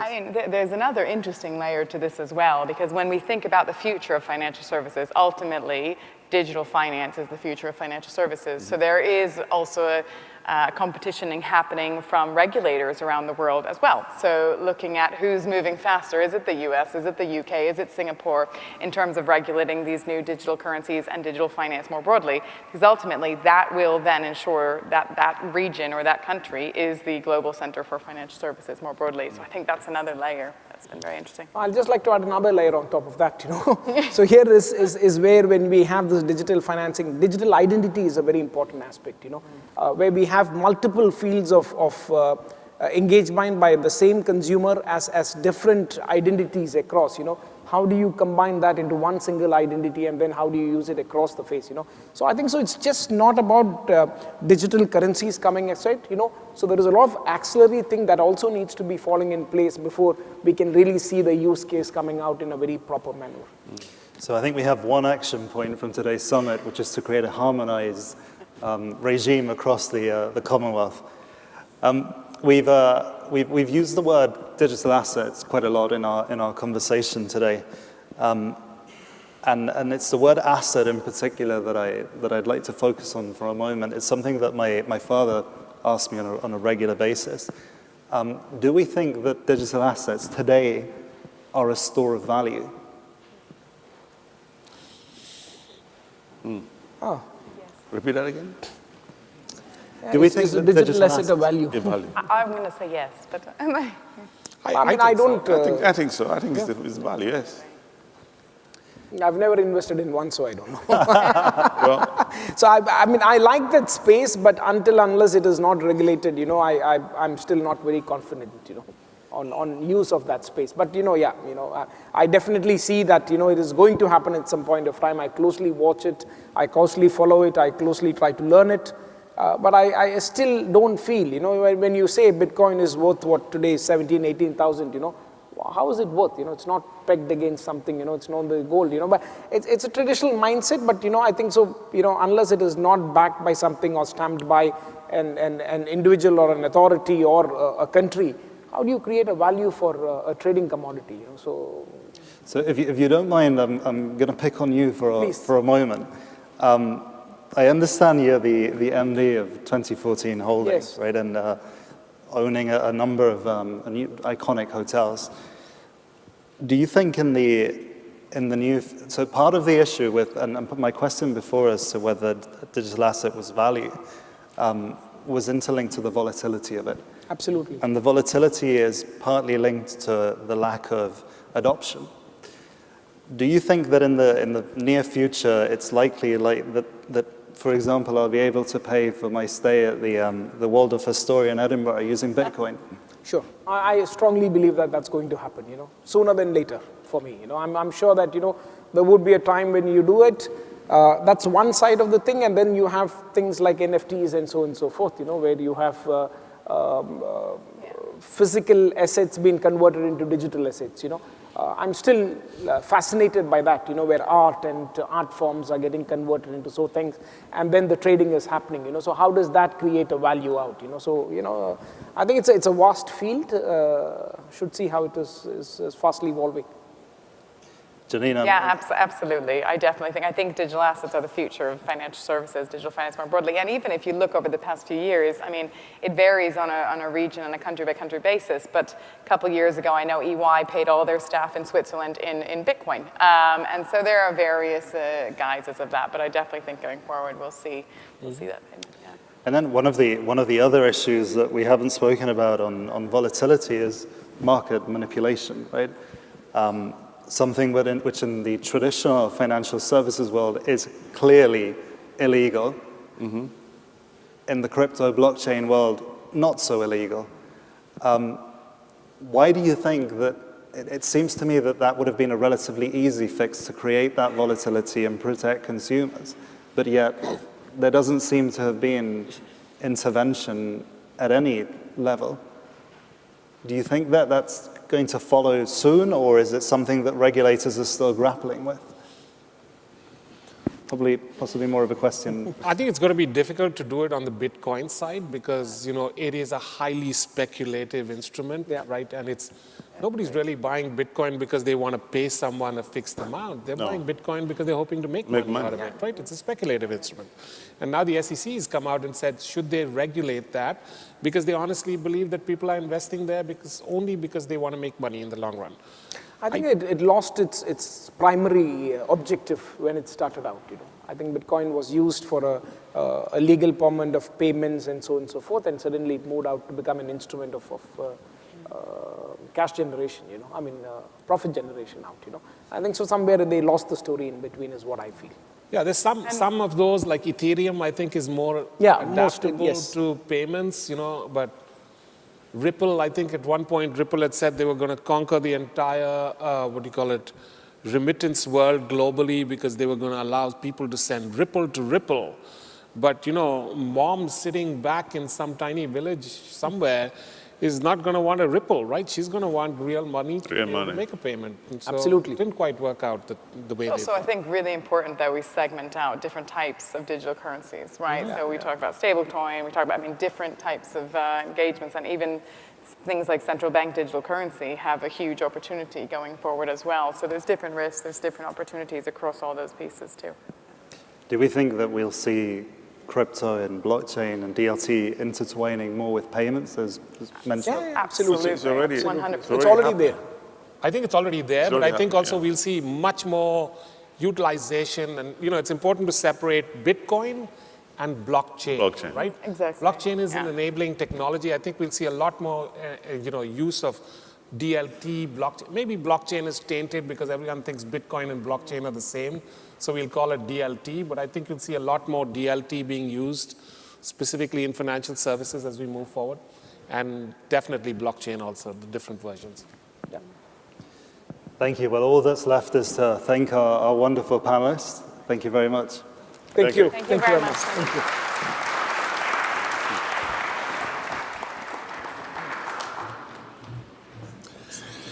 And thank you, Jay. That was insightful. The main takeaway is stay away from crypto. Good news, it's lunchtime. So get out there, have some food, stock up, continue the conversation, and we'll see you back here in an hour.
We are going to go into the third plenary of the day.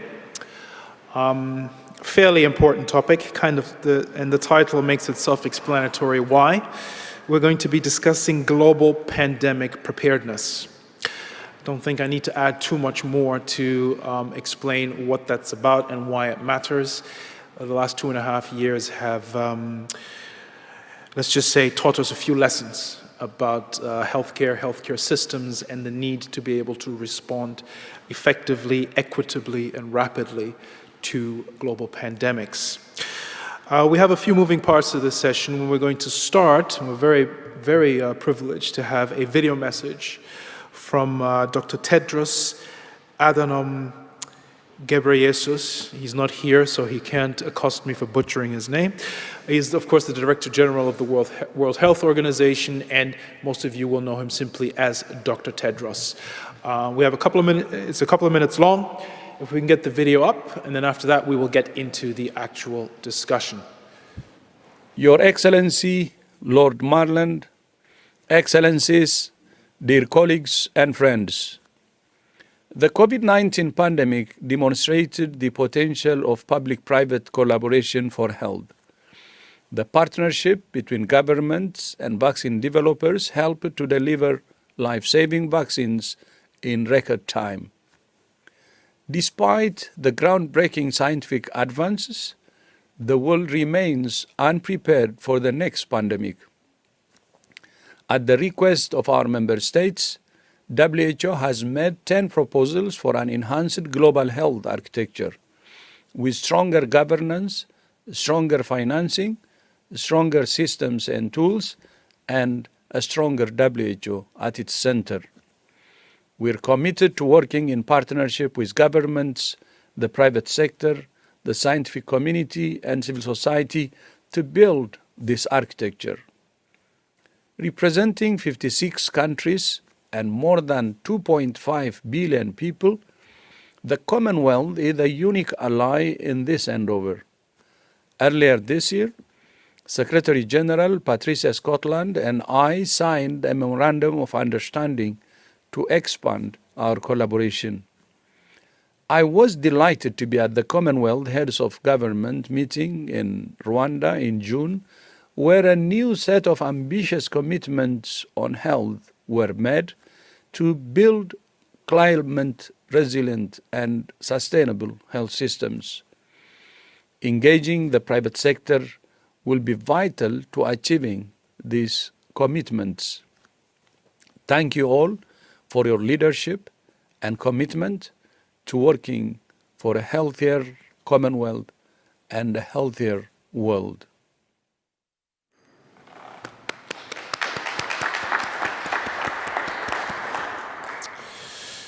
Great. It's a good way to set the scene. I'm now going to go into a one-on-one conversation with Sir Patrick Vallance, who is the UK government's Chief Scientific Advisor. Sir Patrick, please join me on stage. Just use these two.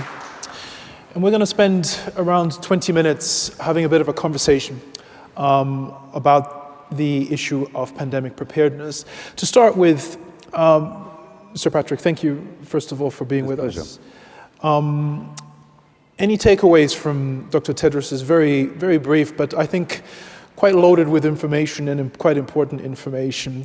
Any reactions or takeaways to his words just now? Yeah, maybe three things to take from that. The first is, as he rightly says, there will be another pandemic. So it's not a matter of if, it's a matter of when. There will at some point be another pandemic. So we must be absolutely prepared for that. The second is that industry is a really important part of the solution, and we need to work out how we can involve industry in the right way to get to the answers that we need to get to. And the third is that this is, by definition, a global issue. So it's a matter of making sure that we have the cooperation and collaborative systems in place to get this right, with equitable distribution of whatever's required to tackle the pandemic. So I think there's a lot to do, and he's right to flag it as one of the key things that WHO should focus on. One thing that kind of stood out for me and you said it early on, is the world remains unprepared for the next pandemic, which is a bit sobering given the experience of the last 2.5 years. Is that an assessment that you would share? Well, I think I suspect the world is better prepared than it was before, but is it fully prepared? No. And are memories short? Yes. And so there will be some sort of movement away from some of the things that have already been thought of as being important, dismantling of some of the infrastructures that have been so crucial. So it's incredibly important that we do not, at this moment, take a step back. We need to build the pandemic preparedness that's required. And in my view, one of the things that's important is not to think that you create an infrastructure or a response which sits there waiting for a pandemic, because that won't last. It needs to be an infrastructure that's about strengthening healthcare systems around the world and response mechanisms that are relevant to everyday healthcare that can be easily scaled. And I think that is the challenge. Which is where the word preparedness comes in. Yes. Speaking of being in a better position than the world was in 2020, could you give us your thoughts on what worked and what were some of the common features of the response that we saw from the healthcare sector, from the scientific community globally, that in the end did manage to get a meaningful response out there? And to the point that you've just made, what do we need to make sure we don't backtrack on? Well, I think that whichever way we look at it, the ability to get a vaccine produced within essentially a year of a new organism being identified is remarkable. I don't think anybody would have predicted that that was going to be possible beforehand. And that's a huge scientific success story, which was made possible because of some of the technologies that have been developed, whether that was vector viruses or messenger RNA vaccines, in order to be able to make those things so quickly. So that's a remarkable success story. But I think if you look at it, there are lots of things that could have been done quicker. And that's really behind the proposal for a 100-day mission. So if you ask the question, what would have happened, just paint a scenario, what would have happened if within 100 days of a new viral pandemic threat being identified, you could have diagnostics that were approved and reliable, you could have vaccines that were ready to be produced at scale, and you could have an initial regimen of therapeutics. That means that in, let's say, May 2020, if you could have had all of that ready, how that would have changed the response to this across the world is dramatic. We would have had hundreds of thousands, possibly millions of people in much better condition, and it would have been a totally different need for some of the other interventions, the non-pharmaceutical interventions that took place that had such a devastating effect as well. So I think that's really where we've got to go. What worked well this time? I think scientific collaboration across nations was superb. I mean, there was huge open collaboration, regular contact, regular discussions, and very clear ways of working. I think the same was true in sharing of clinical information, sharing of data. Could have been, quicker, but it was actually open and people really wanted to do it. I think those are things we mustn't lose. And I think interdisciplinary research, so the bringing together of virology, behavioral science, engineering, chemistry, those things worked really well, I think. You mentioned the 100 Days mission, which is something that you led the development of and the launch of, and as you've already articulated, it's basically the aim is to make sure that next time a pandemic comes, within the first 100 days, we can get it right, in short. Where are you in that process? Where are we in that process of hitting that target? What are some of the key components that need to come together? One of the standout issues is public and private, and how those two work together. Could you give us a bit of an insight into where we are, what's it going to take to get there? Yeah, so it emerged from G7, but of course isn't a G7 thing, it's a global thing, and WHO are heavily supportive of this, and G20 and other groups. So this is something that needs to be for everybody. There are three sort of basic principles that we laid out. One was restock the armamentarium. In other words, make sure that we've got the building blocks for vaccines, therapeutics, and diagnostics.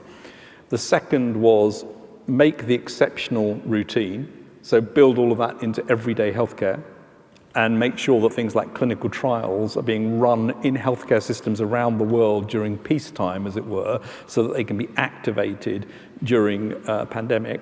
And the third is, and this is really an important one as well, establish the rules of the road now. So you don't spend 8 months at the beginning of a pandemic trying to negotiate things like transfer of samples or funding of vaccines in countries around the world, that you get those sorted out in advance. So those are the three principles.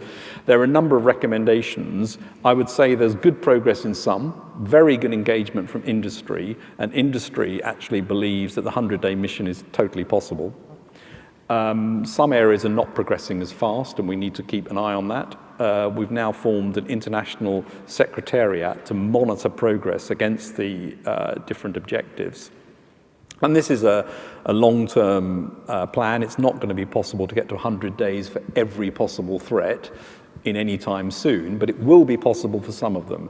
And a foundational requirement is a global surveillance system, pick things up early, and it's going to be important to make sure that as we do that, that we have international collaboration, distributed manufacturing hubs and things which are sort of coming together with, as I say, a very strong belief from industry that this is achievable. What it does need, though, is for WHO and others to come out with a priority pathogen list so that we know where to start. We need sort of the top 20 risks agreed so that the different components of the 100-day mission can know what they're working against. And forgive the layman's question, but what's the complexity behind getting that list? Why is that a stumbling block? Well, it's pretty close, and WHO and CEPI are working together to try and get this list together. Frankly, most of it now is just details of exactly what goes on there, and I think this is a totally solvable problem that should be sorted out very soon. Gotcha. You mentioned this is something that came out of the G7, but it's not about the G7, and again, it's kind of self-explanatory. A global pandemic is a global problem. Where does the Commonwealth fit into that in terms of being able to proactively contribute to making sure that pandemic preparedness isn't something that remains a theoretical thing? Yeah, well, I think Commonwealth countries were involved in all sorts of different aspects of science, technology, manufacturing, response to the pandemic in all sorts of ways across the world this time. And there is a great strength across the Commonwealth, both in terms of scientific expertise, and I'll call out one that was quite remarkable actually, which was the work that was done in South Africa on genotyping the virus, which, paradoxically led to a reaction against them, which was really, really problematic. And we've got to solve that. I think it was twice. That's crazy, because if you're giving the information to the world to help the world, there shouldn't be an ab reaction to that. But there's great science going on. There's obviously a huge need across the Commonwealth in term as well. And I think there's a massive opportunity for things like regional manufacturing, which will be good for the bioeconomy in countries as well, and indeed for healthcare strengthening, healthcare system strengthening. And I've mentioned this a couple of times. If you're not running clinical trials in your healthcare systems, then you can't scale that when you need to for a pandemic. And running clinical trials in healthcare systems improves healthcare. Yeah. So it ought to be part of everyday practice. So I think there's a big Commonwealth opportunity here, actually, and a great opportunity to think about how the Commonwealth can come together to contribute this. And then a rather specific one is we're looking for a science and technology expert group to be part of the 100-day mission. And I think thinking about whether there are individuals in your country who might take a global perspective and be part of that group as we seek nominations would be very helpful. I believe that's one for everyone in the room to have a think about. Now, in the end, there was a global response to the pandemic. We did get vaccines. But as we all know, the response was also characterized by some deep inequities. And we had all the issues around vaccines being either not being deployed or being deployed late. How do we tackle that for the next pandemic? What's the role of science and innovation and technology in hopefully getting rid of some of this inequity? Well, so there's one bit of this which is around the rules of the road question. You know, what is it as a world we want to do for the next pandemic? I'm going to take an assumption, which is what the world would like is a much more equitable distribution, because the whole point about a pandemic is it's everywhere, and if you don't treat it everywhere, it doesn't go away. So I think setting those mechanisms, many of which are financial, not all of them, but some of them are financial mechanisms, in advance of the next pandemic, to say, how would you trigger demand signals for vaccines or therapeutics or diagnostics, and how would that be funded in advance, I think is something that can be done now. The second thing that can be done now is thinking about regional manufacturing, so we don't end up with a situation where we have either a bottleneck of manufacturing or a limited distribution possibility. And I think there's a big opportunity right the way around the world to think about how to make that happen, provided it's used all the time. You don't want manufacturing facilities that lie idle because they cannot be activated. Yeah, as you were speaking, I was thinking about the example, I believe it was in South Africa, where a COVID vaccine plant was set up, but then there were reports that there've been no orders, so we might have to shut it down or repurpose it. Yeah, I mean, you can't. Manufacturing requires being used all the time. The other area that's interesting in terms of equitable distribution is thinking about things like what is the ability to operationalize this in different countries, and things like needle-based systems that require cold chain storage and complicated mechanisms to get it there are not easy to get out across the world. So developing technologies that allow much easier storage, distribution, and needle-free delivery systems, I think is going to be an important part of this as well. Is it fair to say that technology is going to play a role in this? We're going to have a more in-depth discussion around health tech and health delivery. Technology and innovation seems to me, as a layman, that has to be part of the solution of how you make this more equitable. Is that a fair comment? Yes, I think technology is definitely part of the solution for any future pandemic, because if you don't have pharmaceutical interventions, by which I mean largely vaccines and therapeutics, then you are completely reliant on non-pharmaceutical interventions, which means things like isolation, quarantine, separation of people, things that we know have a big effect on economies and have a big effect on healthcare systems. So it's really important that we get as quickly as possible to the technologies that are required, and that needs to be done in a way that doesn't increase inequality. So they cannot be technologies that can only be available to a few wealthy countries. They need to be technologies which can be used globally and can be accessed easily. Slightly different angle on this, slightly different question. But one of the issues that came out through the pandemic is the importance of trust between the authorities and citizens. Both, from the very beginning of the pandemic, trusting in the information that's being disseminated, trusting in the safety of vaccines. We've all seen the anti-vax movements in certain parts of the world. What are some of the lessons learned there, and how to hopefully, next time around, make sure that trust isn't lost or in some way undermined? I think it's obviously a critical question, and one that is, as you say, very, very relevant with anti-vax movements and others across the world. And I was thinking quite hard about what the components of a trustworthy system look like. And I came up with the acronym TRUTH, where T stands for transparency, first of all. So making the information available as quickly as possible to everybody. So don't keep it hidden, get it out there. The second is making sure that the information is reliable, by which I mean methodologically sound, involving the right scientific disciplines, and can be explained to people so they believe it's reliable. The third is uncertainty. Science is often perceived as an absolute black or white, whereas it's not. It is an understanding of today which will be overturned when more experimentation is done that shows you're not quite right. So expressing the information in terms of uncertainty, what you don't know as well as what you do know, is important. And there's a tendency sometimes not to do that, whereas actually the public are smart and they can see that, and that helps. So I think expressing uncertainty. The fourth is timeliness. If you give information at the wrong time, too late, you will lose trust. You know, if you knew it today and you chose not to give it today, then people will ask why. And so the timeliness is important. And the final part of the truth acronym is humility, which is you will be wrong.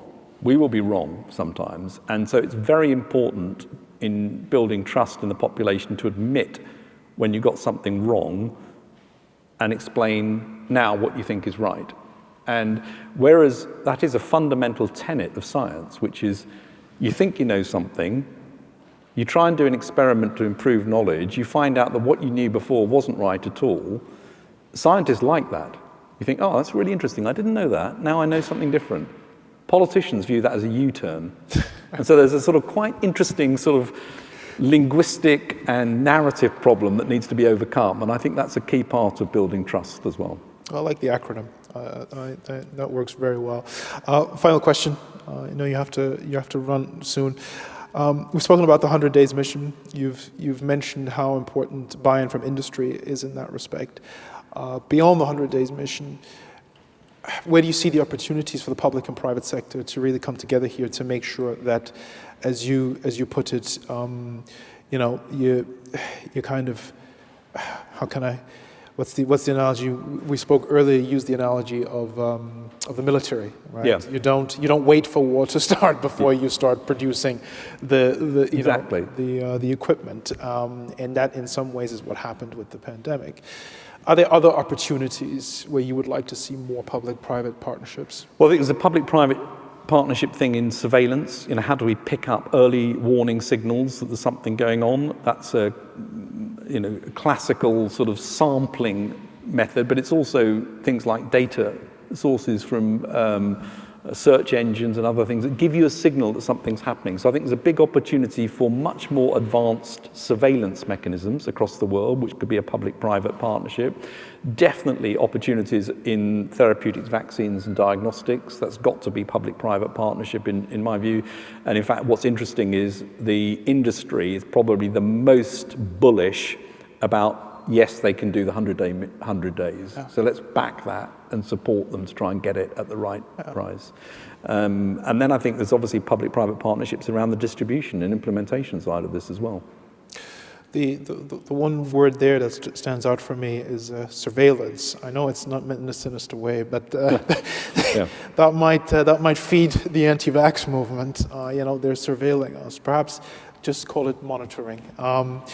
Anyway, Sir Patrick, thank you so much. We're going to unpack some of this a bit more. Unfortunately, Sir Patrick has to leave us, but thank you so much for your insight, your perspectives, and what can I say other than keep up the good work on the 100 Days mission.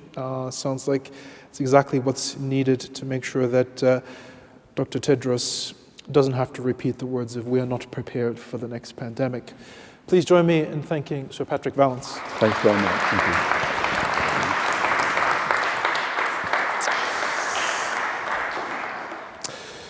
We are going to move into stage 3 of this session.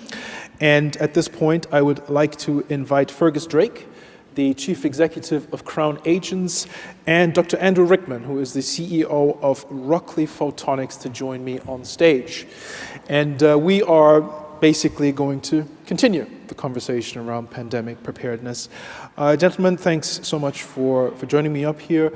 A minute or two, each of you, give us a little bit of background, bit of context, how you're coming at this question of pandemic preparedness and what you focus on work-wise. Fergus? Wonderful. So Crown Agents is a not-for-profit international development company working in 101 countries, reaching 108 million people a year through our health, humanitarian, supply chain and procurement work. But very much with regard to COVID-19, we were involved in the kind of nitty-gritty, the implementation. So it's wonderful to share a stage with Dr. Tedros and Sir Patrick Vallance at the 30,000 feet. We were very much into the specifics of how do you get the vaccine out into places across Africa, into the Falkland Islands, into those environments. So bringing that kind of grassroots perspective. Right, great, thank you. And Andrew? Thank you, thanks. Rockley is all about the monitoring of health and the prediction of how your health is going to evolve.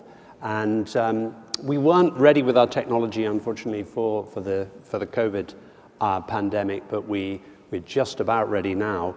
And this technology is taking what you see in your wearables today, those devices that measure your steps and your heart rate, and putting a technology that's about 1 million times more powerful in a wearable to allow one to be able to early diagnose diseases, track diseases, figure out the prognosis, where patients are going to go. And of course, that has a huge implication in the future in terms of any future pandemic, in terms of understanding what's going on in a region, being able to see where a heat map of people with particular conditions, and then being able to get to the population and treat the population effectively and quickly. And you've got some of the devices with you, right? So it's not theoretical. They're very real. And my understanding is there's a lot of computational power in those. Yes. So these devices, as I say, if you look at the wearables you have today, you may see a little green LED in the back of your Fitbit or your Apple Watch, or a red LED. So this LED technology is good at looking at particularly things like your heart rate variability, and blood oxygen, but not much else. And so what we've developed here is a photonics chip technology. It was developed here in the UK, manufactured at Newport Wafer Fab in South Wales.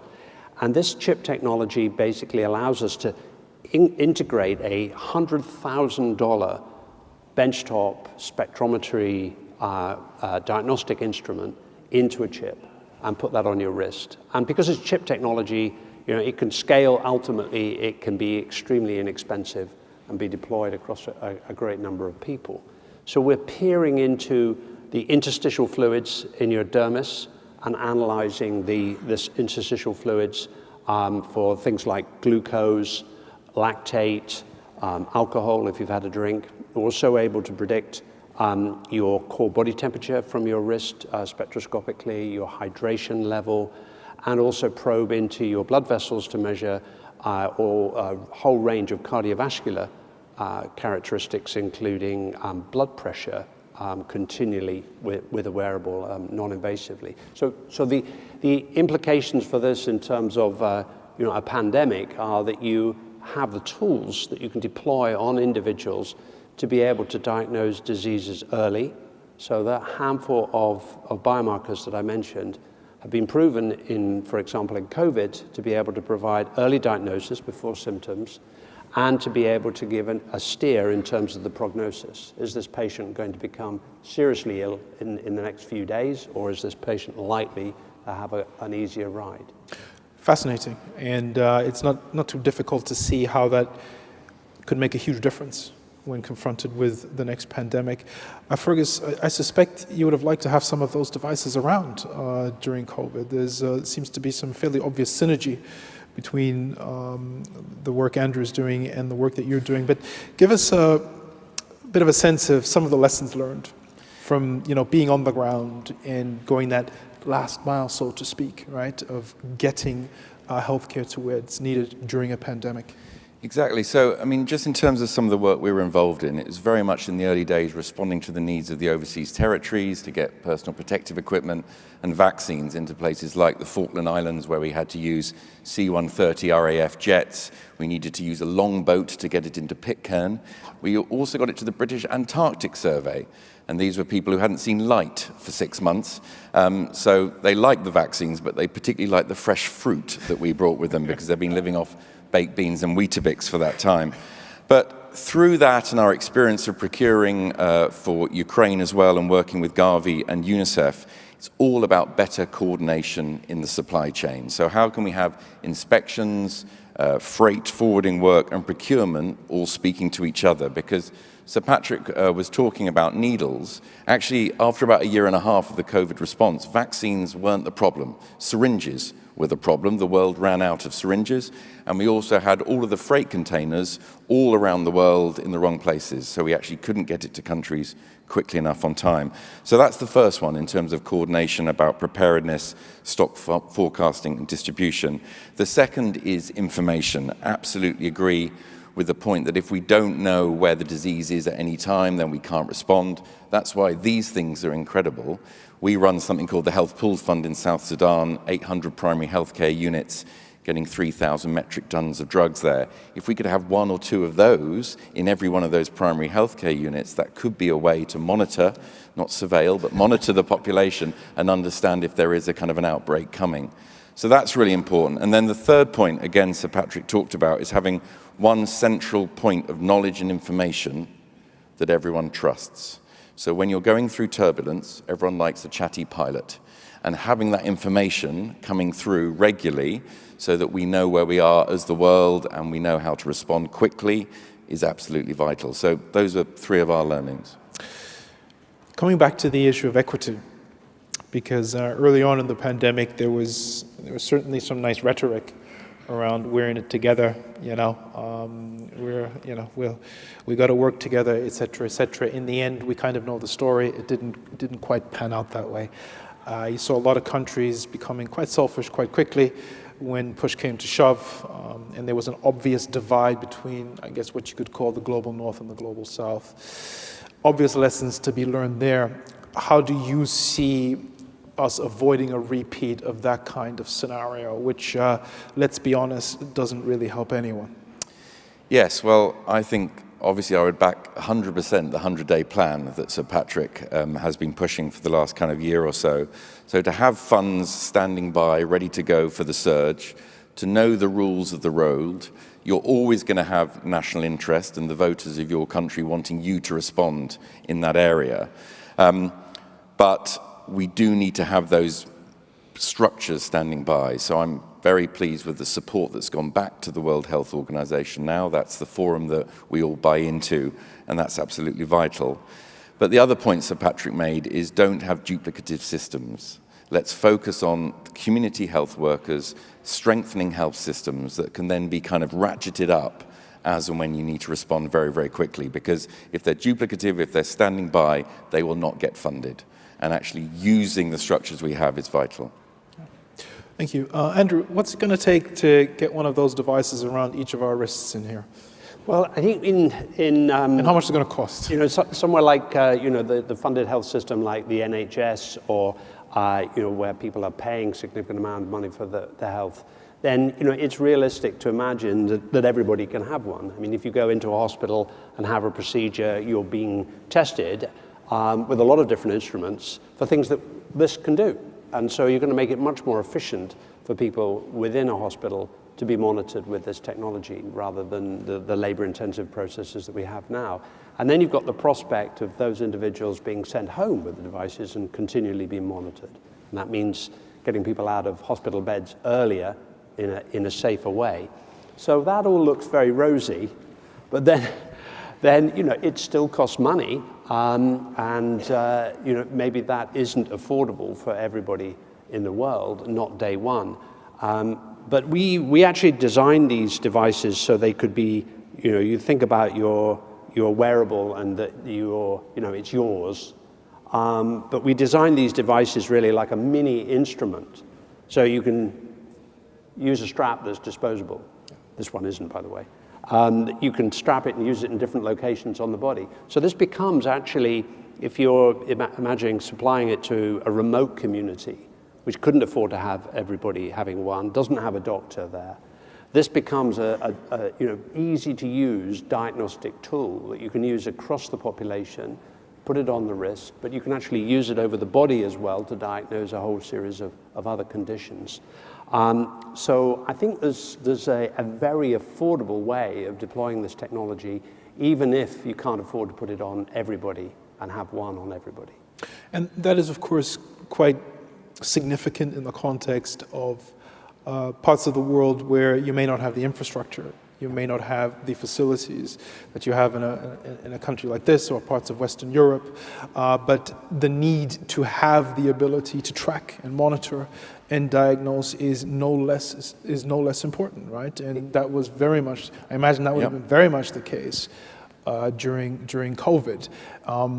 It sounds to me like the flexibility is there to at least have something, right? Exactly. I mean, the practical issues are obviously that you do have internet coverage and that you have power to be able to charge up the devices, but they're not, they're not beyond the capability in most situations. But then you have to have, even if you're only deploying, one or two into communities, you still need a funding model. Then you've got a kind of regulatory environment, which will be different in different countries. And then you've got issues associated with, what happens to that data.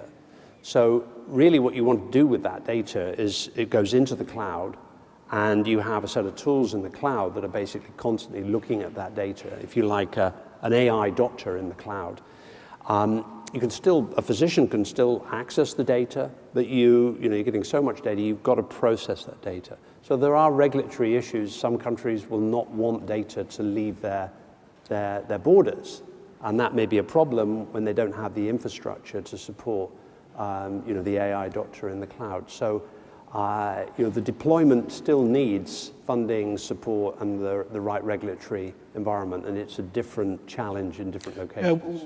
Yes.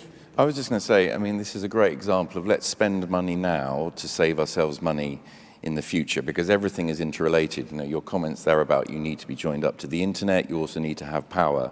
Well, there are huge opportunities with regard to primary healthcare units being electrified across Africa. We're seeing that narrative coming out of COP27. And it does feel, we know there is another pandemic coming. And what we have lost in trillions on economic growth, the kind of investment in these areas, investment in community health workers and the health system strengthening that then raises all boats in relation to being able to respond to your malarias, on your HIVs and TB, as well as the infrastructure in place to counteract the next pandemic. Absolutely vital. Does it concern you that we're looking at a global recession now, and what that might mean for the willingness and ability to spend now, because there's the temptation to say, well, we just got out of a pandemic, and we've got other things to worry about. We've got food security issues. We've got an energy crisis. We've got a cost of living crisis. We need to focus on other things. Do you think that there's a risk that there might be a bit of backsliding here, a little bit of complacency around the need to keep up the investment? There could be a risk, but you like to think about how the NHS is portrayed in this country. There's no politician going to stand up and say they don't want to invest more in the NHS. We know that the Cabinet Office had a pandemic at the top right of the risk matrix for a very long time, and we've seen it happen. So I do think that the structures that are in place now, I mean, for instance, some of the learnings we've taken in terms of how to respond to Ebola, there are now structures, Médecins Sans Frontières, a rapid response organization to respond in that way. I think taking some of those lessons into the global response from the private sector, foundations, governments, NGOs as well, we now know what good looks like, and let's put that mechanism in place to respond to the next one. I think we're also already, you're still in a situation where in the healthcare systems, where there's essentially a backlog as a result of COVID. Yeah. And so, in certain parts of the world, you're seeing, people going into hospital for a procedure, might have been in hospital for 3 days with that procedure. Now it's over 10 days. Why is it over 10 days? It's because there was a long period of time when they were not treated. So they're going in now, they're sicker, more things go wrong with them. And so what that is triggering is, how can we get these people out of the hospital safer and faster and open up the beds? And it's creating a huge problem. So you don't have to wait, if you like, for another pandemic to come along. to figure out that it makes a lot of sense to be able to monitor patients continually and remotely, either before they ever get sick, so you can basically do something early, or when they are sick, to check that they're not getting sicker and that they're heading in the right direction. So these technologies naturally need to be, this type of diagnostic and monitoring technology needs to be deployed now out of financial urgency in many healthcare systems. So where we're sitting, there is a crying out for that. There isn't we're not waiting for something else to happen. It's actually, the pressure's there.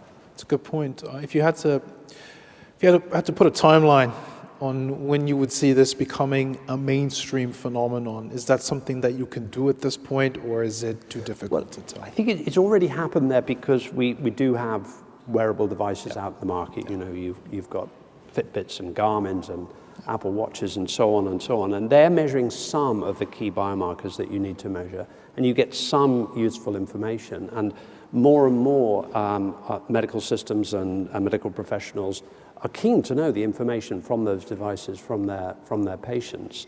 So it's kind of already there. The infrastructure is there. These devices communicate with the cloud. They store the data, they report the data on your mobile phone, and so on and so on. You can give access to your physician. So all of that is there. It's really, the next stage is to just make those type of devices much, much more powerful. Yeah. And we've developed this type of device as a professional device for the healthcare system. We're looking for regulatory approval, et cetera, et cetera.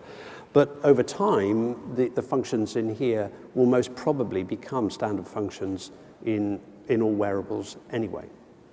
Would you say that regulation is perhaps the biggest obstacle? I don't think it's a big obstacle in the parts of the world where the healthcare system has the money to afford to do this, and the business model for them is justified, because if the saving is immense if you can safely send somebody home a day earlier, and then you've paid for it basically. So I don't think there's any issue there. In terms of the biomarkers that we have here, in terms of things like FDA approval, this is what they call a 510K class 2 type of approval, because you're looking at functions that already exist. It's just we put them all together in one place. The regulatory situation I'm thinking more of is in countries where the flexibility in terms of the moving the data around, possibly not having the right data infrastructure to process the data locally, those regulatory issues could hold back the deployment. Right, so it's less opposition, more about just having the capacity effectively to do it properly. Fergus? I was just going to say, I think there's three interesting points going on here. So you've got this, which is definitely the future. We've then seen the COVID-19 response where governments were able eventually to get out of their own way. But whether health information systems are actually working on a day-to-day process, I'm not sure. So for instance, there's still a lot of PPE that has been over-ordered that is gently going off in warehouses around the world. And we've just been able to get millions of pieces of PPE to Tanzania on behalf of the Irish government, who were concerned that it was not able to be used. And actually, just as it arrived, there was talk of an Ebola outbreak over the border in Uganda, and then that PPE was able to be used in real time. So it feels like we can do it, but that's the structure of sharing information at a macro level about the early warning systems, but as also the capability that already exists. We should be doing more of that. Yeah, I think one point associated with that is the analogy that one uses. How does your app on your phone tell you that there's a traffic jam on the freeway?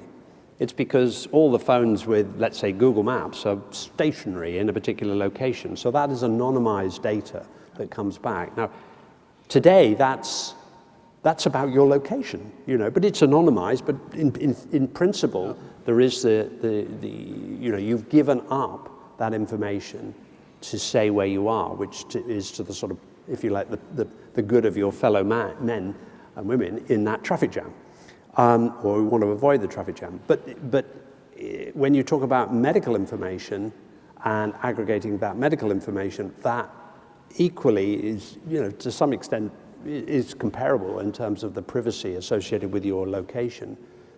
But being able to do that gives you the heat map. If enough people have got these devices on, gives you the heat map. And so you can say, okay, here is an evolving problem. I can actually see it real time evolving, and meaning that I can react, days, maybe weeks before I otherwise would be able to react. Yeah. But that does require, people to be comfortable with sharing the information.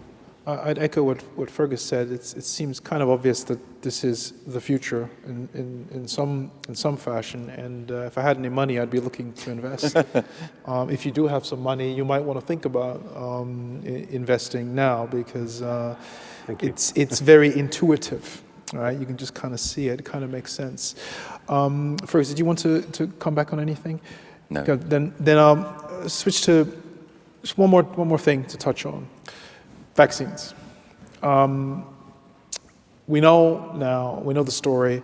The majority of vaccines were developed, produced in so-called developed economies, much to the detriment in the end of a lot of emerging markets.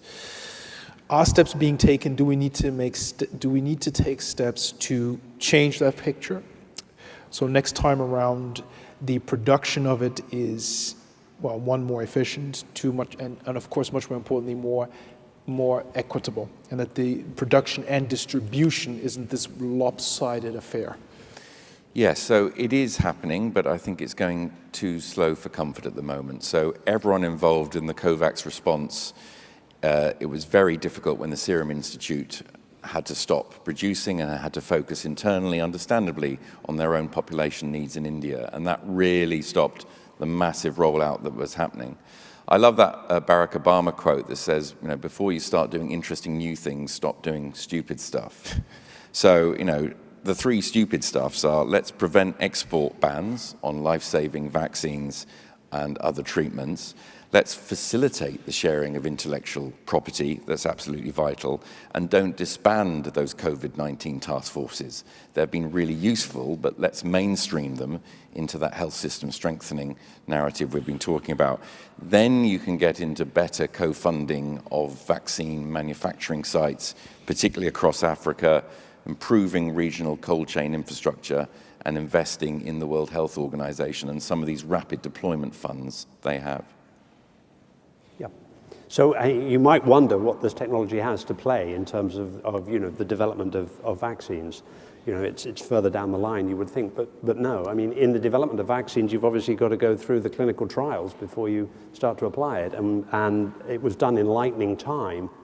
But really, it would be a crime in the future for any kind of drug clinical trial not to have the cohorts in those trials wearing these type of devices, because you will then get a much greater insight and granularity into the data, and much more certainty or concern over the safety of a particular vaccine. Right. One final quick question, and then we will wrap up the discussion. What's your top 3 to-do list for pandemic preparedness for the next time, if you had to pick 3 things? Doesn't have to be 3, it could be 1, 2, could be 5. Indeed. So for me, it's always about the community health workers. That's where the rubber hits the road. That's where you can push back against that anti-vax narrative you were talking about. There needs to be a willing arm at the end of this chain, otherwise there's no point. So that's absolutely vital. Actually, a good supply chain and good procurement is strong value for money and saves lives, and that's absolutely vital as well. I think overall in the healthcare system, we need to move from what is really a sick care system where we react to people being ill to a real health system where we predict as early as possible that they're getting ill and intervene with all the reduction in cost, a better outcome for the patients, et cetera, et cetera. So from that point of view, obviously this is the type of technology, but from the point of view of taking this technology as it's deployed, it's getting people to agree to be able to have their data aggregated so you can see these heat maps and see where the problems are starting. From sick care to healthcare, I like it. I think that's a good way of framing it. Ferguson, Andrew, thank you so much for the discussion, and thank you for listening. Please join me in thanking the speakers. Thank you. Great. Thank you very much. Thank you very much. Gents. Thank you. Pleasure. Thank you. Okay, we have one more. And we are going to stay on the theme of healthcare. And, you know, we've had big brain after big brain on the stage today, but this is a true big brain panel. We are talking about health tech and the future of health delivery. And I was checking out some of the bios of the people who are on here, and it's just way over my head. But can I ask the panelists, actually, no, we're going to start with some opening remarks by Frank Hester, who is the CEO and founder of TPP. Is Frank in the room? Not yet. Okay, he's coming. I'm told he's coming.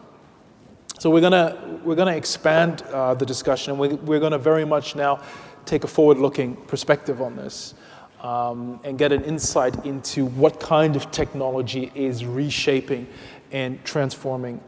Sorry. Yeah. Is he? We'll break for 3:30. Okay. Okay. So back at 3:30. Okay. Good news, everyone. You've got a break, unscheduled, impromptu. And it's good because I don't have to stand up here and talk for 25 minutes. So we're going to break, 3:30, we'll be back, and we'll be looking at the future of healthcare. You don't want to miss it. It's fascinating stuff. See you in a bit.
Welcome back, everyone.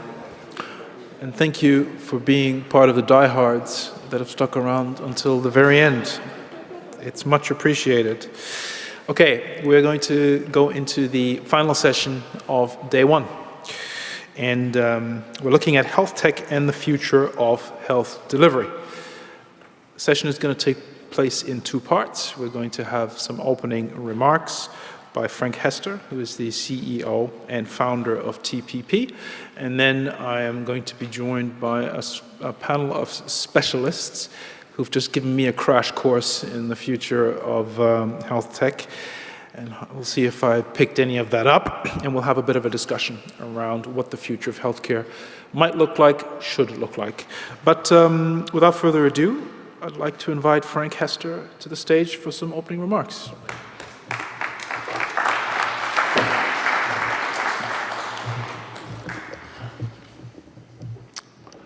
I'll try and keep this lively. Well, I'll back off from the mic. So my name is Frank. I'm the CEO and founder of TPP. We do medical software for doctors. And I want to talk briefly to you about health tech in the Commonwealth and what I feel our joint priorities should be. And really what I want to talk about is I started computer programming when I was 14, and I'm 56 now. And in computing terms, that's like thousands of years. You know, so much has changed. And what we could do when I started is nothing compared, we were just chatting, it's astonishing what technology can do now, and it blows me away all the time. So I learned to write computer programs when I was 14, and I was at school. We didn't actually have a computer. The teacher pretended to be a computer, and we had to write things down, and he said that what the computer would have done if we had a computer. I thought it was fascinating. It was more interesting than my current hobby, which was jigsaws. So if you're bored by this, I can talk about jigsaws, and that will send you to sleep. But we got going with it. My mum and dad were immigrants from Ireland, and they weren't very technical. Mum was afraid that because we had a gas supply in the house, my mum was terrified the house was going to explode every night. I won't even tell you about the electricity and what used to happen with that. In fact, all my mum's fiddling about with the gas and electricity made it a total danger zone to be anywhere near the house. But they ran a building business. And every week, Mum would spend maybe a day and a half doing the payroll, the VAT. So just adding up the total pay that week, the total pay today, working out the tax on that, all fairly straightforward. And they'd been going maybe 17, 20 years, and they had a workforce of about 15 people.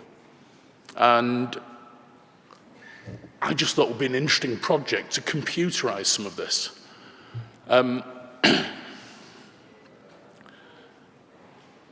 Mum was more supportive than Dad. Dad was just like, there's absolutely no way that's going to work. It's a stupid idea. So that was Dad. Mum was, when I say more supportive, not that supportive either. But anyway, so I wrote some computer programs. And basically that day and a half changed into about 10, 15 minutes for Mum. Their lives were transformed. Within 2 years, they were employing 120, 150 people. They became millionaires overnight. And I witnessed this at a very young age. And I could see the power of IT. And they actually started going out for romantic meals as well. That was a bit creepy for the children. It's like, but I could see the power of IT and what it could do. I then went on to work in a large retail bank, and it was the same story. It was that power. You could just transform things. You could do things, well, 1 million times faster than a human could do it. And at the bank, you could see we made less mistakes, we could employ fewer people, we could give the customers a better experience. And then round about the age of 29, I decided to work in healthcare. I'd, like all of us, I'd had some experiences of healthcare, and I think what inspired me was my dad had an ongoing disease, and we knew he was going to die. But when he arrived in hospital, they gave him the wrong treatment. And it was because they didn't have the medical records from the GP available. And my mum got the wrong treatment when she went in, you know, they messed up her on-admission drugs. So she couldn't swallow, and we were putting onto end of life. And our local hospital in Leeds managed to take out my sister's appendix 3 times, right? I'll tell you exactly how that happened, Dr. later. But unbelievably. Now, all these things are not the faults of doctors. They were all presented with the wrong information when they happened. I think the doctors we have in Leeds are absolutely fantastic, and I'm sure they're just as good all over the world. But if you put the wrong information in front of somebody, they're going to make the wrong decision. So I'm very passionate about healthcare systems for doctors, and that's what I've been doing since I was 29. And what I've seen over that, we started joining up the healthcare in the UK. We look after about 60 million patients now. And you can see the medical record all the way through. Very early on, very quickly, you could see that it was going to save lives. And doctors told us that it did, that they made different decisions, and they could see what other doctors thought. And the other thing that's different was back in the day, you could have a computer that would run a clinic, or more recently, a hospital. But computers are so advanced now, I really think the idea of doing a hospital is now about 15, maybe 20 years old. We've been able to run a country on one computer really for 25 years. You know, we've had that much spare capacity. So I really want to talk about national EMRs. Much more sophisticated, much more in-depth systems. And you're not trying to communicate through different, disparate systems.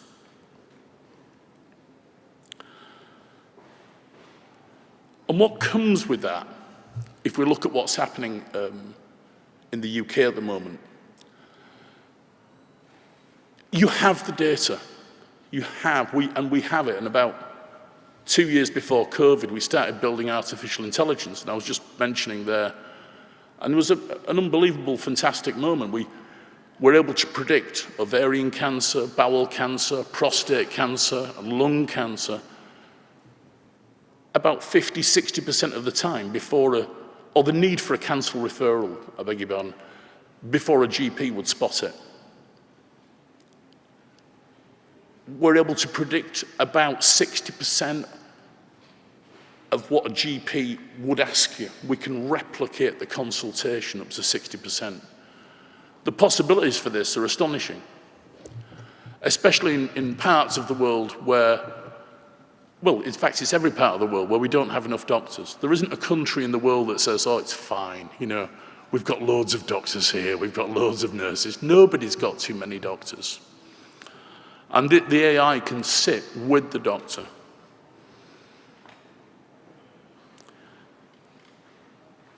Specifically in the Commonwealth,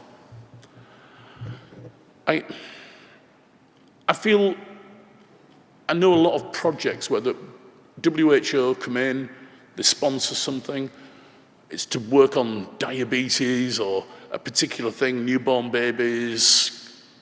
The project runs for 3 years, 4 years, and then they go again. And you're left with nothing.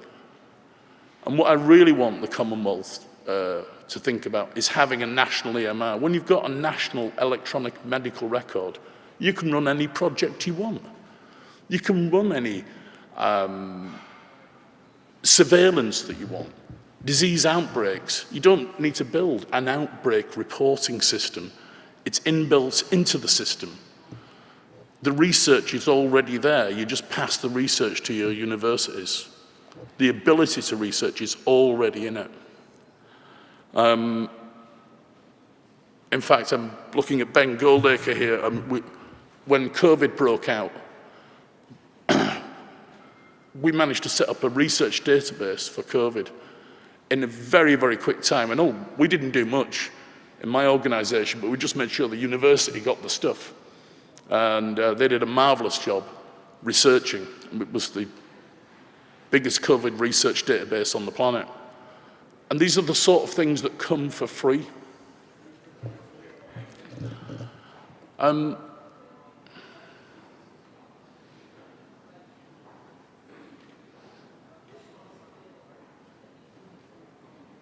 just wondering which bit to miss out.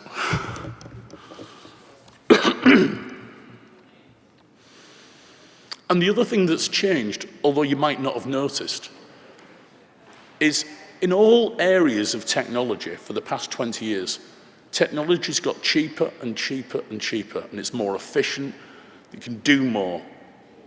Apart from one remarkable industry, the software vendors for IT in healthcare, it hasn't changed at all. We've managed to maintain these fabulous high prices, and people are still paying them. And I want you to have a takeaway moment here. What I've seen around the world is people spending hundreds of millions of pounds on a hospital system, which is really not worth it. And they're not that good. It's a case of the emperor's new clothes. And nobody really realizes it. And I'm expecting a dramatic price drop over the next few years. We can now do a country at scale, doing everything, all the hospitals, all the clinics, for about half of the price that some of the London hospitals are paying for their medical systems. Now, this moment was always going to come. I'm just telling you, it's come a bit sooner than you thought. And it's going to be a rather interesting change.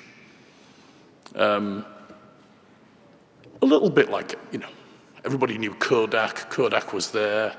Nobody ever thought Kodak would go out of business. But when it happened very, very quickly.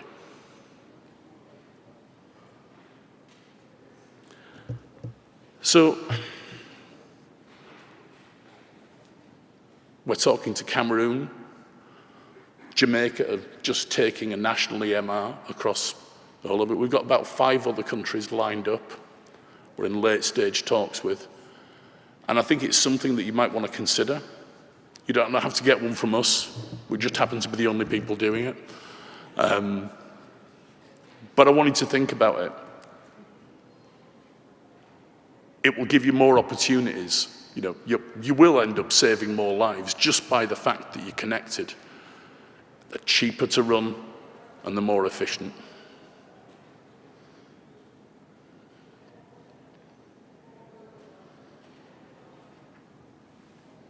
And perhaps I'll finish with this. As I go around the world, I see different levels of IT literacy in healthcare.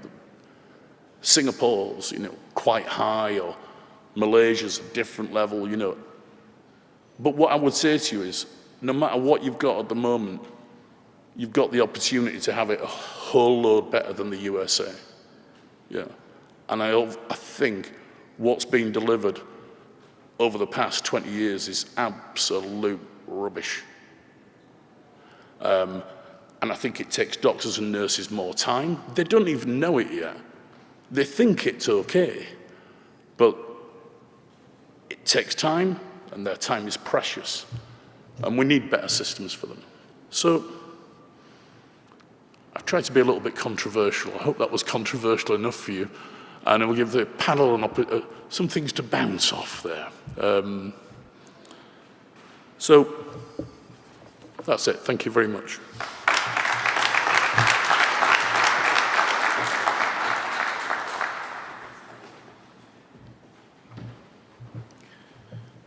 Thank you much, Frank. I thought that was great. And I think the level of controversy was entirely adequate. And the the image of a teacher impersonating a computer is one that I'll keep with me for some time. We're going to build on that.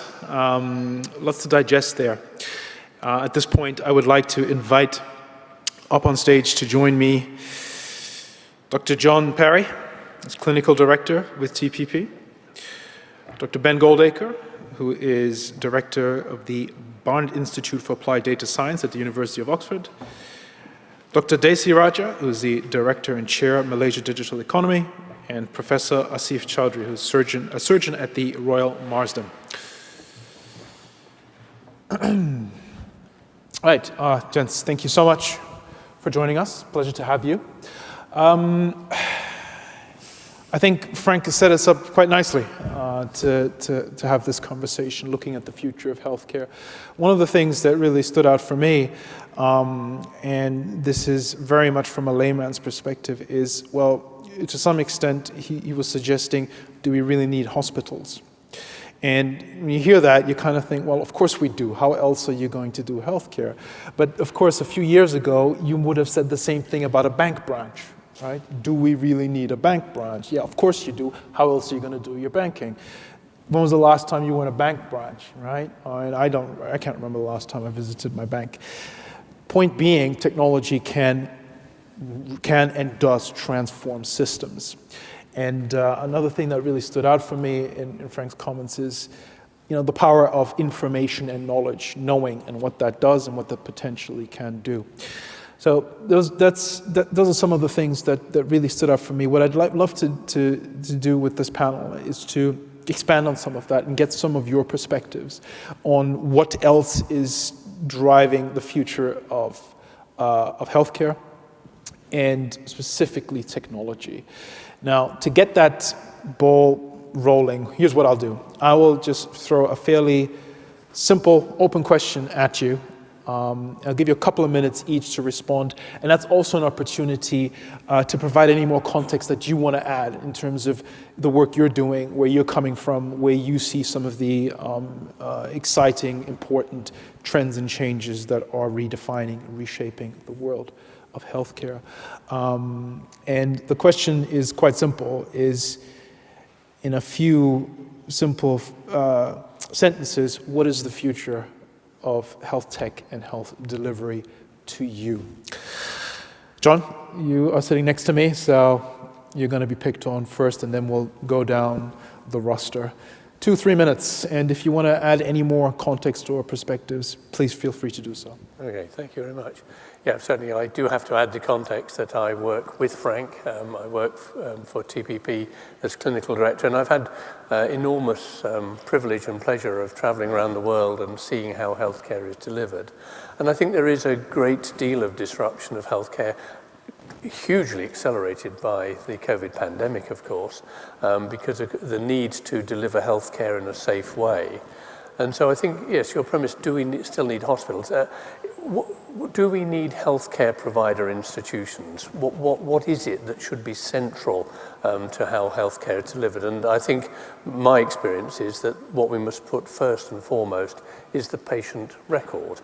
If the data for that patient is in one place, then that gives the patient or the citizen the ability to take that with them wherever they go for care. And it's breaking down that boundary that I think is the bit that I'm interested in, because if the citizen has the knowledge of themselves, the knowledge of their healthcare record available to them, they can carry that with them. And that means that they are then less likely to have unnecessary duplicate tests made.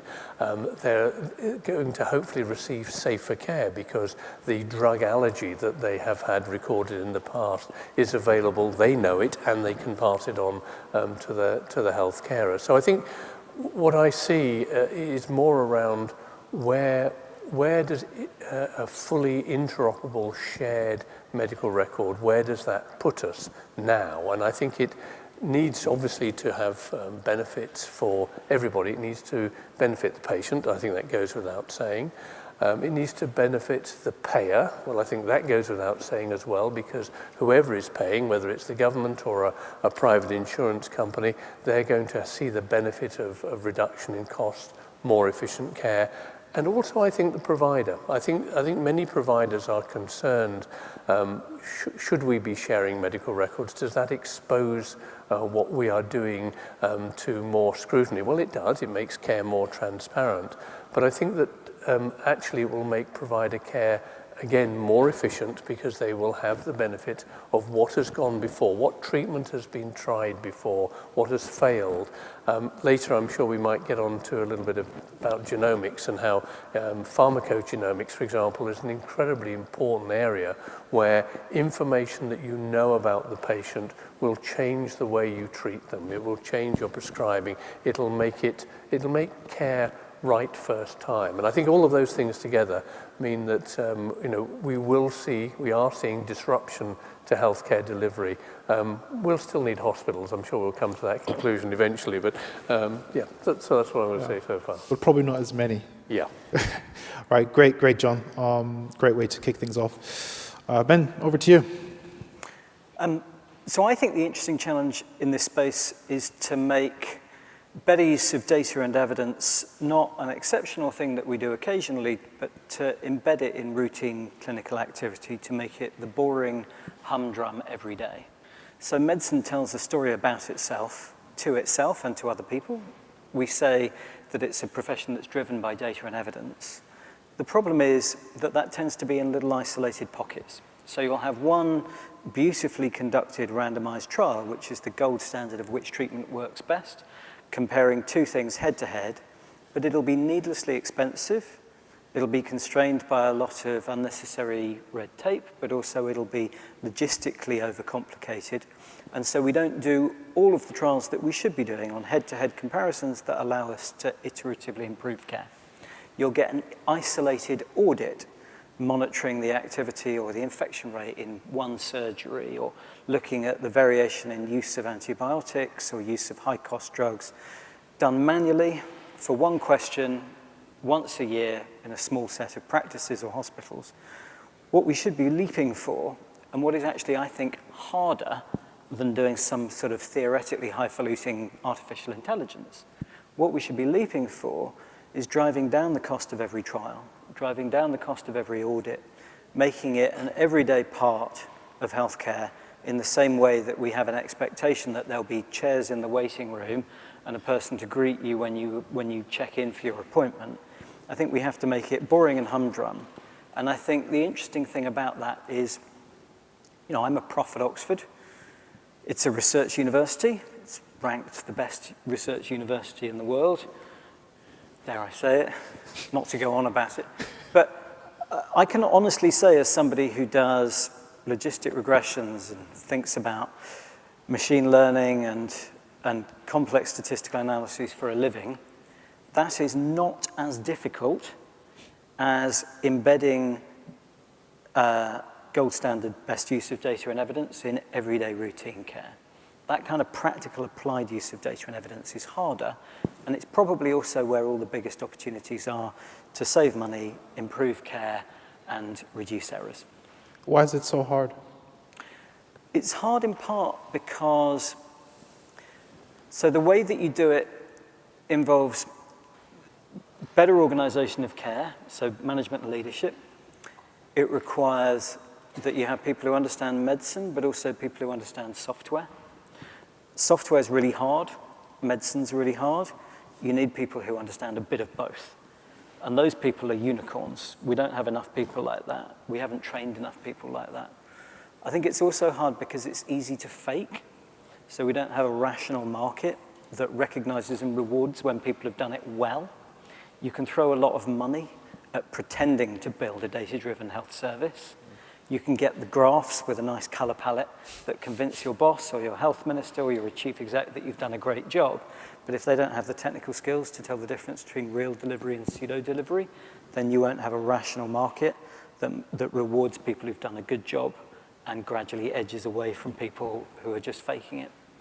Great. Thank you, Ben. Desi. Yeah, so to me, fundamentally, when you speak about health tech or digital health, I still feel that we are lacking behind fintech, insurtech, agri-tech, retail, etc. And in Asia-Pac, fundamentally why we are facing this issue is, I think we are not addressing 4 main components, because if you see tech companies today, like I think what John just said, pharmacogenomics, genomics, or whether it's AI or whether it's blockchain, Prof. Ben mentioned earlier, I think there are a lot of applications that are built in silos, and most companies are actually working towards a B2G kind of model. So they want to promote those solutions to governments. But as I said earlier, whether it's a B2G model or whether it's a B2B model or whether it's a B2C model, fundamentally the 4 points, basically the strategy, the technical and technological component, basically the stakeholders that are involved to draft those how do we classify data? I mean, how do we tiers those data? Which health data should be categorized under classified or non-classified? For example, in public health, mainly, like for example in Malaysia, most of the disease outbreak, public health data is anonymized. Basically, we don't need the name of the patient. So, this technical and technological component. And the third component is the legal and regulatory framework. I think this is another challenging component that has yet to be addressed globally by governments of the day. And finally, how do you operationalize the strategy, the technical, the technological, as well as the legal and regulatory framework? So I think in order for, we can keep talking about technology, we can keep talking about AI, but as long as we don't solve these 4 major components, I think it's kind of difficult to move. It's difficult for health tech to move or to grow exponentially. And fundamentally, I think it needs political will as well as reconfiguration of the country's objective if we would like to see health tech where fintech is today. Just a quick follow-up on the issue of legal and regulatory obstacles. Is the issue simply opposition? Are governments simply blocking the adoption of technology, or is it that they're ignorant of it, or maybe just not interested in it? Because when you say that, I can't help but think of the mobile money story, which kind of sinks or swims based on the regulatory approach, and where governments have taken a hostile approach, it just hasn't really taken taken root. Is it a similar dynamic? So. Speaking about Asia Pacific, I think different countries or different regions have different digital maturity here. So, countries like are very much brownfield, they are kind of accepting changes. They are not really accepting changes. But countries that are greenfield, they are a bit more adaptive to new changes, new technology, new advice. And secondly, in order to drive, because see, the fundamental data sharing is always an important component, whether I was previously in the Ministry of Health for 12 years, then in the corporate sector. So what I realized, everyone tends to know that data sharing is needed, is possible, like what John, we mentioned earlier.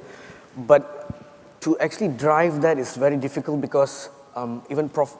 Ben mentioned, you need the right people, the right knowledge, the right person to sit in that committee. As long as they don't sit in that right committee, you can't push or you can't move anything ahead. And I believe personally, familiarity drives maturity later. So you got to get people to understand and the right people to sit to make this decision. Great, thank you. Yeah. Asif. Yeah, my take is slightly different. I'm a jobbing robotic esophageal cancer surgeon. I work and interface directly with patients at the Royal Marsden, world's oldest cancer hospital. What I want to see is I want to see a future in which cancers are detected early, at a point at which we can actually do something about them, at a point at which by the time they get to the sort of complex operations I do, they're mutilated less, the intervention is smaller, they get back into their normal daily lives and economic activity sooner. And I want the whole of that journey to be improved by the integration of technology. And what that perhaps might mean is predictive technologies embedded at primary care level to see what symptoms can predict earlier cancers, and then there could be a degree of automation of referral to a clinician who can actually do something about it. all cancers don't present with symptoms. Many present with other changes in patient's physiology or their biochemistry. And if there are ways of interfacing with the patient through sensors, or, as we heard about in the last session, and if that can be integrated with an electronic patient record system that can then integrate with secondary care, that whole process of obstacles getting to the point at which any meaningful intervention can take place would obviously be improved. One of the things that we learned during the whole of the COVID period, going back to your question about whether or not hospitals should exist or not, is that actually we don't need the footfall in hospitals that we have had all the time. A lot of things can be done remotely.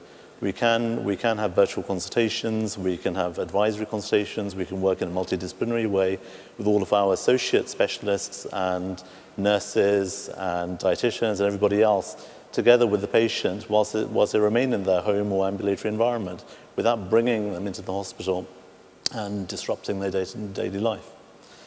But then when it comes to the intervention of surgery or interventional diagnostics as well, like endoscopy, we have to get into the patient, and then they absolutely have to be with us at that time.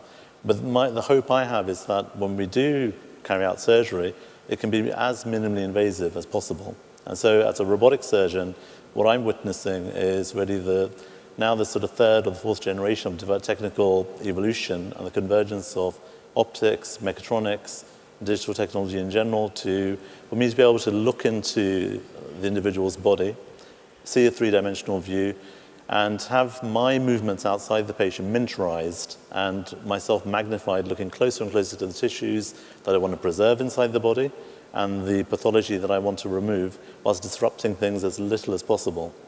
Okay, and so much work is now being done to try to bring together things like CT images, radiological images, and to sort of enmesh them onto organs within a dynamic state in the body so that the actual act of surgery becomes less risky.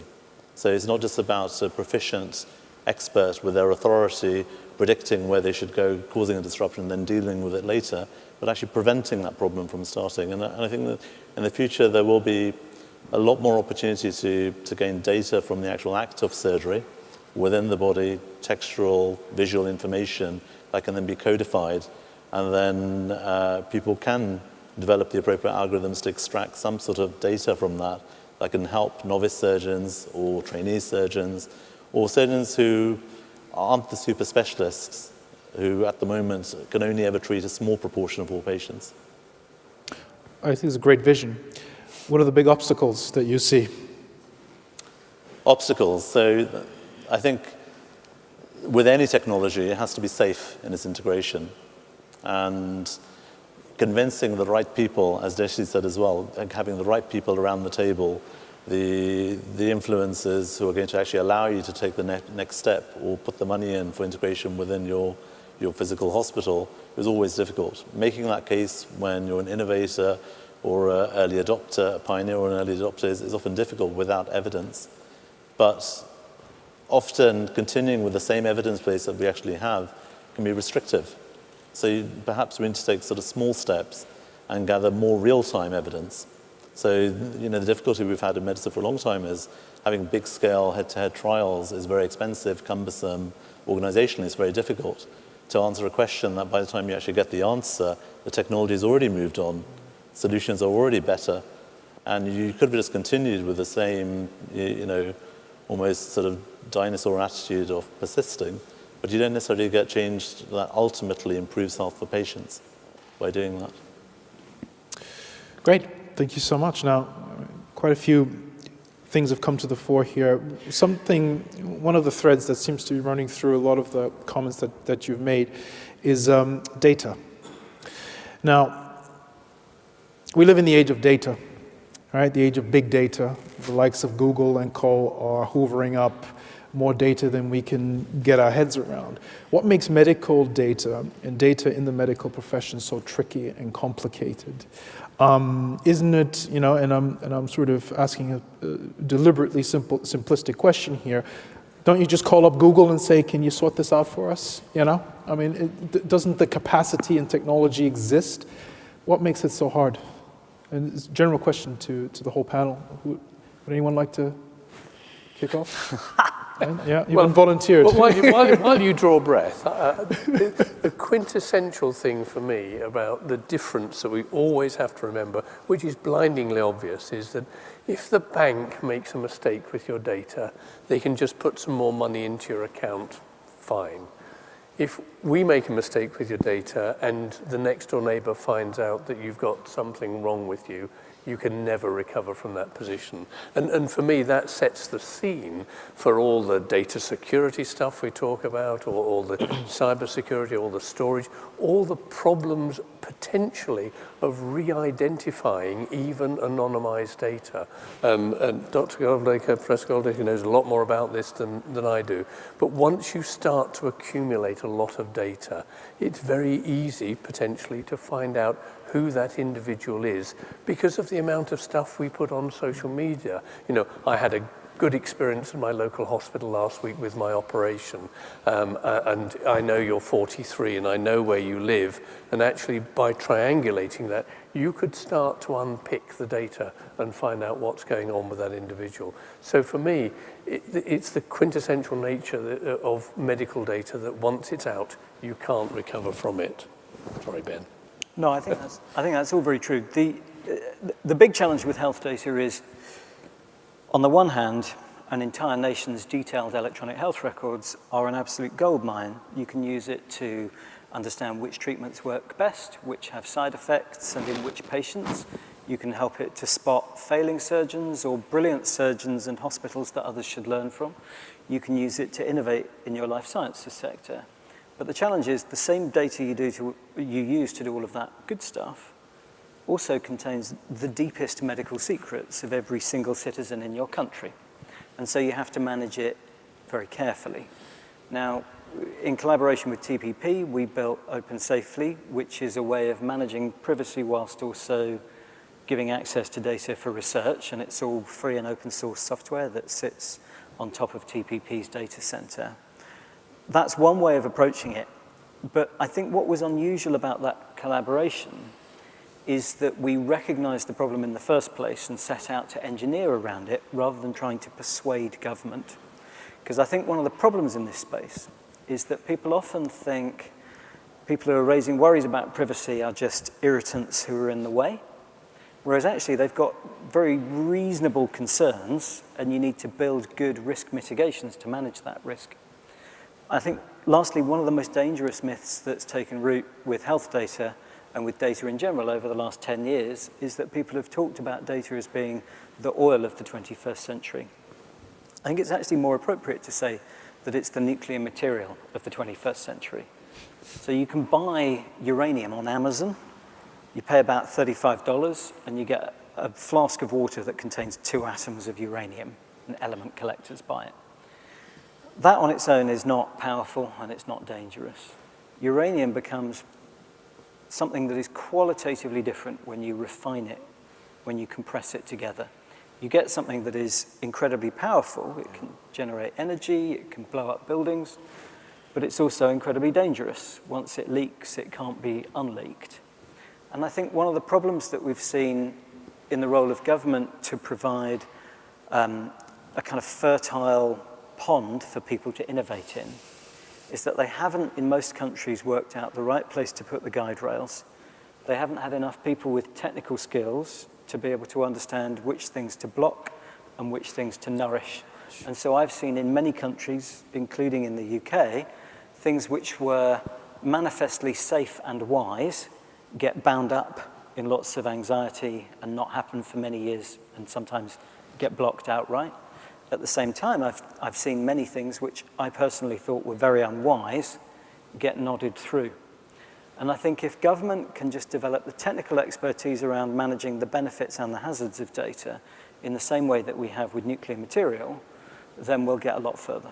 Yeah, I was going to say, I like the uranium analogy, but of course uranium is handled and managed all around the world all the time, right? I mean, Well, it's handled and managed, and it generates a vast percentage of the electricity in France, and we buy it from France because they've worked out how to manage and mitigate those risks, rather than just take risks or be paralyzed by anxiety, or be tossed on the winds of whichever charismatic lobbyist you last saw.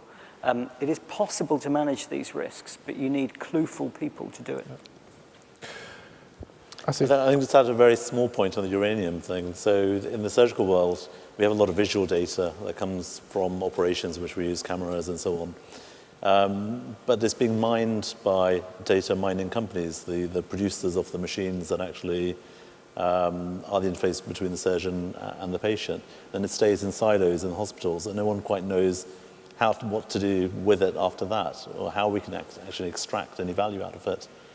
We have lots of ideas and thoughts about it, and then lots of little pilots, but it's very difficult to move beyond that point until we get to this kind of collaborative, safe space. Desi, did you want to comment on this, or? Yeah, basically, I think it's fundamentally back to again to data sharing, right? So I think most governments today, I think they tend to draft this regulatory and legal framework and just push it down to everyone to probably just follow these guidelines. But it is important to get all these particular stakeholders to be part, because as you know, data is, basically you have data generators, data processors, data users. So you just got to get every stakeholders to be part of this life cycle, or every stages of life cycle to generate this data. So it's sad that we are in 2022 and we are still talking about data sharing, because it's been an ongoing thing. You know, we have conferences, we have white papers, we have blueprints, but to execute that has always been a great challenge. And it sounds to me like part of the difficulty there is governments can take a large amount of time to move on these kinds of things, especially if there are genuine sensitivities around, you know, the data sets that you're dealing with, and technology moves so rapidly. You touched on that earlier, that it's kind of like, it almost seems like a bit of an impossible combination here to have government regulation that is so dynamic and flexible and on the money and accurate, and, you know, takes into consideration the privacy concerns to keep up with technology. But that, of course, doesn't mean you throw in the towel and give up the fight. Turning to the broader picture of the Commonwealth, and particularly those parts of the world that you would, I guess, class as emerging or developing countries.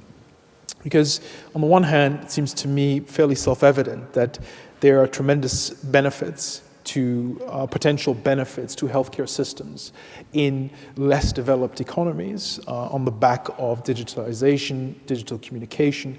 But on the other hand, it also sounds to me like some of this stuff is quite high-end and expensive, and therefore tricky to, to deploy in a part of the world where you might not have the capacity, the infrastructure. I'd like to get your thoughts on what this looks like in a setting, let's say Sub-Saharan Africa, let's say Southeast Asia, let's say South America, or wherever you might want to take. Is the discussion there materially different about the future of healthcare? What are some of the priorities, some of the opportunities you see there? John, is that something that you'd want to comment on? Yeah, certainly. I think following on from what Frank said earlier, I think the major disruption to affordability of national level electronic patient records is something that is in the moment. That is the thing that we're really talking about. I think the technological platform, we have the opportunity for many countries to leapfrog where we've been in the UK for a number of years, because mobile phone penetration is high in many countries. We have internet connectivity. We have a way of delivering internet connectivity from satellite clusters or whatever to get to the point where this should not be a barrier.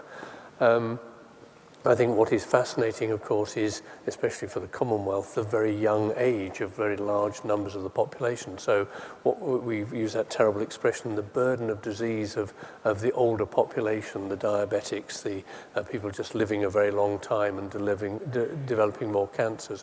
We have the opposite problem, where we need to make sure that antenatal care is optimized, that the care of newborn children, the recording and monitoring of vaccination rates, and of course, as Sir Patrick Vallance was saying earlier, actually making surveillance, he used the word surveillance, of what's going on in the population. Absolutely routine. We need to spot outbreaks from routine collected data in healthcare systems. It's something that we do in this country by providing data feeds from primary care sources. So I think in general, I think the idea of being able to deliver this in any country is both realistic and also our obligation to make sure that the systems are affordable and suitable for whatever the local and national priority is in whichever country that we're talking to. And I think colleagues, and Frank especially, have visited a number of African states, and we find a real commonality of purpose, a desire to actually benefit from both the having the proper electronic medical record in the local institution, the ability to see the data and benefit from the data, as Professor Goldacre has mentioned, and actually move forward in a way that means that we can deliver tailored healthcare accurately, reliably, safely to all of those citizens. So yeah, I think the moment is now, definitely. I like the idea of leapfrogging. I think you got to be careful with that term because it might be sort of overly optimistic, but it seems intuitive that the application of technology will at least be able to deliver some benefits, pretty much regardless of where you are on the development scale. And I suppose what I'm really alluding to is that one can go straight to cloud, straight to connectivity, rather than actually worrying about endless local server installations in every institution. You can actually build in some of the safety for example, natural disasters by actually moving away from local institution-based. Almost you're getting rid of the hospitals. You can get rid of the IT in the hospitals to make sure that you've always got continuous access to your data. Would anyone else like to comment on this? So I think if you look at surgery globally, there are about 310 million operations done a year. We probably need another 150 million to save the 17 million or so lives that are lost every year because of inadequate access to surgery. Now, bricks and mortar hospitals, infrastructure costs money. The investment needed by governments to actually build that in place, to put that in place in the first place, is difficult in many parts of the world, particularly in sub-Saharan Africa, perhaps. If we can get to a point of efficiency through appropriate healthcare systems to make it simpler for doctors and nurses and health workers to actually identify disease, surely we'll get there faster in terms of actually reducing those deaths. Perhaps by having decentralized systems or systems in which proficient, knowledgeable clinicians can actually remotely connect with people more dispersed within society without the need for bricks and mortar hospitals will also make things faster and better for the populace. Well, just to add, I think fundamentally here we're talking about using data and computers to organize care more efficiently. And one thing that I see really holds back the health service in my country is we're hindered by being early adopters of technology. And that sounds paradoxical, but I think when you have a country like the UK, where so much of the health service was computerized a long time ago, what you end up with is systems and approaches that are set in stone. And I think there are a few things I can picture that would be more exciting than starting afresh and having that opportunity to not have to deal with the kind of legacy systems that we have in the UK. For better or for worse, doctors in particular can often be very good at building little principalities around themselves, hospitals also, GP practices also, and that can compound the problems of technical interoperability, which I think are often the smallest barrier to interoperability. Often you'll find in England the same technical platform in different hospitals has been configured needlessly in a way that gradually makes it more and more walled off from all of its neighbours. The prospect of starting afresh without having to address quite so many of those dreary small p political problems between little principalities in a health service Sounds like heaven to me. Yeah, and it's unfortunate to hear that those are obstacles, but one can see why, right? The logic behind it.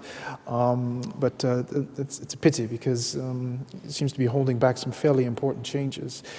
Desi, did you want to comment? Yeah. So to me, again, I'll fall back to policy and data sharing because I think we heard many pandemic preparedness program. I mean, myself, I'm an epidemiologist. So looking at, I did some work during the Rio Olympics for Zika and dengue. Did some work in Philippines previously and also helped the GCC. But fundamentally, why I think, as much as we say that we've got to use AI, we've got to use technology, we've got to use data to build a better surveillance system. But fundamentally, let's look at IHR 2005, which is the International Health Regulation 2005. It's basically a policy or a written paper that tells every country to report to WHO alone, not inter-countries. So that's one fundamental issue with data flow, basically. And second, we have something by WHO called GOAN, G-O-A-R-N, the Global Outbreak Response Network. Even that is a paper about how do we actually report cases from our respective country to WHO. And I think we have another paper, I think, by WHO, which is the PHEIC, which is the Public Health Emergency and of International Concern. So I think fundamentally we have everything there, but it's about having the right mindset and the right people to actually discuss and debate about this, because I think fundamentally contestational of ideas between governments, private sector, academia, it's important, because if not, we're still going to repeat the same thing, building surveillance systems without understanding that the data flow has to be multilateral, multinational, instead of reporting on an incremental basis to WHO. So I think in a nutshell, instead of systematic changes, I think a systemic changes is needed in order for us to drive this. Yeah. We only have a few minutes left. What I'd like to do in that time is pick your brains on what the next few years might look like. Are we going to see an increase in disruption? Or are we going to see more inertia? And where's the real change coming from? Where is it going to come from? If you had to put money on it, figuratively speaking. John, putting you on the spot.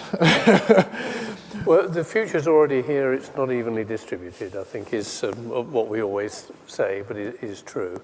I think, building on previous comments, I think patient activation is a term that's used a lot in the NHS. I think actually putting the citizen more in the driving seat, enabling them through education and resources through the internet to understand more of what's happening with their own bodies and with their own healthcare. I think that's the next disruptor for me, because I want people to be able to understand what's going on, to drive their own healthcare, to make sure they're getting the best possible healthcare. At the opposite end, and again, completely agreeing with what's already been said, that data will also enable us to make sure that people are getting standardized, optimized, efficient, safe care. We should be looking at both of these things simultaneously. And I think you're right, there will be inertia, but I think we will see nations across the world adopting the national EMR approach and actually saying, no, we can now deliver this because the technology is there, it's affordable, we can make it happen. And I think then that will trigger other countries to learn from that. That's my hope. So I'll follow you under optimistic. Yeah, definitely optimistic. I think it could be extraordinary or it could be a dead squib for the next few years with data in healthcare. I think what will make it extraordinary would be if we can use regulation, contracts, and incentives to make sure that we create markets that align the incentives for governments, health services, vendors, and patients. So, for example, a health service wants large amounts of data aggregated so that it can use it to monitor and improve the care in all of its institutions, but it has to also make sure that it's protecting patients' privacy while it's doing it. Governments might recognize that they need to intervene, to invest, to have large volumes of data created and managed up front in their health service. Governments also, I think, have a legitimate interest in saying, for example, that all of the commercial innovation that can be done in this data should create a return back to this country. That requires that you have cautiously managed markets, that you think carefully around how you get a cut of innovation done in your data, that you think about what your structures are, where you keep that data, and also that you keep patients on board and your population on board. I think if we can get all of those incentives aligned through regulation, incentives, and contracts, then I think the future is great. I think there's probably going to be first mover advantage as well, because I think eventually a small number of countries will crack this, and when they do, they'll lead the world and they'll probably take the prize. If you had to name a country that you think might be getting it right or is going to get it right, could you reel off a few names? I won't name any countries, although it might be obvious who I'm implying. I think it's easy to do it in a small country. I think it's also less exciting to do it in a small country. And it's in particular less exciting to do it in a small country that's ethnically homogenous as well. Because the real opportunity is if we can get enough ethnically diverse populations, we don't need to have the whole world, but if we can get enough ethnically diverse populations, then from those nations' data, we can do research which will drive research and innovation in all countries of the world. So to do it well in one small, wealthy country here and there doesn't really impress me. I'm thinking north of here, but...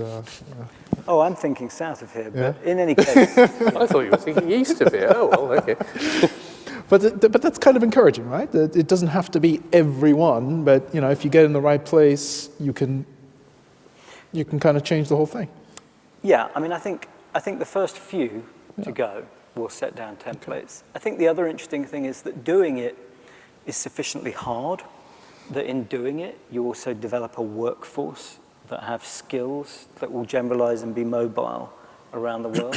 And they're the hardest kind of skills to build because they're around having deep technical knowledge of medicine and data and computing, but also practical skills around actually implementing something in a system that works. It's kind of easy to computerize your vehicle registration licensing system.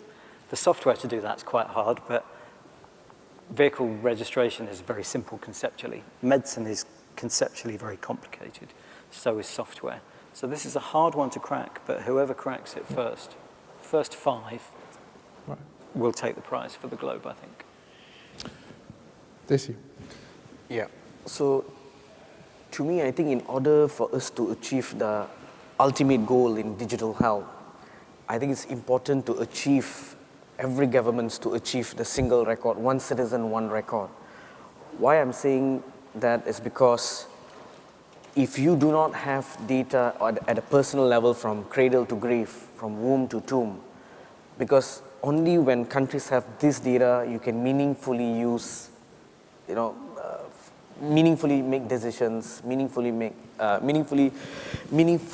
data can be made for data-driven decisions or applications or AI or whatsoever. But I think like what John said, like when we moved around from Asia to the Middle East and various continents, I think there's pocket of solutions almost everywhere. But to basically achieve that one citizen, one record is tremendously difficult, even though there are many EMR players around.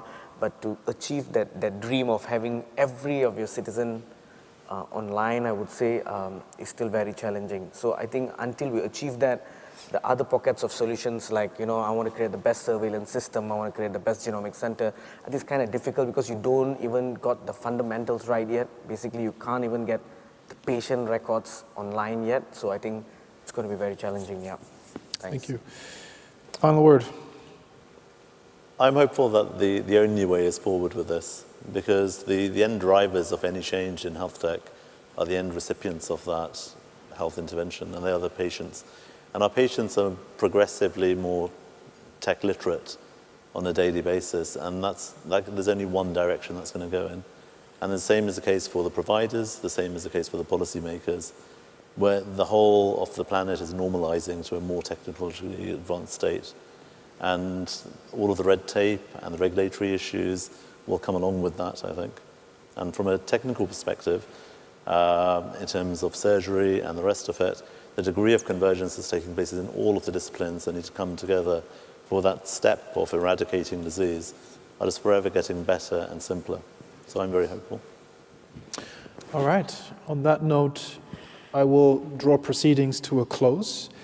Thank you so much for the insight, for the perspectives. It's certainly been a learning experience for me. And lots of food for thought. Please join me in thanking our great panel.